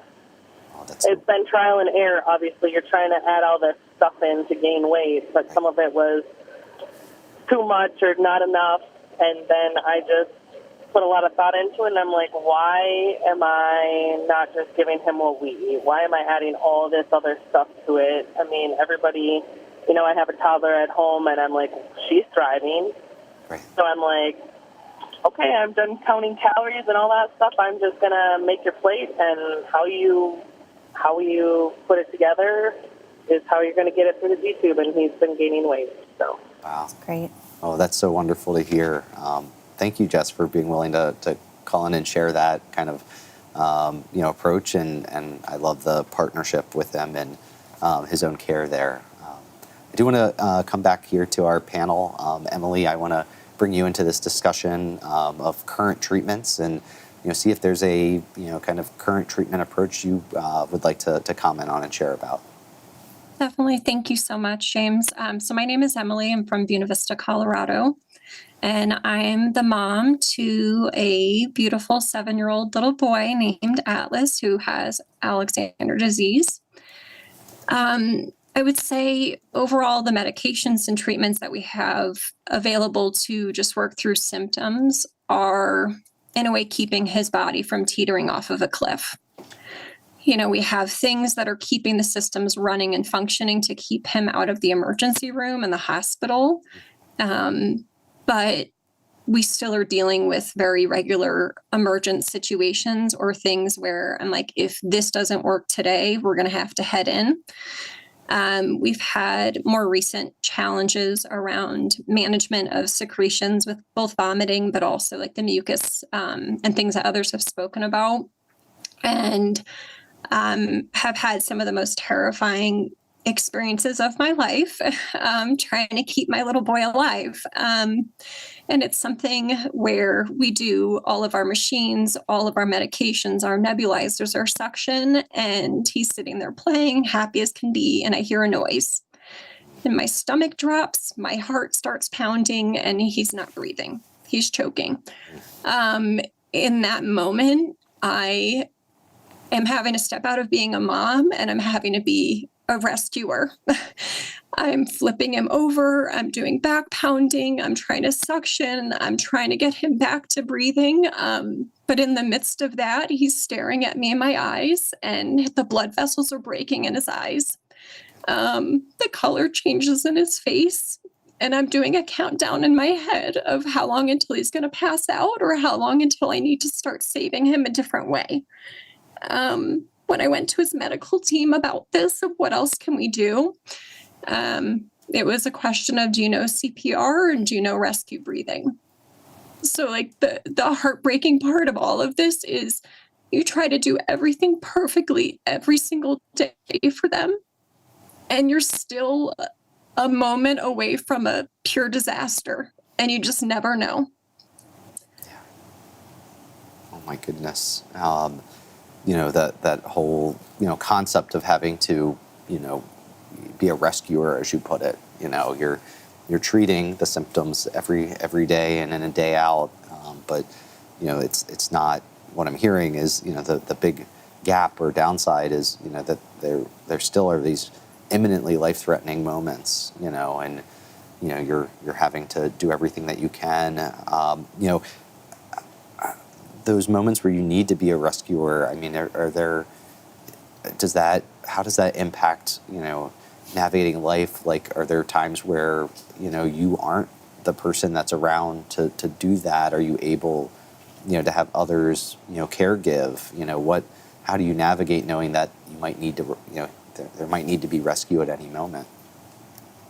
Yeah, it's I would say it's a very scary thing as a parent to know that when you're putting your child in someone else's hands, you're literally putting their life into their hands. Yeah. That they need to make the right choice at the right moment and be on every single second. And I think the hard thing as a parent is that you're going to do that no matter what. And nothing, against anyone else, but it's not their child. They don't have that intuition. And it is every single day when you hand them over. And we've had less and less that he's been able to be involved in just because his health has been so challenging. And those times I drop him off, I just hope I can pick him back up that day. Yeah. And that's just a daily thought. Wow. Well, Emily, thank you so much for sharing that. I see that we have a lot of written comments coming in on this topic of, kind of treatment failures, treatment downsides. Jenny, what are we seeing there? Yeah, again, very consistent theme in terms of how exhausting it is on everyone involved. Brian from Minnesota writes, managing Spencer's care can be exhausting between multiple therapies and medical appointments. We spend a lot of time coordinating schedules, often rearranging work and family commitments. It's physically and emotionally draining, both for him and for each of us. Patty from Minnesota writes, time-consuming and exhausting the daily care can be for him and his parents. Every day involves therapy sessions, appointments, and constant attention to his needs. It's tough balancing the medical side of things with simply letting him enjoy being a baby. There was another comment. I actually want to read two more because I think they hit on some pretty key points. Leah from Pennsylvania wrote, one of Sophie's home nurses threw out her back and is on medical leave, which impacts our ability to work. We have to coordinate with her school a contingency plan on how she could still attend school without her private nurse. The work required to prepare Sophie to leave the home and simply enjoy our yard is discouraging. And then finally, a different perspective, Alan from England. He's the husband of someone with Alexander disease. My wife was diagnosed at 64 with late onset Alexander disease. I made the decision that the only safe place for her would be in a nursing home full time. This has been my most difficult decision that I've ever had to make in our 45-year marriage. So. Wow, thank you everyone who's been writing in. And again, keep those comments coming. As we now shift to our final topic for this afternoon to have you all weigh in on, which is really shifting gears a bit. We've heard a lot about the different treatment approaches, what's helped, where there's gaps and downsides, and now we want you to weigh in and help share some of your views on what you would be looking for from future treatments. So we have one final polling question for you today. So one last time, go to pollev.com/End AxD. And here we want you to answer maybe the hardest question of the day.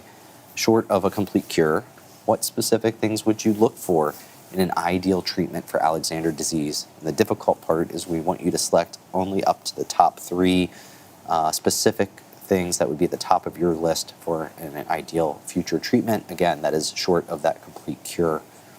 The options are A, to slow or stop disease progression, B, reduce the intensity and frequency of seizures, C, reduce the intensity and frequency of other symptoms, D, improve feeding or gastrointestinal stability, E, reduce monitoring and emergency interventions, F, improve specific activities of daily functioning, G, extend the lifespan, or H, some other specific thing you would look for in an ideal treatment for Alexander disease that represents a top 3 greatest goal for a future treatment. I'll give you a few moments here to think about this. As you're making these selections, we, as always, are very interested in wanting to know the why behind your selections.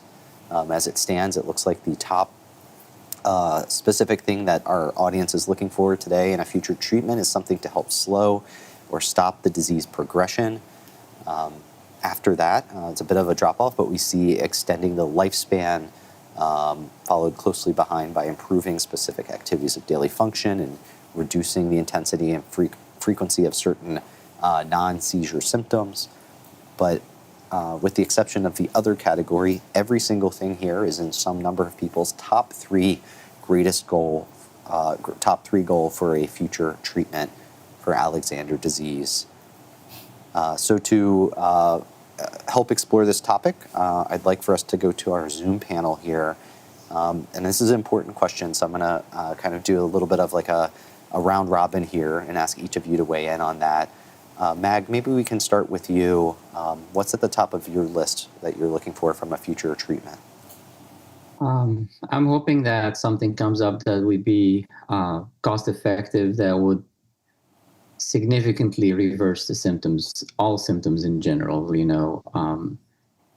This disease is so weird that it touches up on so many body functions and so many symptoms with different areas, and it would be so hard to just target just the one symptom or versus the other. So something that would really effectively reverse those symptoms and be long lasting, rather than just be a temporary relief and just like drop off after a while.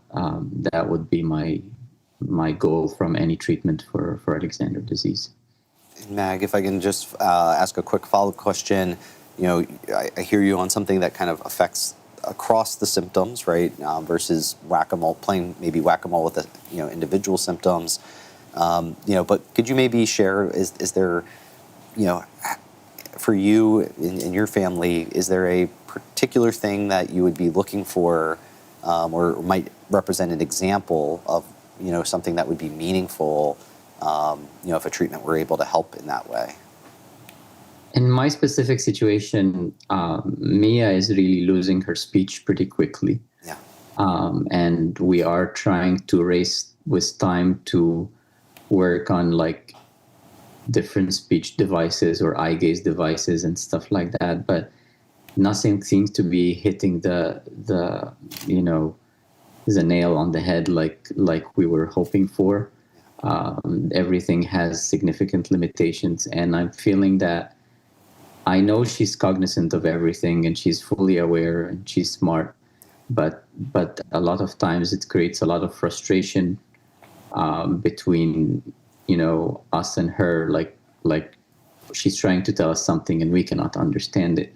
And so I think for me as a priority would be speech, just for someone to be able to communicate their needs, their pain, their emotions, just be social. And she's a very social person. And so I think this lack of ability to communicate is really bad.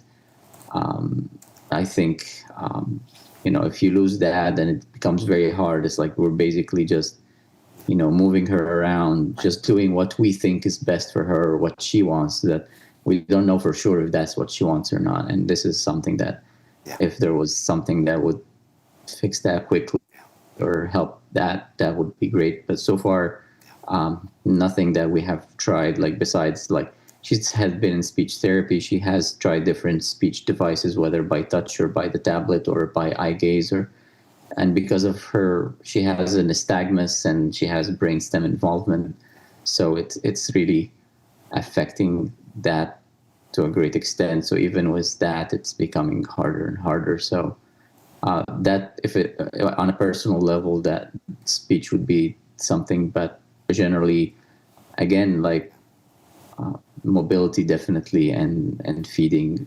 We did not necessarily suffer from any seizures, so maybe I cannot speak for that. But for us, speech, mobility, and feeding were really the biggest ones. Well, thank you so much, Meg, and thank you for expanding on that. Phil and Stephanie, I want to come to you next. For you all, what would you be looking for at the top of your list? Ooh.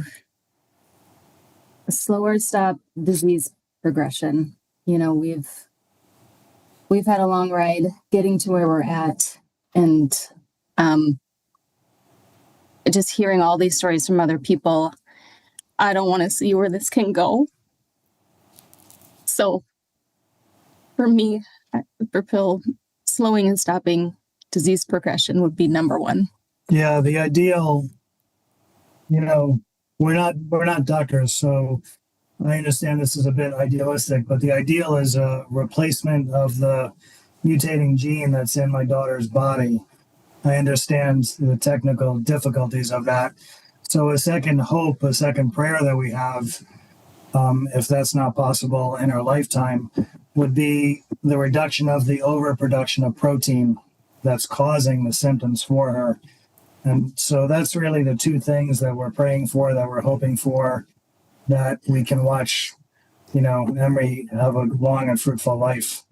Absolutely. Thank you both so much. Deidre, I want to ask you this same question as we're kind of coming around here. What would be your top treatment goal, for you all? Stopping progression, first and foremost. Everything that Mag said, speech, Lauren is your typical preteen, but now that her speech is being robbed from her, she's losing friends. They try to talk to her and she can't relate back to them. She gets frustrated. Speech hasn't always been at the top of my list, but within the past few months, it definitely is at the top. She's got the sassiness of her preteen. She's got the eye roll down. She can't express what she wants to say. So those two at the top of my list. Thank you so much. Emily, coming over to you, same question. What is your top treatment goal? Like, this is a very challenging thing to answer because there's a couple of different scenarios. I would say at the least, because we really don't have anything, just slowing it down, giving us a little bit more time would be an absolute miracle. My hope as well with that is less pain, because I don't want him to be in pain every single day of his life. I selfishly want more time, but I don't want him to be hurting in that time. So things like the GI system, for a little boy to have to say every single day, my tummy hurts, my head hurts, my legs hurt, it's just not right.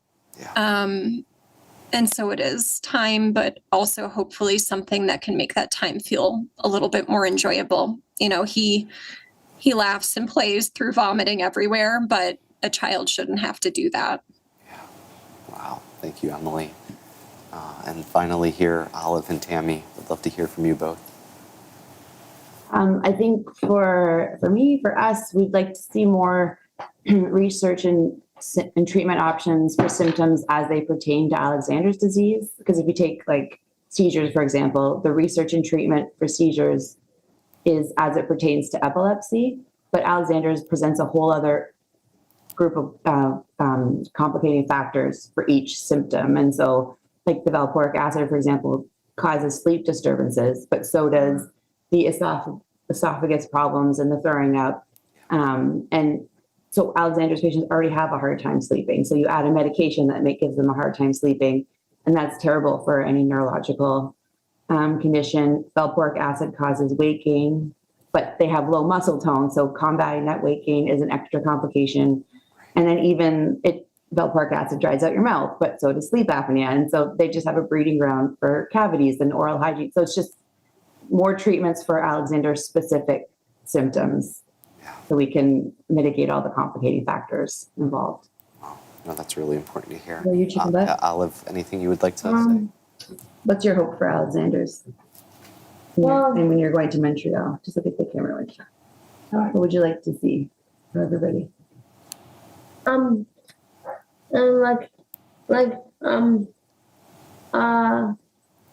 DeAndre. Deidre. Like your daughter sounds like a great person. She shouldn't be going through the struggles, and for every other kid too. Yeah. It's I just want to see it end, right? Yeah. Yeah. Not fair for us, but life goes on. Thank you, Olive. You're a sweet girl, and I've missed you. I haven't seen you in a couple of years. You've grown so much. You are beautiful. It's so good to hear from you. Thank you so much. Thank you. Yes, thank you so much, Olive. And thank you all to our entire Zoom panel for all of your contributions here this afternoon. I know it's challenging to talk about things you're trying to do to help your loved ones, and it's challenging to navigate this treatment landscape. So really appreciate you all sharing that, but also sharing your hopes for the future. We are going to take a couple more phone callers and some of the written comments here just to close us out, but wanted to acknowledge you all before we did that. So I do want to go to the phones quickly here. First, we have Barb from Nebraska, who is living with Alexander disease. We heard from her earlier today, but Barb would like to welcome you to the program and ask you, the same question we've been asking everyone here. What is it that would be the top of your list for a future treatment? Well, after listening to all these stories, I feel like my dreams are so small compared to what these people are going through, even though I'm going through the same disease, but in a different way. But your dreams are important too, Barb. So please, I do want to hear what your dreams are. What would you want help with? Definitely increase in strength and mobility, reduction in pain. Those seem to be my biggest obstacles. I recently lost my ability to walk and don't know if I'm going to get that back. And I feel like I have gone to so many doctors, and I spent 6.5 weeks in the hospital asking for, questions and why this, and I got nowhere. Nowhere. Yeah. So the minutest of help is a dream for me, they have me on gabapentin now. They had me on baclofen, and that's a nightmare. That's when I fell and broke my ankle. Yeah. So, the small things that I have done kind of backfire on me. Right. Wow. Well, Barb. But yeah, my dream would be for the for the disease to disappear. Period. But yeah, definitely help with the strength of the mobility, the pain reduction, because I can verbalize that and so many can't. Right. So I can't imagine not being able to verbalize what hurts. Yeah. Well, Barb, I really appreciate you calling in here to, we heard, your experiences earlier, but to hear in your own words what would really be valuable from a future treatment. One last caller here. I want to go to Catherine from Pennsylvania, who's a mother to her son, Aiden, who I believe called in himself a little earlier. And so, Catherine, would love to have you weigh in on this final topic of, from your perspective as a mom, what is it that you would like to see for Aiden in a future treatment? Hi there. Yes, my son Aiden did call in earlier, and I think what our overall experience has been is that really the medications that are treating the symptoms don't do enough to help the daily quality of life. And that's what's so devastating, I think, for a lot of people, is that they are suffering so much. And the medications can help a little, but they really don't overall touch most of what these patients need.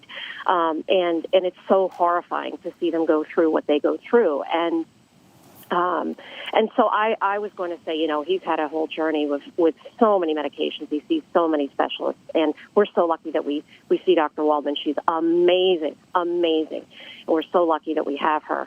And I think that the bottom line is that while we have medications that can treat some of the symptoms, they just really don't do enough. And everybody is suffering so much from this disease. And what I'd like to see, I think, is perhaps what Aiden would like to see is I would have said that he could walk again, but I've changed my mind. He used to walk fine, and then he's now wheelchair bound. But I think it's really about quality of life every day, reducing the symptoms and having a better quality of life. Yes. That would be the top thing, because if you have a better quality of life, kind of overrides everything else. And less pain, no pain, less pain.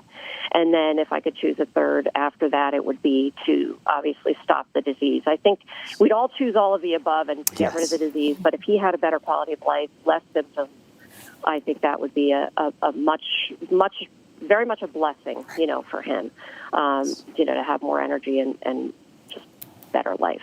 So reduce symptoms. Absolutely. Well, Catherine, thank you so much for calling in and weighing in and sharing, some of your thoughts and preferences that might help aid in. We'll give the final word to those of you who've been writing in on this topic.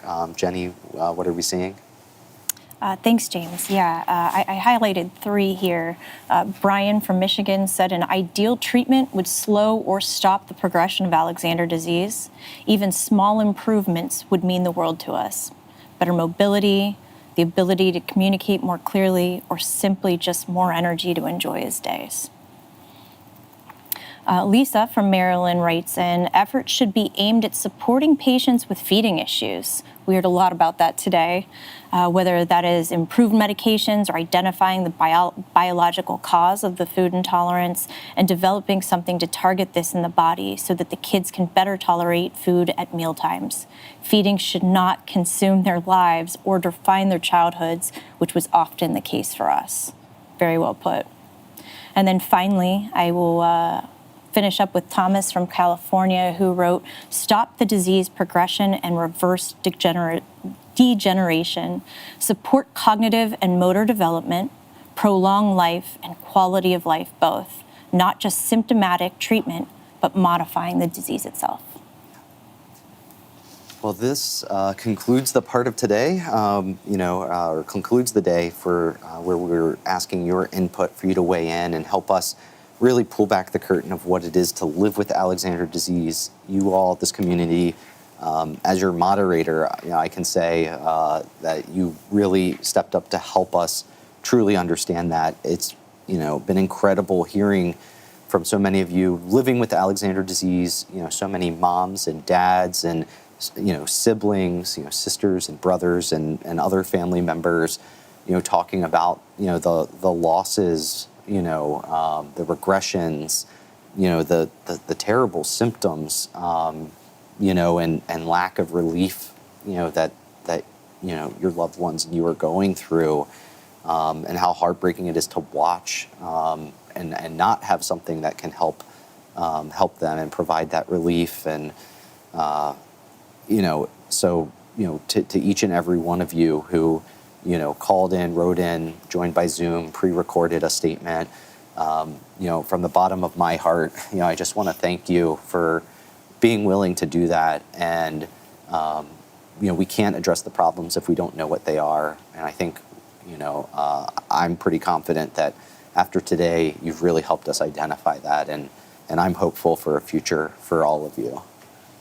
So with that, it's my pleasure to introduce our speaker who will be providing summary remarks.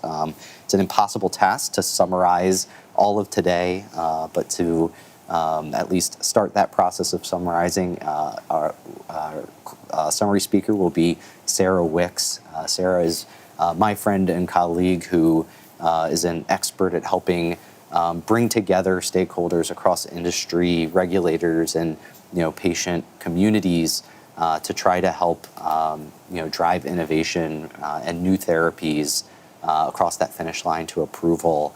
And she's been an important part of the team helping plan today's meeting. And so there's no one better to help summarize today. So Sarah, why don't you take it away? Thank you, James. The meeting opened with remarks from Jennifer Pearson, president of End Alexander disease, founder of Elise's Corner, and mother to Elise, who has Alexander disease. Dr. Michelle Campbell from the Office of Neuroscience at FDA shared that this meeting will give the agency direct insight into what it's like to live with Alexander disease to help guide future research and treatments. We then heard from Dr. Amy Waldman from the Children's Hospital of Philadelphia, who explained that Alexander disease is a rare progressive leukodystrophy caused by GFAP mutations that affect the white matter of the central nervous system. Clinical features can vary by age and include developmental delays, macrocephaly, seizures, feeding difficulties, vomiting, and gait abnormalities. Survival varies by age of onset, with infantile onset often leading to death in early childhood, while juvenile and adult onset forms may allow survival into adolescence or adulthood. In the morning panel, we heard from parents caring for children living with Alexander disease, as well as an adult living with the disease. Their stories were diverse. Parents managing profound medical needs in infancy and toddlerhood, a mother caring for a teenager facing progressive decline, and one mother who lost her young son to the disease. We also received several comments from patients and parents during the live discussion. What united them was the relentless progression of symptoms, the emotional and physical toll of caregiving, and the fear of what tomorrow may bring. We heard that life with Alexander disease is a cycle of gaining, losing, and grieving milestones. A baby may learn to smile, coo, or hold their head up, only to see those abilities fade as symptoms progress. A child who once walked with help may suddenly be unable to stand. Teenagers who gain strength and endurance slowly lose mobility and independence. Adults described watching their balance slip and daily tasks become impossible. Loss of mobility was a common thread, the body slowly failing while the mind remains awake. Children who once ran, danced, or played sports now rely fully on others for transfers, bathing, eating, and even communication. Teenagers learn to throw a football from their knees or play games sitting on the floor. Excuse me. Some can no longer sit without pillows or other assisted devices to keep their bodies upright. For infants, milestones are not delayed, they are stolen. The smile that fades, the head that no longer lifts, the coo that goes quiet. Feeding is a battle. Families described vomiting that happens daily, sometimes multiple times, leaving children exhausted, underweight, and even hospitalized. Many rely on feeding tubes they never imagined authorizing for a young baby or a child who once ate with help. Swallowing is not just difficult, it's dangerous. A simple spoonful of pureed food, a sip of water, even saliva can threaten safety. Instead of joyful meals, days are measured in calories, tube placements, feeds tolerated, and even the fear of failure to thrive. Pain, stiffness, seizures, and exhaustion define daily life. Children's arch from spasticity. Nights are broken by muscle cramping, seizures, or choking. Fatigue is profound. Some children fall asleep in the middle of school activities. Others are simply just too tired to play with siblings or tolerate noise, light, or other stimulation. Families go days or weeks without restful sleep, living in cycles of medical tasks, repositioning, and the constant negotiation between being comfortable and survival. The emotional toll is enormous. Families talked about isolation, friends drifting away, invitations stopping, siblings adapting to medical equipment, and exhausted parents. They live with grief for milestones that will never come, walking with brothers, speaking a full sentence, running into a parent's arms. Siblings often become part of the caregiving journey, learning to assist with transfers or feedings when most children should be focused on school and play. These roles shape their future in ways some never see, like choosing a college closer to home so they can continue to help care for their sibling. Adults living with Alexander disease described feeling forgotten, unsupported, and forced to navigate complex symptoms on their own. And fear is ever present. Parents fear the next seizure, the next respiratory crisis, the next milestone lost. They fear being unprepared for the next seizure or when their child chokes. And they fear the day when the tools they've learned will no longer be enough. Parents described the quiet pain of conversations about the future, talking about whether getting a driver's license or going to college might be possible, while knowing internally that those milestones are no longer realistic. And for some, the greatest fear is finding a way to tell their child that Alexander disease will one day take them from this world. Siblings also carry fears about what progression will look like for their sibling, and they live with questions that they often rarely voice. Families also express the fear of physically being able to continue caregiving as their child grows heavier and more dependent, and the fear of what will happen to their child when they are no longer able to provide care. Overall, people living with Alexander disease described a life defined by progressive loss of movement, speech, feeding, independence, and just the general ability to participate in childhood or adulthood as it should be lived. Decline is constant, abilities are fragile, and each day brings new uncertainty. In the afternoon, we heard again from Dr. Amy Waldman, who explained that management for Alexander disease is purely supportive and focuses only on managing symptoms. Our afternoon panel then shared experiences with current treatments and hopes for the future. We heard from parents caring for toddlers, school-age children, and teenagers, all navigating complex medical routines that have changed over time. Additional comments from the live discussion emphasized reliance on symptom-focused care and the absence of therapies that alter disease progression. For most families, treatment for Alexander disease means managing symptoms one by one.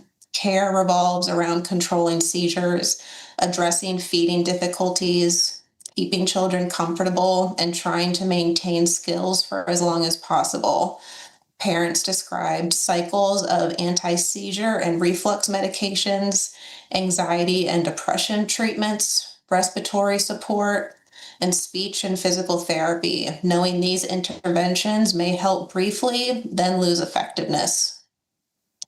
Daily care is intensive. Families describe strict medication routines, constant vigilance for seizure triggers, frequent vomiting, and the need to manage feeding through specialized diets or G-tubes. Many patients attend therapy several times a week and rely on assistive devices to stand or communicate, while others receive full-day nursing support to manage seizures, feeding, and mobility. Equipment and interventions accumulate over time. Homes are retrofitted for wheelchairs and accessible bathrooms. Caregivers and families learn suctioning and airway management, monitor sleep apnea, and transfer their loved ones who have grown heavier while remaining fully dependent. Feeding becomes more of a medical procedure than a family activity, with sterile equipment, scheduled feeds, and the risk of aspiration. As skills fade, communication devices, gait trainers, activity chairs, and ventilation equipment become part of daily life. Families describe significant burdens associated with treatment, not because care is optional, but because there's no alternative. Many therapies must be repeated for years, but offer only temporary relief. Several families have left jobs to provide full-time care, manage travel to specialty centers, or participate in clinical trials far from home. Clinical trials offer one of the only avenues that might slow decline, but they also come with burdens. Families travel internationally to access research sites, reorganize school and work to accommodate appointments, and accept procedures like lumbar punctures. For some, even partial improvement in a single symptom, such as fewer vomiting episodes, more stable feeding, slightly better motor skills, has changed daily life in tangible ways. For others, trial participation is not possible due to medical complexity, leaving them without access to potential life-changing therapies. Families were clear about what they want from future treatments: protection of abilities, stabilization, relief from symptoms that dominate daily life, and even extend their loved one's lifespan. Importantly, they are not asking for a complete cure tomorrow. They are asking for therapies that stop or slow progression so their children or loved ones do not lose the skills they have.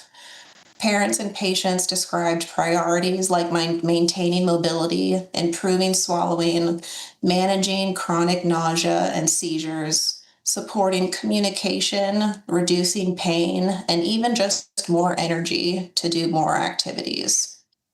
Families emphasized comfort and more time together before the disease takes another milestone.